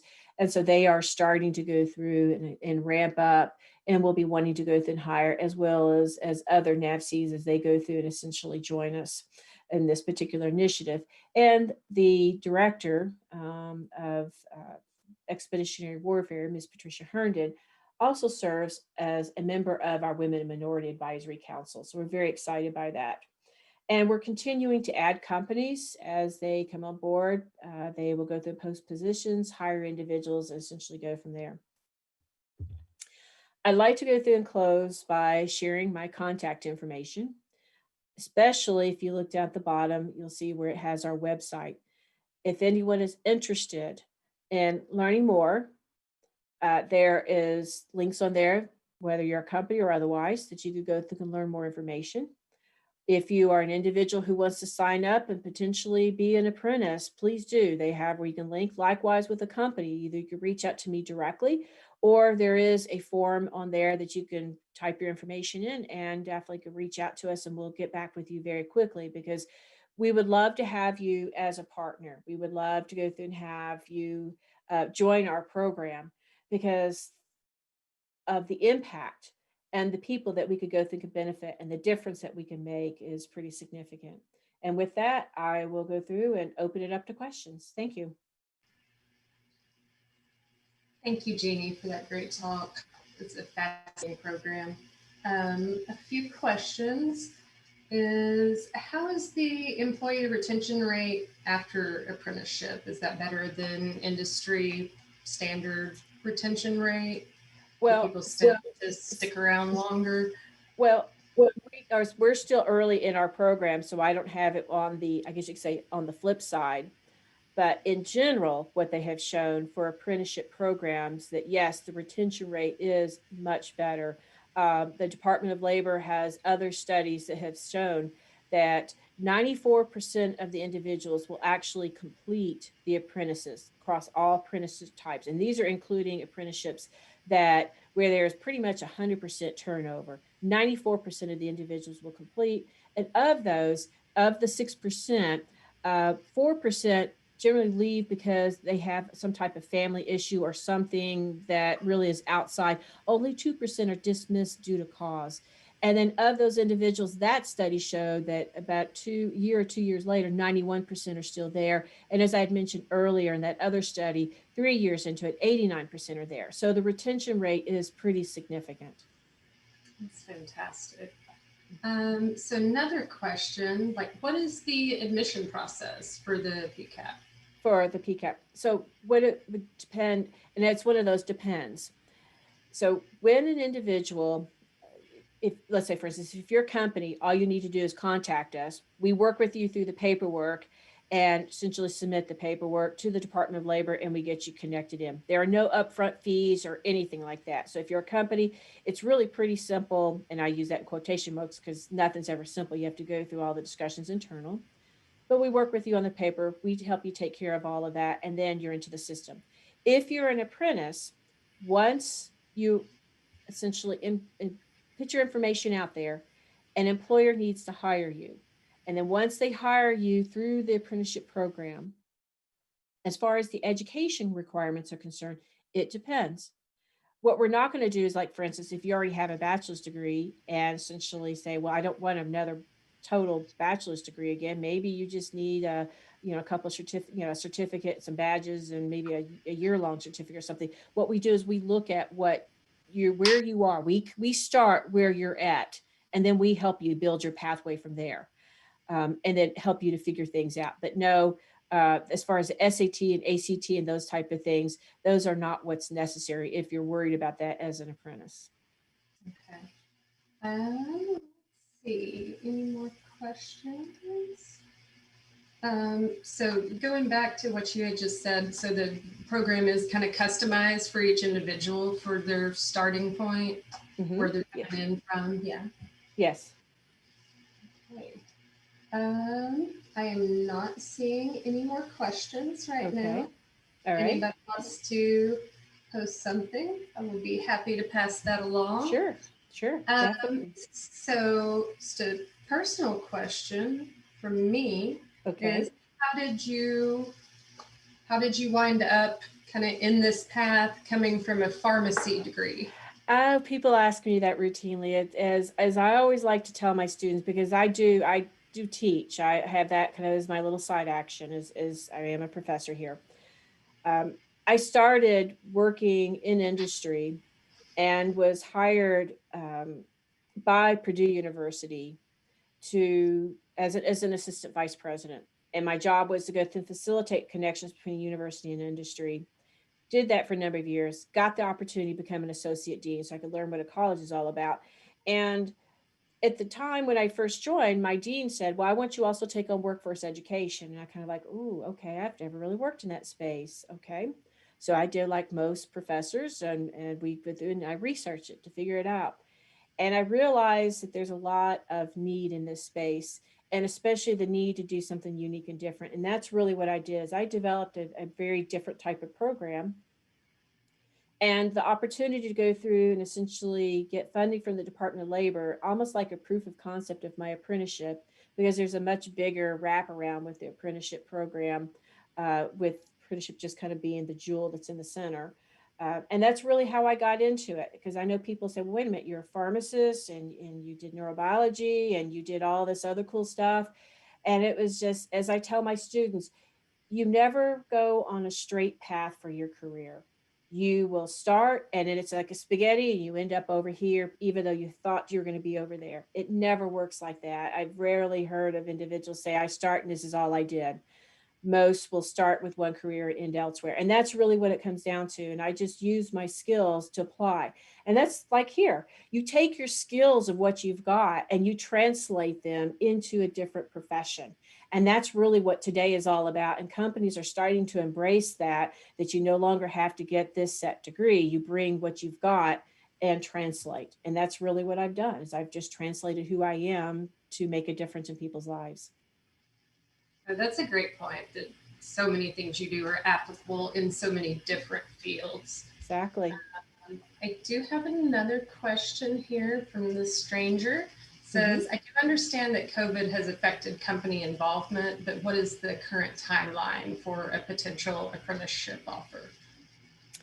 It will really vary. Right now, companies are just starting to come online because COVID really has slowed things down considerably. A lot of companies, we were making really great strides. A lot of them discussing, say, oh yeah, we're going to go through and do this. And then COVID hit and everybody just kind of stopped, sadly, because no one knew what was going to happen. And now companies are starting to say, oh, okay, they're starting to, I guess you could say, wake up. And so I really am reluctant to go through and say, oh, you do this and within 3 months, I guarantee you're going to get an apprenticeship. I don't want to say that because that would be wrong of me. And it just depends. It depends on your background, depends on the employer who's looking. And I also say to individuals, if you're working for a company and you're interested in something like this, let us know. Let us go talk to your employer and maybe they could go through and say, have you thought about taking this person and getting them in this program? So now you actually go through and develop them into a cybersecurity field to go through to help you out. Have you thought about that? So that's another option as well. So I know that's kind of sidestepping the question, but I don't want to go through and mislead people, and it just varies. But we do have companies that are going through the process with the Department of Labor. We've got several that are already into the system, others that are starting to develop their posting, and it's just going to be this continual cycle. Gotcha. So I know, and this was the stranger's question was, how long for an apprenticeship offer? But so how long does it take companies to get approved to do apprenticeships? That's pretty fast. It's fast. It really is. And really, when it comes down to it, the rate limiting step is really more of how quickly the company can go through and can get the paperwork through their internal processes. As far as with respect to us, we're pretty responsive. So when a company says, hey, I want to go through and find out more, we take them through the steps of learning more. We provide them with a lot of documentation to think about. If they need help to design something, we do that. If not, fine, we're not going to insert ourselves. And that once they're ready, there's some paperwork they fill out. We review it to make sure that it's in really good shape. And then we send it off to the Department of Labor. And really what we do is once we've submitted that, we automatically start letting the employer start working and getting their profile ready and to go into the system just to go through and expedite things rather than sit back and wait for the Department of Labor to review the paperwork. We go ahead and let them get started. Once they sign the various acceptance agreements, we basically have shortened that timeline for them. Okay. So we have about 10 minutes left. One other question. So the last two speakers both touched briefly on mentorship and burnout, which are both pretty common in the field. And mentorship seems like it would be pretty complementary to the apprenticeship thing. Do you have any words of wisdom or advice on finding a mentor or avoiding burnout? Oh, well, I mean, those are both a challenge as far as the avoiding burnout and finding a mentor. I guess it depends, where you're at within the company. If you're employed with the company, if there's individuals that you go through and admire. I always like to say is if there is a career that you want to go towards, if there's something like, I want to be X, let's pretend, I'll just say me. Let's say I want to be a vice president one day. Not really, but let's just say I did. If you could find a vice president or whoever it may be and contact them, say, would you be willing to go through and act as a mentor, give me advice? And it may not necessarily be in your field, but checking that out. If you are a graduate of a college or university, reach back. Sometimes they have different alumni networks that they could go through and get you connected there. But it's really beneficial. But not only is there like a work mentor that I'd recommend, but I also just say if there's someone that you admire who keeps your confidence when you are working, and this is a point to help you with your burnout, is to find someone who's not at your company, someone you respect, but they understand a little bit about what you're going through. And that's the person when you want to vent, that's who you vent to. Because if you vent internal in your company to everybody, what will happen is that could come back and bite you. And it's always good to have someone outside that could go through and could talk and help you kind of think through and see things. As far as burnout, work-life balance is really important. I know you hear that, but that's always a challenge, especially when you get in some really high pressure type of positions.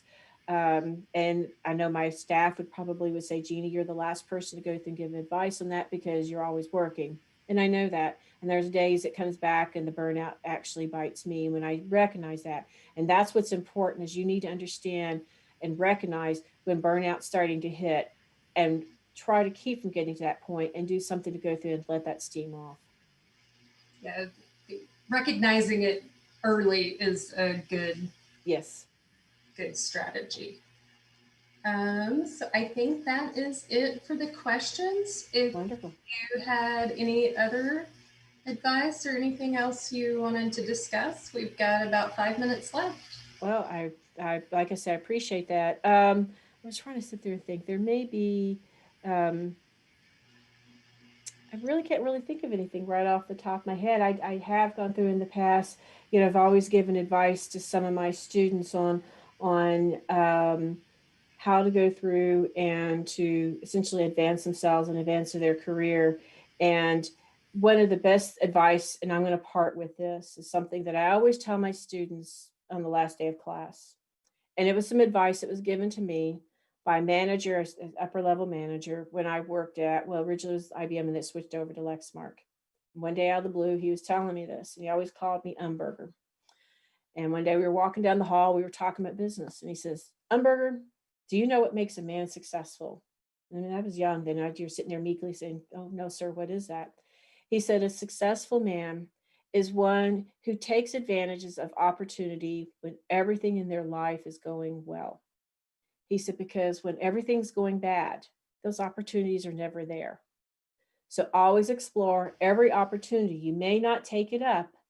You may not do it, as I tell my students, but you should explore it. Don't ignore it just because your life is good, because you never know. When I talk about that really weird spaghetti stream and I'm over here, it is purely because I took advantage, and when opportunities show up, I took a risk.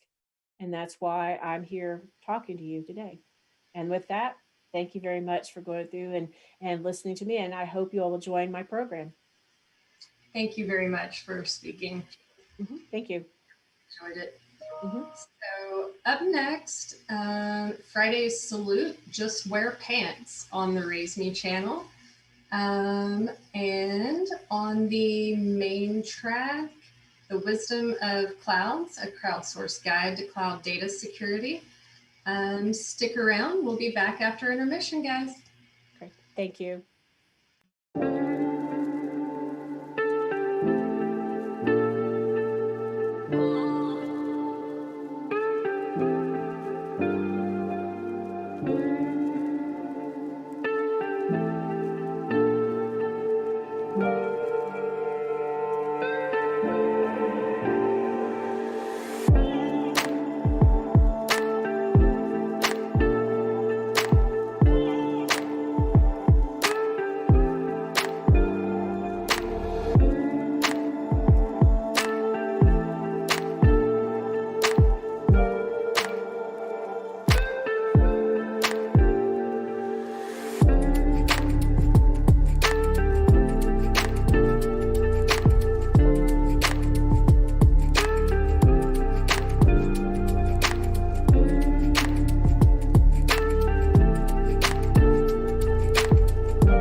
Hello, everyone, and welcome to the Friday Salute. Today's salute is Just Wear Pants by Chris Elliott. Christopher Elliott is the Senior Manager of Security Operations for Hulu. He retired from the United States Army in 2013 after 22 years of service, including 46 months of tours in Iraq and Afghanistan. His career spanned teletypes to satellites in a variety of roles, including NATO Communications Liaison and Communications NCO with 1st Special Forces Operational Detachment Delta. Since retiring, he has worked in numerous roles, progressing in title and responsibility in the information technology field. He has spent a large portion of his career evangelizing automation as a way to exponentially leverage the numerous tools the SOC has at its fingertips. Chris is an avid sports fan, and his teams are the Dodgers, the Clippers, and the Buccaneers.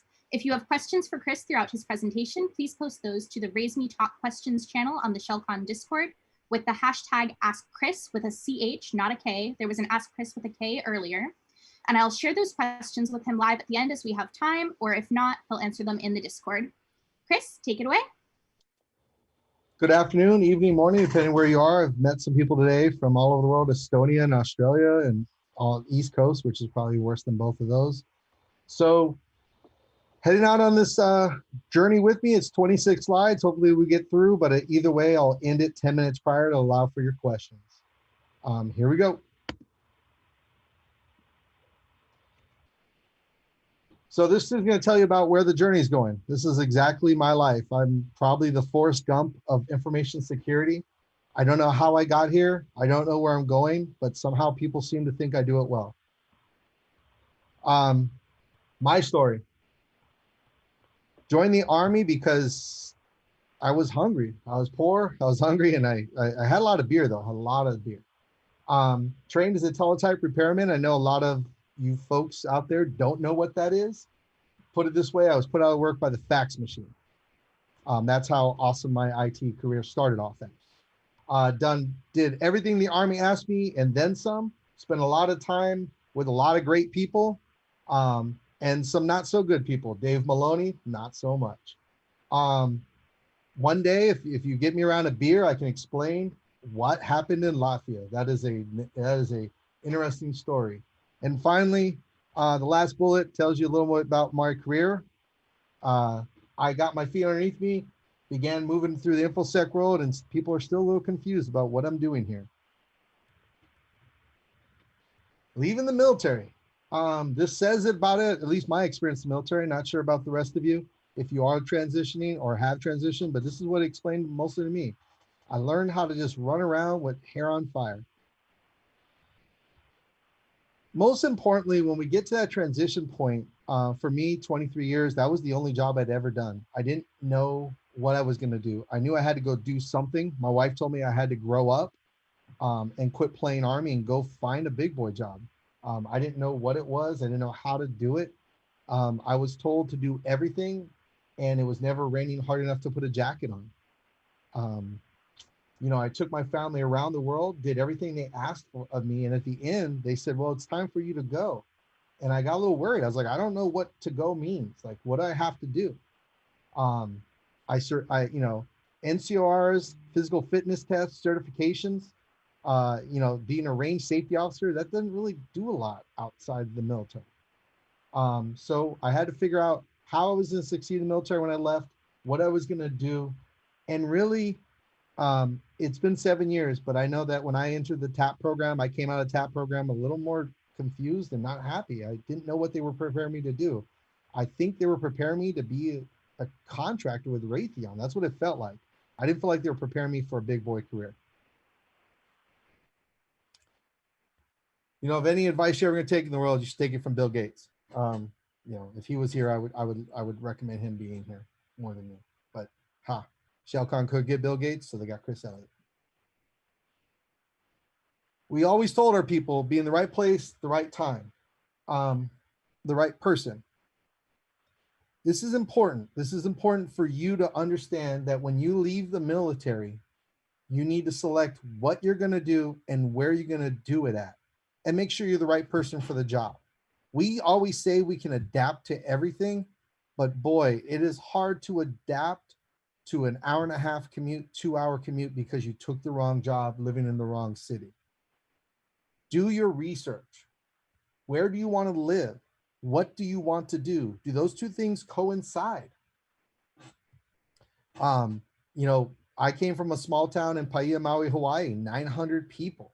There is no Amazon HQ there. I'm not going to work for Google there. I'm going to work at the general store or the sugar mill. Need to figure out where you're going to work and be realistic about what your job. Great thing about InfoSec, everyone needs InfoSec people. There are companies all over the place that will hire you, but you have to do the research and be realistic. I came here to lovely Southern California, settled in the city of Irvine. My first job was 7 minutes away from my house. I had the California dream. My second job out of the military was in Burbank. For those of you know, that's an hour and a half to hour and 45 commute in the morning. Sorry about that. And about 2 hours in the afternoon. I had to suck it up because I agreed it was for growth, but I really had to suck it up. It sucked. It was probably one of the worst commutes I've ever had for 4 years. Look for roles in companies that intrigue and challenge you. I've been asked today repeatedly, where should I, look? Well, look around your house. What do you like? If you're lucky enough to be transitioning, where do you want to work?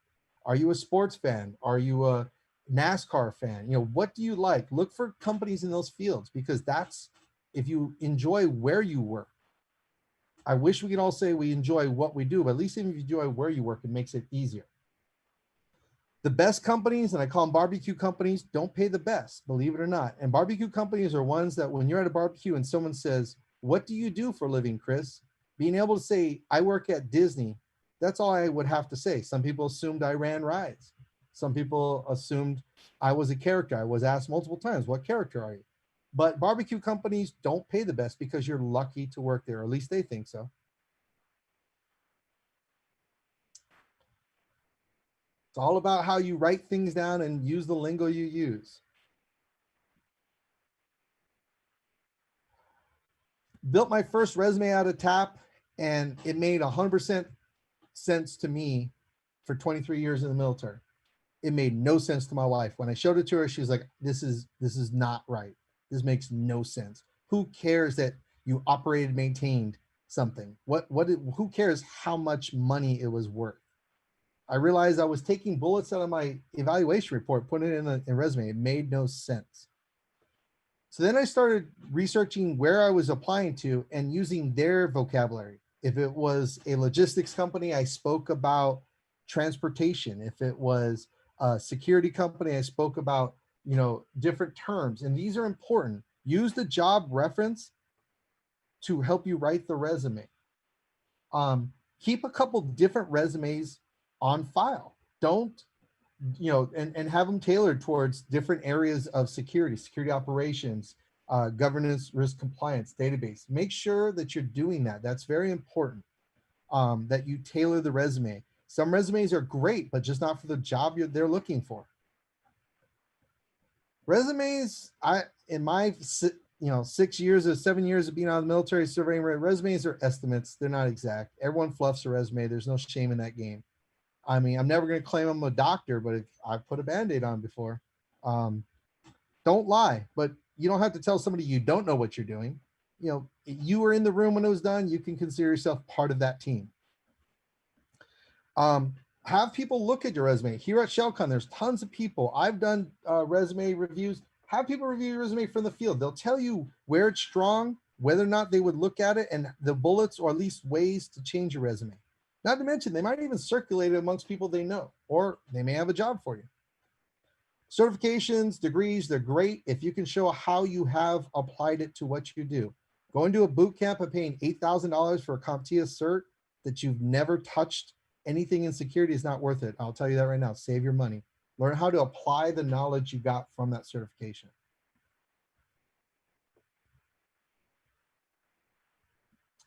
Statistics.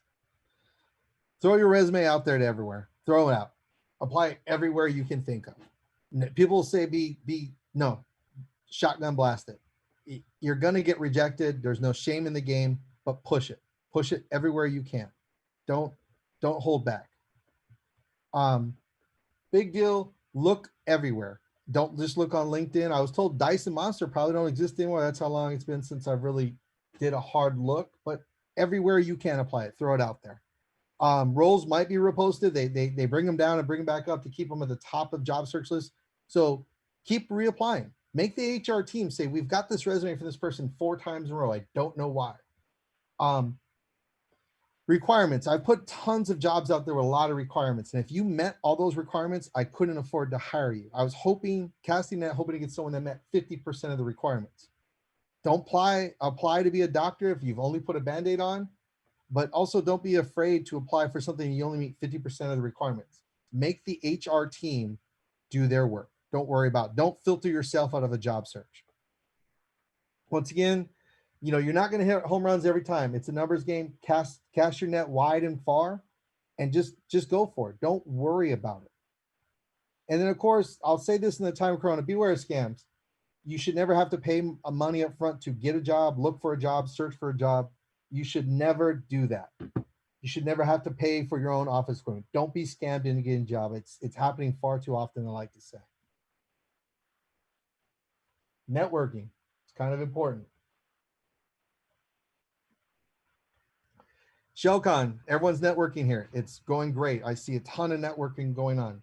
That's amazing. I've given jobs to people I've networked with when I wasn't looking for. I've gotten job offers from people I wasn't looking for jobs for, just by talking about where have you been, what have you done. It's very important. Talk to people. In the time of Corona, it's more virtual, but fine. When it all stops and we either have vaccine, masks, or whatever you believe in, let's meet. Let's have coffee. Let's get a beer. Let's go to a game. Let's talk. It doesn't have to be work. It doesn't have to be business. Don't network me only when you need something. Network with me because you want to talk to me and you want to share an idea with me. You want to pick my brain, or you want to give me a business pitch. Don't just come talk to me when you need a job. Keep in touch. Trends change, people change, roles change. The guy that you were talking to that was below you next week might be above you. Always keep an eye out for that next role, that company, that boss, that opportunity. They're out there. I could tell you a great story. Just recently, I reached out to get a referral for somebody else, and I found out the person I counted on the most was available, and I hired them immediately because that's the person I wanted. Ask them to introduce you to people in other companies you're interested in. Don't be afraid. Hey, there's this company, I see you know somebody, or you work there, and ask them, can you help me out? Maybe they'll say no, maybe they'll say yes, but more importantly, if they see us, they'll know who the person that makes the difference is. Tell the community how it worked. Hey, networking is great when you tell people what works and what doesn't work. Hopefully from the end of my slide presentation, I've told you all the wrong ways to go about a job, because each of these are lessons I've learned. Remember your brand. Be on point. Be yourself. Don't go out there and get drunk when you're networking. Don't make a fool of yourself. Don't drop random political references in rooms of which you don't know who they are. Don't drop conspiracy theories. I don't care what your opinion of 5G is. I don't need to know about it, and I don't want to think about it later when you're applying a job. The community is small. We talk. Someone will ask me, do you know so-and-so? Hopefully the first thing I say is, I met them at ShellCon. They were amazing.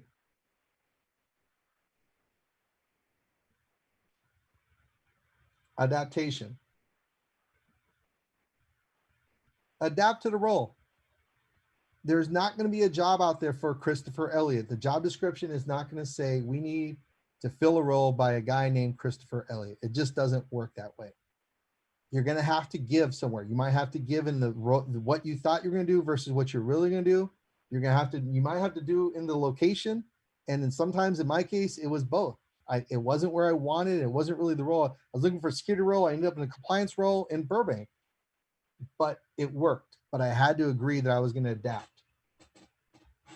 Multiple criteria. This is important. Chasing that paycheck sounds amazing till you realize you're hooked on the paycheck, and the job and the people and the product sucks.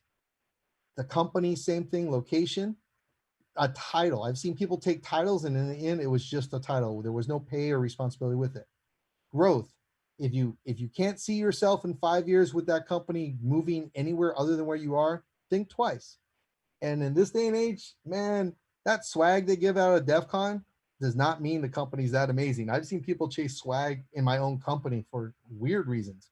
It's almost like a fight. Like, where'd you get that limited edition shirt? I'm like, this is not a big deal. If you pick to go back to your small town in Paia, Maui, and you're mad because there's no companies hiring, that's on you. That's 100% on you. Understand that that paradise doesn't always have the greatest job for you.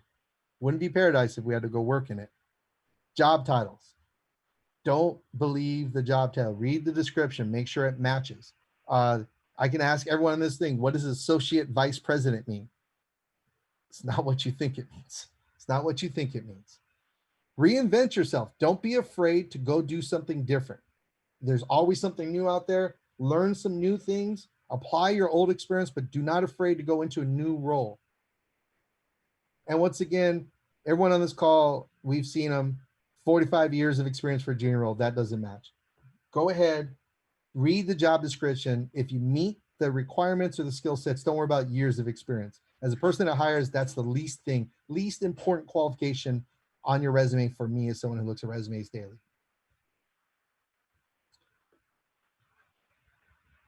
This is true. Happened to me. Well, it wasn't me with the bad background, but boy, when I got told this, it was great. Try before I don't know how many of you have reached out to recruiters, headhunters. I talked to a couple people today. They weren't really, these people help. A lot of companies don't hire FTEs right off the bat. They'll hire contractors, consultants first, and then move to FTE and consultants. Going through your numerous recruiters will work. The recruiter works for you. He gets paid, he or she gets paid if you get a job. They are working for you. Don't let them think like they're doing you a favor. They're helping you. It's great for the company. We get to try before we buy. We get to see if you're worth your salt before we give you a FTE position, and flip that around. You get to find out if you want to work for my company. Maybe we're a bunch of horrible people. Maybe the culture's bad. Maybe the product's bad. Maybe you feel out like, man, I can't believe this company hasn't been shut down yet. You get a chance to try the company. A lot of these roles aren't even advertised to the general public. We give them right to recruiters. So you won't even see this role unless you are talking to recruiters. It does tend to pay more. It really does. Contracting pays more because of the lack of certainty of a job from day to day or month to month, and a lot of things. It's a great opportunity to make a lot of money if you already have benefits. But on the flip side, when you get that FTE role, sometimes the FTE role pays less. It's an awkward conversation to tell somebody, congratulations, I'm making you a full-time employee. Now let me pay you less. Recruiters know the culture you're going to, they know who you are, and they tend to match you up perfectly. The best recruiters I work with, they already know what I like, who I like, the type of people I like. This works out great, that you fit into the team. I can teach anybody anything, but I can't teach you to be a part of my team. That's the biggest thing, is that team culture.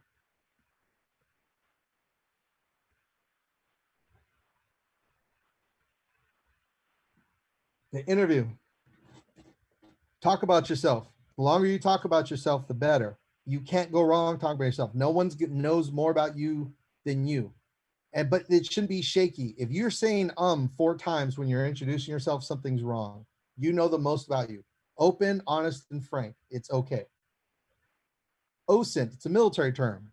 Open source intelligence. Research the company you're going to. Research who's interviewing you. Go to LinkedIn. Research the product line and use it against them.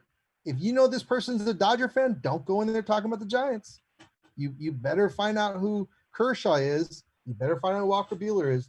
Don't use that to your advantage. Use their lingo. Use their, if they make widgets, you should use the term widget every day. Use that to your advantage. The more you talk like you belong, the more they'll think you belong.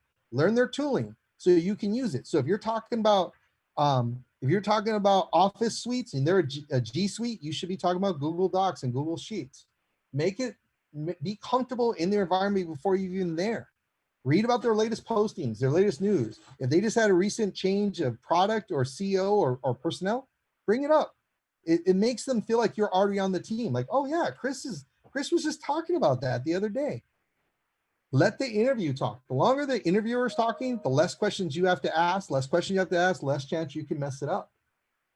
And then when I think back, I love how I talk. So I'm going to think, man, that was a great interview. I talked for 50 minutes. Nothing went wrong. Ask questions that put you in the role already. How do you think I fit here? How do you think you'll use my strengths here? How long do you think till I'll grow into the position? if they start thinking about you in the role, eventually they think you're already in the role. Don't negotiate during the interview. HR will call you back if you're hired and talk dollars. Do not start talking. I worked at the Walt Disney Company. We had someone on the interview talking about, when do I get my passes to get into the park for free? Wrong time, wrong time. Don't talk about the benefits package, not the benefits package. Don't talk about your pay, time off. Last thing you say, well, you know, how much vacation do I get? It puts a negative light. Talk about what you can do for the company, not what the company can do for you. Wish I could have found a better Dodger quote, but Stan Musial seems like a pretty good guy. This negotiation, know your value. I left the military and almost took a job in El Segundo for $78,000. I would be living in a box right now in Southern California for $78,000. I didn't know what I was worth. I had no idea. No one in the Army told me, do you know what you could make on the outside? Because everyone in the military makes the same pay based on rank. Once you decide your role and location, you have to look at your value. How much money do you need? Where are you going to live? What is, you know, and what are you going to do for fun? We can't say we're going to live off of ramen and water for the rest of our lives. So factor that in a budget. You know, make sure that number is realistic. You know, you can't be balling on a budget, man. It doesn't work that way. You got to be realistic with yourself. You've got to know. Don't overinflate your value, but don't self-deprecate. Don't say, well, I'm coming out of the Army. I'm probably not good at my job. I could do it for $17 an hour. You're worth more than that. You are worth more than that. Talk to your network. This is where you hit your network and say, hey, I'm going to California. I'm going to take a job as a Splunk analyst. How much do they make? You know, and then that's the talk. Where are you going to work? What company? This is what it normally makes. Be realistic. If you're not making Netflix money at Blockbuster, if there are any open anymore, if you're working for a small mom and pop company, that's what it is. You know that, I'm sorry, that's what it is, but it's okay. If you looked at those other criteria and they met your value. Take the benefits package seriously. Understand medical and dental. I didn't know what it meant. I didn't know that the first job I took had the worst benefits in the world, because in the military, everyone got the same benefit package. How much time off do you get? What is the difference between PTO and sick leave? Do you need medical and dental if you're getting it from the VA? If you are, do they give you a stipend for not taking medical and dental? What's the 401k like? What's the investment package like? These are all questions when you're given the job offer. Really dive deep. Don't just, I want this job, I'm gonna take it. Because I'm telling you, you'll be sad when you find out your partner's got jobs and they got, 3 times the amount of vacation you got, better medical dental, and their 401k matches so much more. Don't ever answer, what are you making now? What does it matter to your job? The future employer, what you're making now. This is what I expect to make. This is what I'm worth, is what you should be talking about, not what I'm making now. So when you're in the military, don't answer that, because with all our benefits, that package is crazy. But also, leverage on what you expect to make. That is a very important question. Don't ever answer that. What are you making now? You should immediately go, well, what I think I'm worth is, hey, let's be honest. Offers aren't binding. You get an offer letter. If you got multiple offers in flight, keep them that way. If you come down with 3 offers and you said yes to 3, this isn't The Bachelor. You don't have to walk away with the first person you gave the rose to. If a better offer comes down before you started working, take it. Take it. Because you know what? The company's doing the same thing. A lot of times company has 2 or 3 offers out. You might be their second choice. Don't be afraid to keep offers in flight.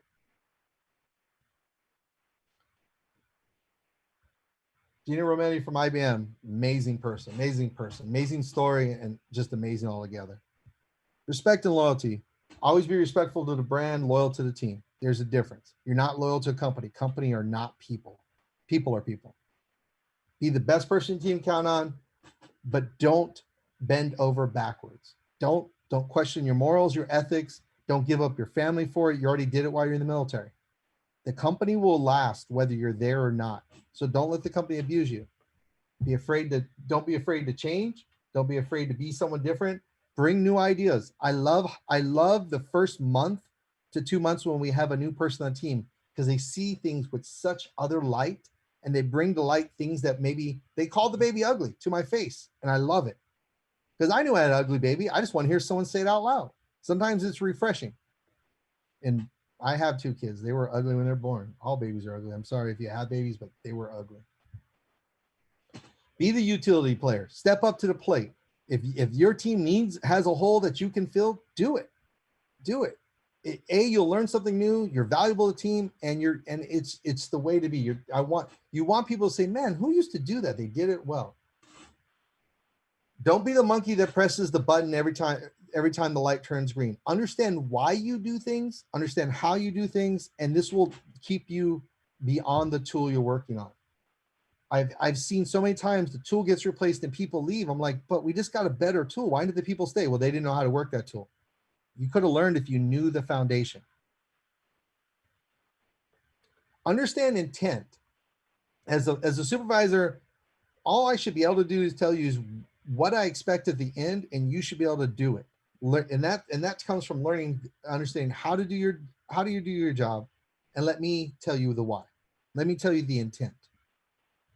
Do research out of work. In IT security, it doesn't happen 9 to 5. Every day is a different day. There's always a new blog. There's like 20 to 30 different blogs I could tell you that you should look at. Read about the latest vulnerability, latest technology. Be upfront. You don't have to be an expert on it. Be aware of it. So when people are talking about it, learn what your peers do. How does that affect you? If they do a great job, does it make your job easier? If they do a bad job, does it make it longer? How does your job affect them? How can you work together? Understand the business. We're IT security, but in Disney, what we used to say is we can't stop the teacups from spinning. That was the business. In Hulu, it's we can't stop movies from streaming. It's important to understand what the business considers important and keep making the business money. Don't be the person who security, the most secure computer in the world is turned off and disconnected from the internet. But if we have a computer doing that, it's not making us money. What are the crown jewels? What should we be protecting, and what business actions should be occurring? And that takes understanding the business you're in. Military, we are leaders. We were bred leaders when we came off that bus in basic or boot camp or whatever you want to call it in the Navy. And we are that when we retire. We are leaders. By nature, we're leaders. We're type A. This is what we do. There's no book. There's no course. There's anything that can teach leadership but leadership. That is lacking in our field. I've gotten all my roles since I left the military because people on the team didn't want to step up and be managers, and they brought someone else in. The roles are there if you want to lead. You've been a leader, continue to use that. Be the leader you want to follow, not the person that you think they want to follow. Who do you want to lead, want you to lead you, emanate that. Change your leadership style. This is not the military. I learned it. It is adaptability that's important in leadership, and you have to, but be a leader. That's what our partners expect.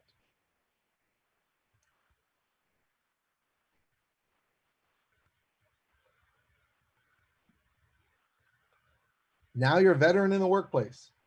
Don't be afraid to share your experience. Outside of a lot of military communities, you might be the only veteran they ever work with or know. Don't be afraid to tell them what you've experienced. Don't be afraid to tell them what you know, and tell them what you've done or the way you've done it. Be honest and genuine. I've talked to all our military veterans. As much as the cool guy stuff we did in the cool guy places, in the cool guy outfits, we did some really stupid things. Throwing rocks in the motor pool, who knows? Share those stories. People are in this awestruck idea that it's all business all the time. And no, we all know there was some shenanigans going on, some serious shenanigans. I don't know if my buddy Dave Maloney is still on this call. He knows shenanigans. I call it every day. Be flexible. You're a veteran. You know about flexibility. You can adapt to different people from different places with different accents, and you can work with different leaders all day long. Take that flexibility, make it an asset for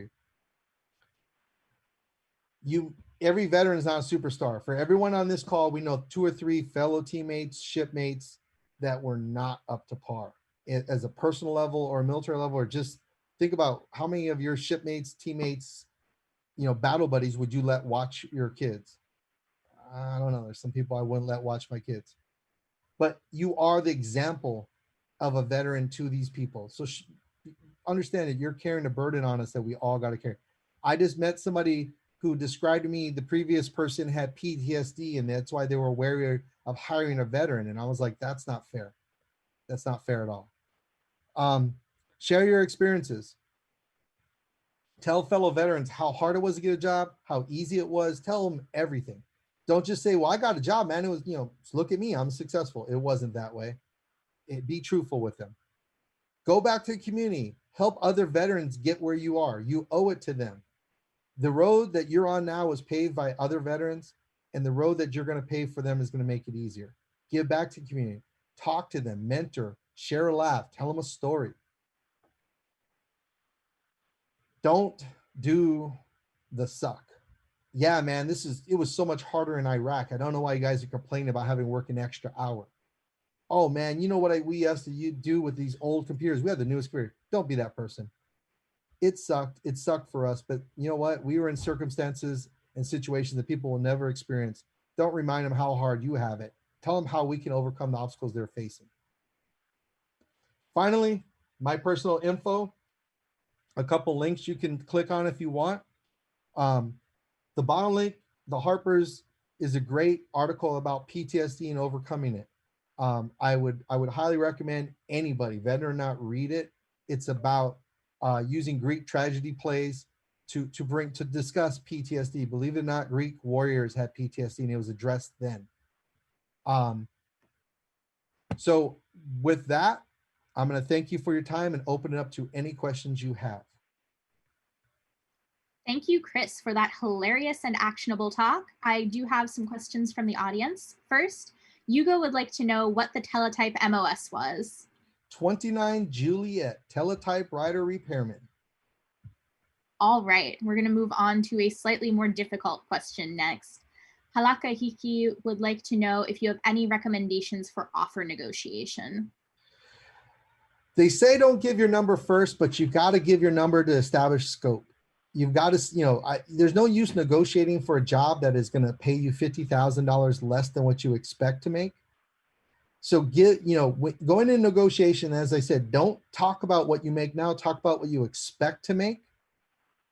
And understand understand where your wiggle room is. We all negotiate every day. Everyone's been to garage sales, like refuse to pay a quarter for that hat, but they might pay 15 cents. So negotiate, but understand your comfort level, where you want to negotiate, and never agree until you see the benefits package. So no matter how big that number is in front of you, make sure you look at the benefits package because that makes a very big difference. For sure. Mermaid asks what your favorite aspect of your current role is. Oh man. So, I'm looking at it right now. I look really young and youthful, but I have a 25-year-old son and a 20-year-old daughter. Hulu is a younger millennial company. I'm working with people that are in their mid to late 20s. It's kept me young. It's kept me fresh. It's kept me looking at things with a different eye on what's going on. And it's really refreshing to work with people with a new view. And also in this pandemic, Hulu's bringing entertainment to people stuck in their homes. So it's great to know that I'm giving something to the community. I tell people all the time, like, man, Hulu, we're getting busier and busier. People are telling me, man, I love it. I love it. So I like being in a company that can make a difference. Very cool. Another question, and this was asked before the end when you started talking about comparing difficulties. Which was harder, the military or civilian life? Different hards. They're different. Physically harder. I mean, if you look at me, I probably haven't ran a 2-mile run in a while. So physically harder, military. Family harder, military. Mentally harder, probably the civilian world. I mean, you don't get fired from the military for a bad day at work. You might get lectured, but working without a net at times is stressful. I went 23 years with a guaranteed check on the 1st and 15th of every month. And now my performance matters. I like that challenge. I like working uncomfortable. I like having to go to work and know that I got to perform every day. But I think it's different definitions of hard. Going away for 6 to 9 months at a time away from my family, that's epically hard. But so is trying to make sure that I can get Hulu streaming video on Super Bowl Sunday. Yeah. Another questioner says that they're in the DC area where there are tons of jobs, but it's very gatekeepy with massive years of experience requirements for entry-level roles. Do you have any ideas for how they can get past the gatekeeping without a clearance? Without a clearance is hard. It's expensive to get a clearance. A lot of companies don't want to pay the money. That's just the long and short of it. I mean, to be dead honest. But I just spoke to a company about a month ago. We were in contract negotiations, and they had a security operations center located in Herndon, Virginia, the heart of the DC capital area, but it was for civilians. So there were these SOC analysts had no clearance. It was literally a civilian company running SOC. So they're out there.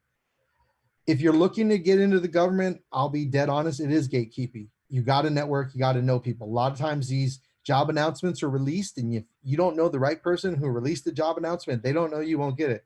Networking is key in military or government jobs. I'll be the, maybe I shouldn't be saying it, but I don't work in the government, so I don't care anymore. If you don't know somebody in that GS roles, it's hard to get that GS job, just flat out. All right, you've answered all of the questions that we have in the chat right now. If anyone did have a question that they haven't asked yet, then please, we invite you to still keep posting those to the chat. Chris is going to be around for at least a while longer, I think the rest of the day. I'll be around the rest of the day. Great. Chris will continue to answer your questions as you ask them. Thank you again to Chris for sharing this information with all of us, and especially with the veterans in our ShellCon community.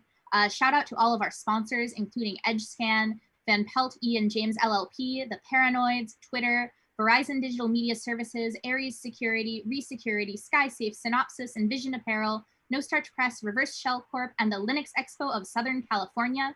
Please make sure you check out the sponsor channels on the Discord, including the EdgeScan Lounge, The Paranoids, Twitter Jobs, and VDMS Waffles House. Waffles is spelled unexpectedly. Let Discord auto-complete it for you.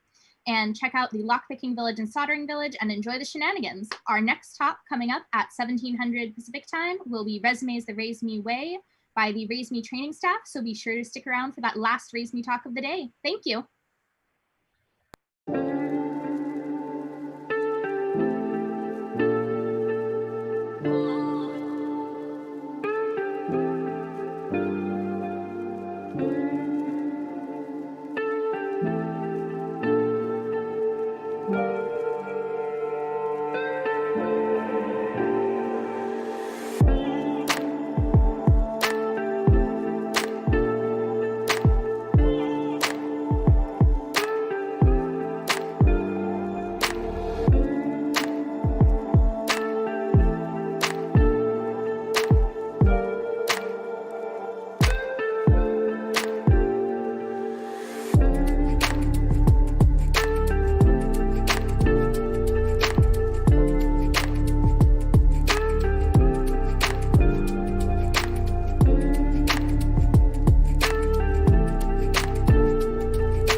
Hello, everyone, and welcome to the last talk of the day for the RaiseMe track.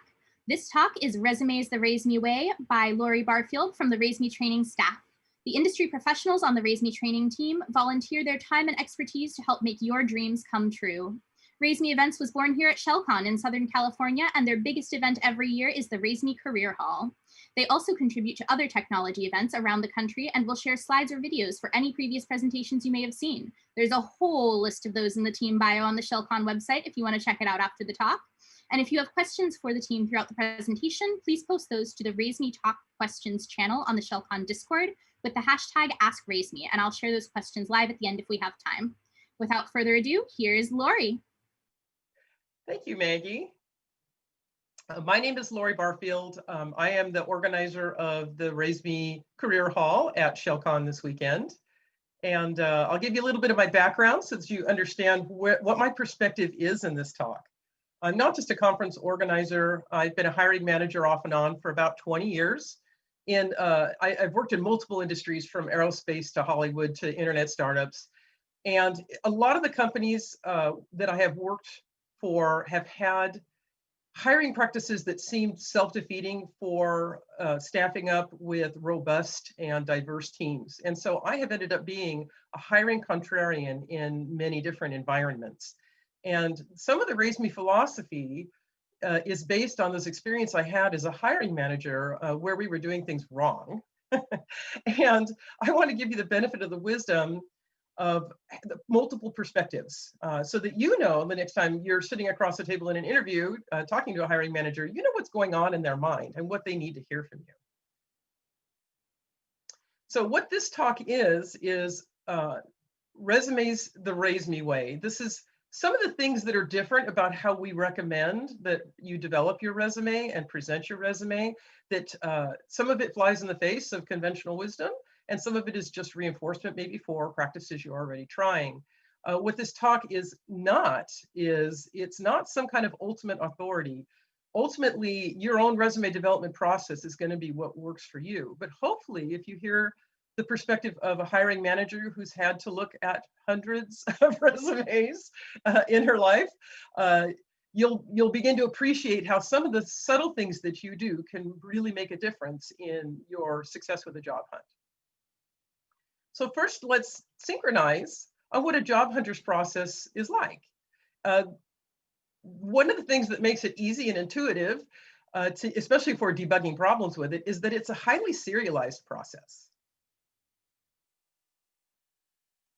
You know, I just realized that my slides are not advancing. Hold on just a second. We'll get back to it. There we go. Okay, serialized steps. So the purpose of a resume is, some people think the purpose of a resume is to write a kind of a book report about their career. They want to include everything. They want it to be accurate. They want to be sure not to inflate things, or they want to be sure to exaggerate as much as possible. They have all these different ideas. But actually, the first purpose of a resume is to get a call back. The second thing a resume does for you is it provides a kind of table of contents for your interview. It's the high points that you want to be sure to cover when you're talking to the hiring manager. So what's the purpose of a call back in this serialized process? To get an interview. So if you are submitting resumes and companies are calling you, but they're not bringing you in for an interview, well, then there's something going wrong in the process of the phone screening. And what's the purpose of an interview? To enter into a well-understood negotiation. So this is part of why I like to remind people that the interview is not time for negotiating. The interview is time for communicating. It's time for you to find out what the hiring manager on the other side of the table needs that may or may not actually be in the job posting, and to look into your own background and your own history and make a case for why you're a good fit. What's the purpose of a negotiation? Purpose of a negotiation is, of a well-understood negotiation, is to converge on an offer or maybe an iterative offer process where you ultimately come up with a situation that's good for your career and good for the company. So one of the things that's different is that at RaiseMe, we want to make sure that unless you have a specific problem with your salary that you may have created for yourself over time, salary is not everything. In fact, it's only part of what might make you fit for a good fit for a role. The industry you want to work in, the type of company, the role in the team, the growth potential. So these are all important, equally important actually, unless you have a specific problem you need to resolve. So when a hiring manager looks at your resume and tries to figure out whether or not you're a good match for the team, they're asking themselves all of these questions. And so you ask yourself right now, does your resume actually specify all of these things? Do you say somewhere on there what industry you want to work in? What type of company? And by industry, I mean, do you want to work for Hollywood or the aerospace industry? Do you want to work for a little agile startup, or do you want to work for a great global intercontinental corporation type company? What role on the team are you interested in? Are you re-careering into a new technology, and so what you'd really like is just opportunities to learn and be mentored? Or are you ready for a senior role where people might report to you? Did you make that clear on your resume? What about growth potential on the team? This is something that's very important to a hiring manager. And it's not because they're just wonderful people that care about your well-being, although there are quite a few good ones that do. This growth potential indicates to a hiring manager that you're going to stay with them a long time. You're going to be a good investment in training and more than just the entire onboarding process. And the way that you can measure whether the growth potential in a role is a good fit for you is, are they offering you the kinds of challenges you want? And is there a career path?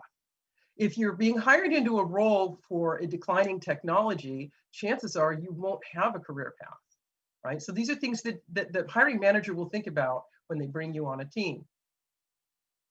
So what makes a resume effective? This again is a little bit different philosophy. Some people are instructed to be general on their resumes because, why discourage anybody, right? The problem with being general on your resume about what you want to do for a living is that it doesn't make you sound like a good fit for anything. And while you're not scaring off any hiring managers by providing a counter indicator, they're also not putting you on top of the stack because you sound like you're looking for exactly the job they have to offer. So a good resume will say what you do want, these issues, and it will imply what you don't want. So if what you want is to work for a really large company with great benefits, a lot of stability, and as opposed to working for a small startup where you're going to wear a lot of hats and you don't know where you'll be in 6 months, if you want this large company environment, then a manager who's working at a little startup that has a 3-man team is going to look at your resume and not give you a call back. You're not a good fit for that role.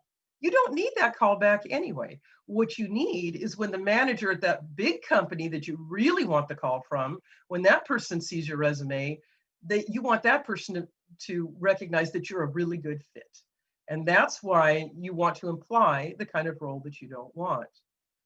And also a good resume, this is a second level of communication in your resume, is communicating the role and career progressions you've had over your adult lifetime. So even in cases where you've decided to re-career, let's say you spent 15 years as a graphic designer, and then you decided that you wanted to be a software developer, and you went back to school and you got a certificate, and now you're happily writing Python, right? So you can write a resume 2 ways. The default way to do it would just be to frankly mention your experience and how you had this discontinuity and you started over. Or you could find subtle ways to explain your experiences as if there was a continuous growth. Because even in that moment in the middle where you changed professions completely, you brought with you all of your previous experience, your previous seasoning. Your new employer did not have to pay to bring you up to speed on the team or to train you or to turn you into a professional. You already had that.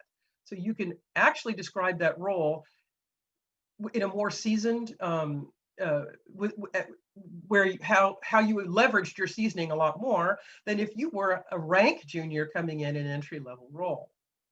Also, sometimes people are advised certs and accomplishments. Get as many certs as you possibly can. And unless you're a teacher, an instructor of some kind, or unless you're a consultant in an environment where very specific certifications are required, that's actually, for me as a hiring manager, a red flag on your resume. Yes, you'll do a lot of the automatic pattern matching inside somebody's database system.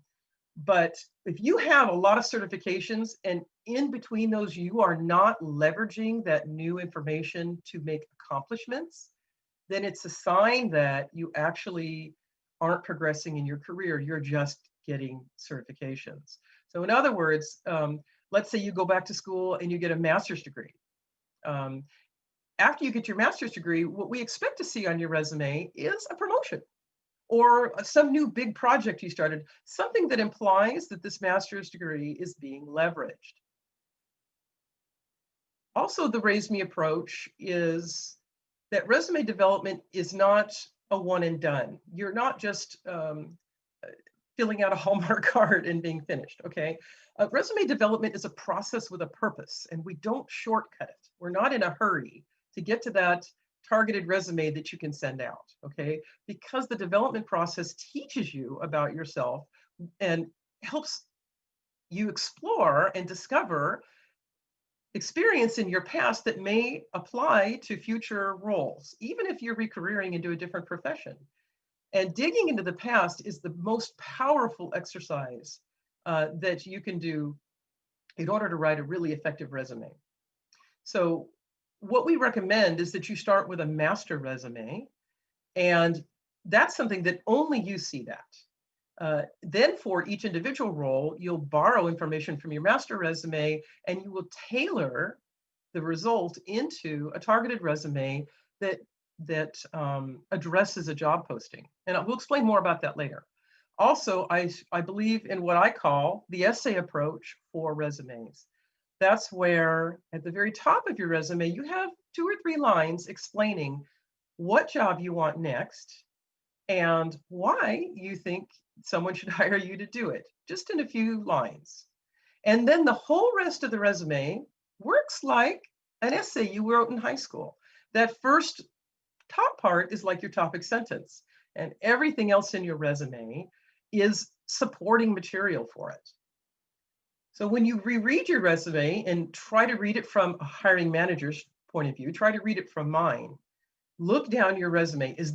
Are there items in there that aren't talking about how you're qualified for that next role? If you had to write an essay about an elephant, would you talk about your dog? So if you are talking about a role in information security, when you describe your previous experience as a technical writer, do your best to use it to create language that supports the thesis that you're qualified for that next role. Tie it all together or leave it out. Also, something that's a second level of writing in a resume is common message. The best thing I can do to explain that is just to give you an example. There was a few months ago, a young man who's still in college, hadn't had his first job yet outside of being a TA. He brought his resume to me and we went through it, and he discovered that going all the way back to high school, every group project he'd been on in school, he was the guy that did the data mining. He did fancy stuff with Excel when other kids were still learning to use word processors. And then as he got into college, he was doing more and more of the analysis work that we would call data mining nowadays. And even though that isn't his career goal, he found that as a common thread. A lot of the projects he was on, he was handling large amounts of data. He was presenting that data in a digestible format. And we were able to leverage that by creating a common thread in every single history block that he had. Also, here's something that's a common problem with engineers. Don't be modest about your work. Also, do not exaggerate. There's no reason to do that. But oftentimes people feel like the hiring manager will just read between the lines. If you just say you worked in a busy environment, well, you know, that you may be expecting that they'll read between the lines and be impressed that you're a great multitasker. What you really need to do is come out and say, I worked in an environment where I supported 50 full-time users 7 days a week. At the same time, there was 35 back-end production servers. Attention to detail when you're talking about your previous experience is very important. So let's talk about some of the dogma that's out there. And I'm sure you've heard some of these pearls of wisdom mentioned as the right way to do a job search or the right way to write a resume. I don't agree with any of them. Okay? Let's talk about why I don't agree. And you don't have to agree with me either, but it does help to get multiple perspectives on resume development. So exact length. This is where I'm usually interactive in a talk like this, and I ask the audience, I say, how long should a resume be? And inevitably, most people will say 1 page. Sometimes people will say 2 pages. And to that, and that's almost universal. It doesn't matter what city I'm in, what state I'm in. When I give this talk and I make that point, I get the same answer. People are pretty well programmed. Let me ask you a related question. How long should a book be? A book should be whatever length it needs to be to tell the story. And that's exactly how long a resume will be. If you put in the information that is pertinent to your thesis statement at the top about why you're qualified for a role, and you leave the other stuff out that doesn't relate at all, or you rewrite it so that people can see why it ties together, your resume will be exactly the length it needs to be, and you don't need to worry about that because the hiring manager is going to stay engaged all the way to the last line. We already talked about how I don't agree with generalities in a resume. If you imply what kind of role you don't want, the hiring manager will think you're a better fit.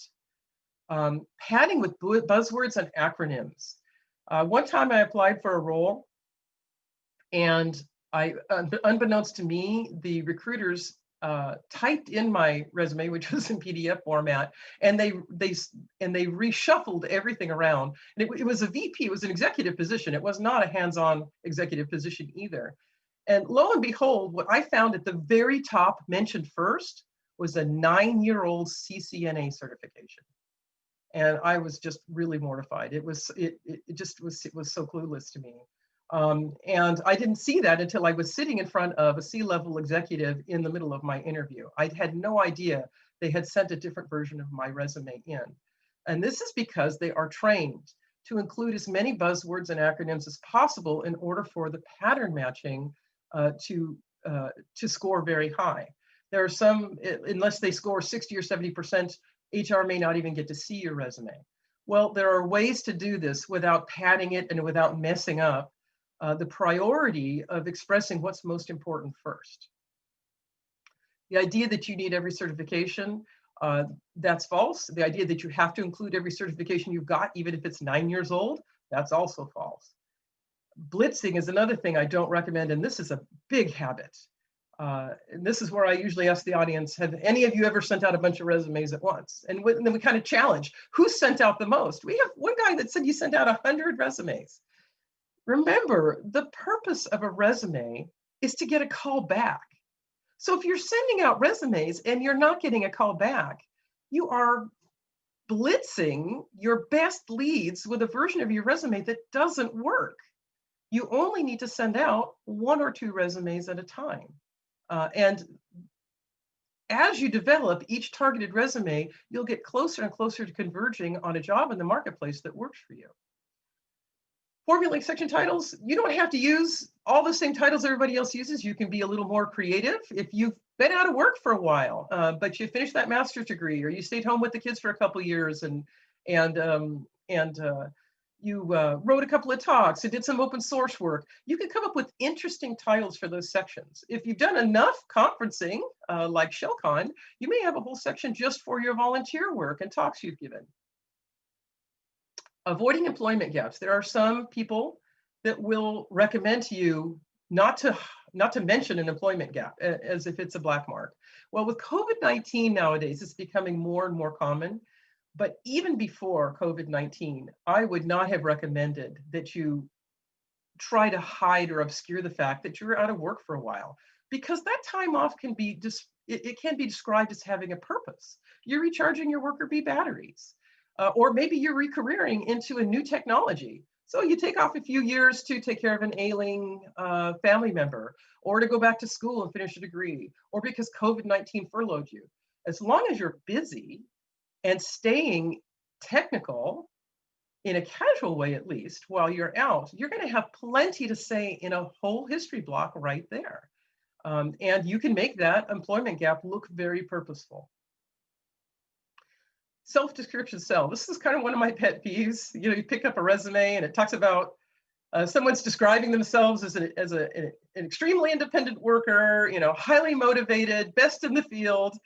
This is a waste of space because it doesn't persuade me at all. I want to read the evidence in your resume that supports the job that you said you're looking for. I want to read the evidence, and I'll be the judge of whether you are any of those things. And if you don't have enough evidence in your resume, and that's why you're describing yourself with really flowery terms, you need to revisit the work you've been doing to develop your qualifications for your next role. And this last one is my absolute #1 issue that I have with the quote unquote wisdom that's out there in the marketplace. And that's the idea that everybody exaggerates, so you have to too. That is not true. That will get you into trouble, especially if you're recareering into a new role or a new career, because the hiring manager is going to know a lot more than you about what the jobs are like that you're claiming to have done. And if it really makes a big difference whether or not you supported 5 networks or 10 networks, then maybe you need to revisit the kind of information you're including on your resume about what your challenges were on the job. So the most important thing to remember about the content on your resume is it needs to be pertinent. And there's 4 categories of items of influence that your resume will have: skills, experience, accomplishments, and education. All of these need, whatever item is on your resume, whether it's any one of these 4, it needs to support that thesis statement that you've made about how you're qualified to take that next job. So here's what the resume development process looks like. We talked about master resumes. I said I'd get back to it. Here I am. So this is an actual example of somebody who's really been part of the RaiseMe program. He did not have a master resume. So what we started with was, he started with writing a narrative. You see these paragraphs? These are each of the previous roles that he had. He didn't have a lot of work experience, so he described his education, all of his accomplishments in a narrative. The reason we start this way is a lot of people get just dead stuck right coming out of the gate because they're trying to produce a finished resume that will be good for all seasons, just right from the beginning. And a lot of times that is their biggest hurdle in their job hunt. So so we recommend you start with a narrative. This is so much easier. Don't worry about your spelling and your grammar, or get the dates accurate. Just start writing. And this narrative can be very, very long. No one's going to see it but you. The second step is you convert that into a master resume. So you take every sentence that's in your narrative and you break it down into at least 1 bullet item. But now you're writing for the hiring manager. Write clearly, write concisely, and make sure that they understand the meaning of your accomplishment. If possible, apply objective numbers to it. So if you said, I used this example before, if you if you're a system administrator who maintained a network, give the number of users, the number of servers, the amount of money you saved, the number of time zones, that kind of thing. Adding objectivity to your bullet items, it really increases your credibility. And it'll look like, your master will look like the second one. It's the same information on both, but the master here is much more detailed than the narrative. The person's actually got flow going. They're not stuck at all. And this master resume is going to be very, very long. So this is going to be pages. Again, you're not showing this to anybody. This is your own work. But here's the ultimate outcome. Targeted resumes. The next step after writing the master resume is you look for a job posting. and find one that you think is a close match to what you'd like. The job posting itself will have bullet items that the hiring manager has listed. They're the wish list, and sometimes it's pretty crazy. There's a RaiseMe talk earlier today where they mentioned, they want a junior person with experience, an entry-level person who already has work experience, right? The crazy things come out because HR actually also piles on. But the important thing is that every one of those is a potential talking point during the interview. So you want to make sure that you look in your master resume and pull over any bullet items that address their bullet items in the job posting. I'll give you an example. Let's say they said master's degree preferred. Well, if you don't have that master's degree, if you were sitting in the interview next to the hiring manager, what would you say? You would probably say, well, I've got a bachelor's degree and 5 years of experience. So make sure that that's in your resume. Don't let them ask you, don't make them ask you about it. Put it right in your resume. And you can do that for every single bullet item that they have. Do your best to address it, even if you don't match it exactly. The targeted resume almost writes itself because you're just pulling the bullet items out of the master. Remember that you're going to have the 2 or 3 line summary at the top saying what kind of job you want, what industry, what company, and very briefly why you think you're qualified, why you think you'd be an asset to a hiring manager. And everything else on the resume is going to support that for a particular role. So here's where you can find the skinny on what it's like to really work for a company you might be interviewing for. And I recommend you use all of these free resources for any company before you go into the interview, because you want to come up with a set of interview questions. When you interview, be sure you ask them as many questions as they ask you. So, and just because a company is really hot stuff doesn't mean it's the right environment for you. You might be the kind of person that loves a really competitive environment that gets really charged up. You might be the kind of person that is just miserable in that kind of environment. It doesn't make it wrong, but it makes it wrong for you. And so these are the places you can go to get the straight story from people who work for those companies, and where you can find out how well the companies are doing and how they treat their employees. So the goal is to build up your conventional qualifications, especially if you're going to re-career from one kind of role into something that's a little bit different. This doesn't really apply to people so much that are on a very direct career path that's very straight, but that tends to be the exception and not the rule nowadays in the time of COVID-19. So here are the things that people do to build up real qualifications on their resume so they're not tempted to exaggerate their qualifications. They can lean over in the current role. If you are a system administrator and what you'd really like to do is network engineering, or you want to play with firewalls, find an excuse to write some configuration automation scripts, or find a way to lean over in the task that you have at hand. And then put those on your resume, put them at the top of that block, that employment history block. That automatically emphasizes it. And then de-emphasize the other responsibilities that don't apply to that new kind of role that you want. Even though it might be 90% of what you do, put it toward the bottom. Make that bullet item much shorter. You can do casual consulting on 1099. We'll talk more about that later. College degrees and certificate programs. The difference is obviously a college degree is a full degree, but certificate program is where a university offers classes where you're really focused on usually one technology. And industry and vendor certifications and training are the same thing, only these tend to be even more specific. Those are all very expensive ways to build up qualifications, but they're very conventional because they are recognized across the board. Here's some example of just some InfoSec. It's very alphabet soup here. If you're one of those people, especially in the time of COVID-19, that finds that their technology is not in demand anymore, or their previous work environment is dying on the vine. If you work in retail, you have my sympathy. Anything, the industries that are impacted by COVID-19 are making people re-career who really thought they were set for years. So even if you have technical skills that are highly marketable, if you're moving from industry to industry or company to company, you can take a little bit of a hit. You can end up re-careering. And here's where I think you're running into problems. It's because people like me are doing it all wrong. And it's because HR is doing their best to do it right. And I'm sure that's the opposite of what you may have heard from some places. And let me explain to you why. Because HR people have processes and procedures just like engineers do. And what does a good engineer do? Well, they create a repeatable process, repeatable procedures. They homogenize the input, that standardizes the output, that reduces the risk.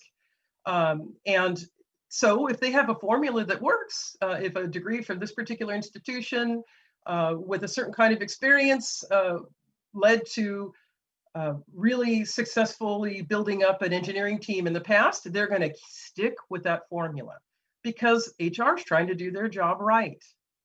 But what that does is that's self-defeating for hiring managers because the best engineering teams are diverse teams. The most robust engineering teams are teams that have people from different backgrounds, not just specialists that have only been on a solid, a straight career path.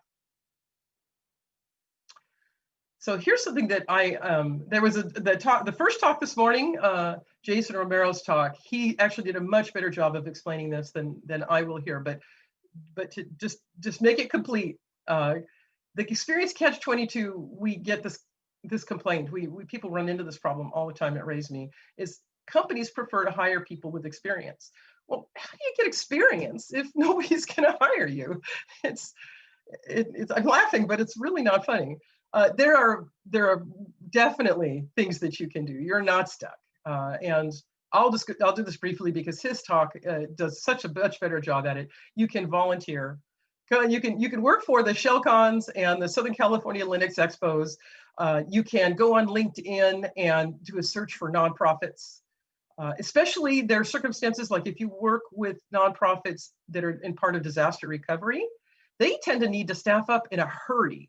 And they'll take people on their teams that sometimes don't have any conventional qualifications at all, but they have the skill sets. And those are great opportunities. Also, open source work, by definition, that's in the public. There's nothing that takes the risk out of hiring somebody for a hiring manager better than being able to click a link on someone's resume and pull up a repo with someone's code or documentation where you can see how they interact with members of the community. That is highly credible to include on a resume. I wouldn't hesitate to work on open source projects. And you can have an entire open source career where you start as a junior, just doing some documentation, maybe a little bit of testing, and you work all the way up till you're doing real core development work. And that is just as important on a resume as compensated work if it is in your related field or related technology. So don't forget, for any of these things, you can use the people that you work with as a volunteer, the people you report to. You can use your peers and your leaders in open source projects as references, just like you were compensated. Also, consulting on 1099, I just want to mention that there are some companies that have a lot more flexibility about who they can take as a temporary worker or a project worker, and that this is called freelancing, it's called contracting, consulting on 1099. The reason why they can be more flexible is because they don't have to give you a full-time permanent career position. They don't have to find something for you to do 40 hours a week forever.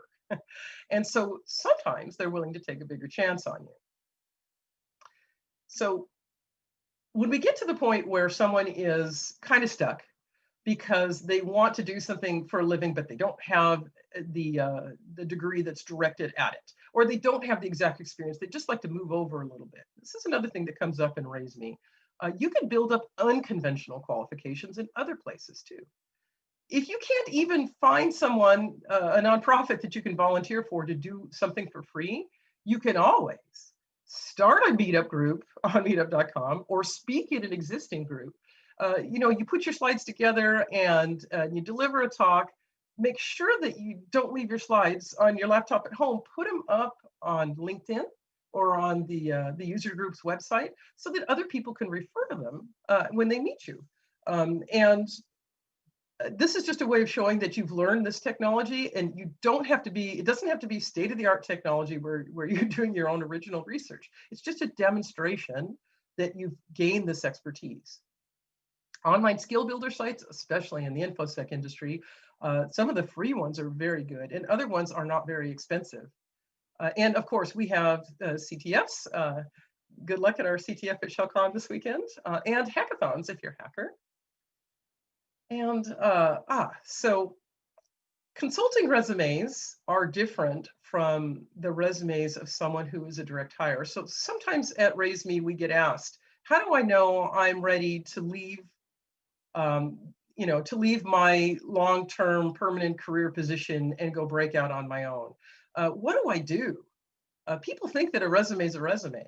And I can tell you as a hiring manager, that's not the case. The resumes are very different. And the resume development style is very different for a consultant. So where I said the RaiseMe way, if for a normal direct hire permanent type position, is you create a master resume first and then you do targeted resumes, right? And your resume will tell a story about your career progression. You'll find common threads in all your previous roles, work or a role on the team or something that you've done over and over, gaining more and more responsibility over time. That's what a regular resume does. But a consulting resume is going to be different. Whereas the direct hire resume tells your story, the temporary worker, contingent worker, project worker, consultant resume, the hiring processes are quite different. They don't need to hear your story. They don't need to know about your career progression. They don't need to know if they're the right company for you. They really just want to know how good of a match you are. And so your best chance for finding regular work, at least in the technology fields, is to create a niche, is to find something that you do that's really interesting and really special. And make sure to highlight that on your resume. And details, nitty-gritty details, are actually really important on a consulting resume. And consulting for an agency is quite different from consulting on your own. The resume should have an achievement section at the top, and the technologies that you are comfortable with in the middle. And you can rank those technologies and say, some of them, you are competent with, and some you can say highly competent, expert. Yes, you can be an expert in something. So definitely you're going to have an achievement section at the top, though, because you want to splash them with what you've done, with what your niche is. They should be able to tell right away where you fit skill set wise or experience wise. Technologies in the middle will match all of the alphabet soup that the databases are looking for, and also the hiring manager is going to jump down that to find out if you've got the basics, and you won't have to do learning on the job. Remember, this isn't your full work history. This isn't a book report. This is going to read more like a portfolio. The final section on a consulting resume is going to be what projects you've done. So in other words, when they hire you, they're not going to expect that you've done exactly the project that they need done. That's not necessary. But if you have many projects listed and they all sound pretty close, you're going to impress them that you're going to be capable of doing whatever challenges they have at hand. So this won't be chronological. If it's something you did 3 jobs ago, but it's a closer match project-wise, either in terms of role or scope or cost or pressures or technologies, if it sounds like a closer match, list it first. So that the listings on top are the ones that are going to be the heavy hitters, and de-emphasize the other ones if you need to. But this is not a time to leave out detail. Once again, you'll adapt this resume to the job posting, but it's a lot more important for you to intuit what kind of project work they have. They're not going to say as much. They're not going to reveal as much about the position because the position's not permanent. But they will talk more about the technologies and the projects. And you need to do everything you can to match their keywords. And keep in mind that the recruiters that you work with for consulting projects, it's a different kind of work. They're not telling your story. They're trying to match you up. And it's not that regular job hunting is not matching. It's just that they're not as concerned about long-term career matches. The hiring manager is not going to sit there worrying about gosh, if I send this guy to $2,000 worth of training classes, is he just going to quit in 6 months, right? That's not going to come up because they don't do that for you when you're a consultant. So independent consulting is not the same as consulting for an agency, and that calls for yet a different kind of resume. Independent consulting, you're going to have to sell yourself. If you work for a consulting agency, that's somebody else's job, and they take a cut of every hour you work as a result. But independent consulting, you're on your own. You're not giving anybody a cut, but you have to know what it takes to sell your effort. Again, it's important to find your niche, but that does two things. Not only does it help raise your price, but it helps reduce your competition. Recruiters might not understand your technology. You're going to have to educate them a little bit. Again, prioritizing with those kinds of things at the top of your resume will help. And instead of targeting hiring managers that are developing careers and building permanent teams, you're going to target purchasing managers. Keep that in mind when you write your resume. Here are all the marketing tools that consultants use: websites, public references. So this would be LinkedIn. A fully developed LinkedIn profile is a powerful tool, and samples of your work. Those are always good to have. And that concludes the wisdom that we have. Resumes the RaiseMe way. Maybe you figured it out by now, but we have the career hall this weekend at ShellCon, and we are doing resume review courtesy for all of the attendees. And you can sign up for that on the website. And you could drop into the RaiseMe Discord channel and ask more about it. Hope this has helped. And if you have any questions, I'll take questions in the Discord channel. Thank you, Lori. Those were some great insights into resume development. I'm going to pass on any questions now from the audience. So audience members, if you have questions, get them posted. First, I'm going to sneak my personal question in here. You mentioned that you view it as a red flag if someone has a whole bunch of certifications, but they're not tied to any particular job title changes or other career advancement. And I'm wondering, what's the best way to show how you're leveraging a certification if you had maybe the same job title, but took on new responsibilities as a result of that change? It'll be the language. And also, strategically leaving information out shouldn't ever be taken off the table. If you have way too many certifications and you're not using them, just pick the one or two that you know that company or the hiring manager will get the most excited about. Don't have to list every last little something plus certification you ever earned.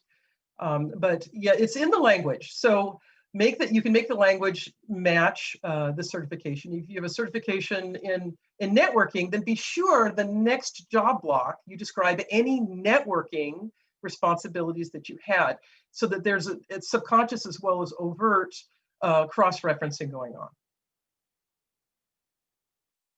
Cool, thank you. I can see someone typing into the chat, so I think we might have one more question coming. Okay, I'm up for it. Here we go. How much time should one dedicate to their resume, and how often do you update it? So that goes back to that book question, like how much time should you take to write a book? Stephen King can probably pump one out in a weekend. The rest of us need a few years. But for your resume, you'll find once you get a master resume written, it's all downhill from there. But the master resume, I wouldn't rush it. It's a process with a purpose. You could try to rush it. You can spend a day or two and you might come up with 5 great long pages. And then when you set it aside and you come back to it, when you read it with a fresh set of eyes, you'll learn something about yourself and you'll want to work on it some more. That is a great response. It's definitely the work of your career. If people have more questions that you didn't get posted to the chat in time, then you can reach out to the RaiseMe team and the RaiseMe channels at any point this weekend. There is a great form you can submit if you want feedback on your specific resume. And thank you one more time to the RaiseMe team and to Lori for volunteering to share your hard-won industry experience with all of us here from the ShellCon community. This was our last RaiseMe talk of the day, but we'll be back tomorrow morning at 11 a.m. PT for a great talk on hacking for healthcare. It's going to be called Pwn for Life, How Hackers Can Be the Heroes of Healthcare, and presenters Jeff Tully and Christian Damuff, who are both MDs as well as security researchers, are going to share information about how every one of us can leverage our hacking skills to help save lives. Tonight, there's one more talk over on the main track starting at 1800 PT, so in about 15 more minutes. And that is How I Created My Clone Using AI Next Gen Social Engineering by Tamagna Basu. And we have DJ sets starting tonight at 7 p.m. PT with a set by Matrix. I would also like to thank all of our sponsors, including EdgeScan, Van Pelt Ian James LLP, The Paranoids, Twitter, Verizon Digital Media Services, Aries Security, ReSecurity, SkySafe, Synopsys, Envision Apparel, No Starch Press, Reverse Shell Corp, and the Linux Expo of Southern California. Please make sure you check out the sponsor channels on the Discord, including the EdgeScan Lounge, The Paranoids, Twitter Jobs, and VDMS Waffles House, which you will want to autocomplete because Waffles is spelled unexpectedly. Also check out the Lockpicking Village and the Soldering Village and enjoy the shenanigans. That is time exactly. Thank you, everyone. Thank you so much, Maggie. Everybody have fun at ShellCon.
Shell.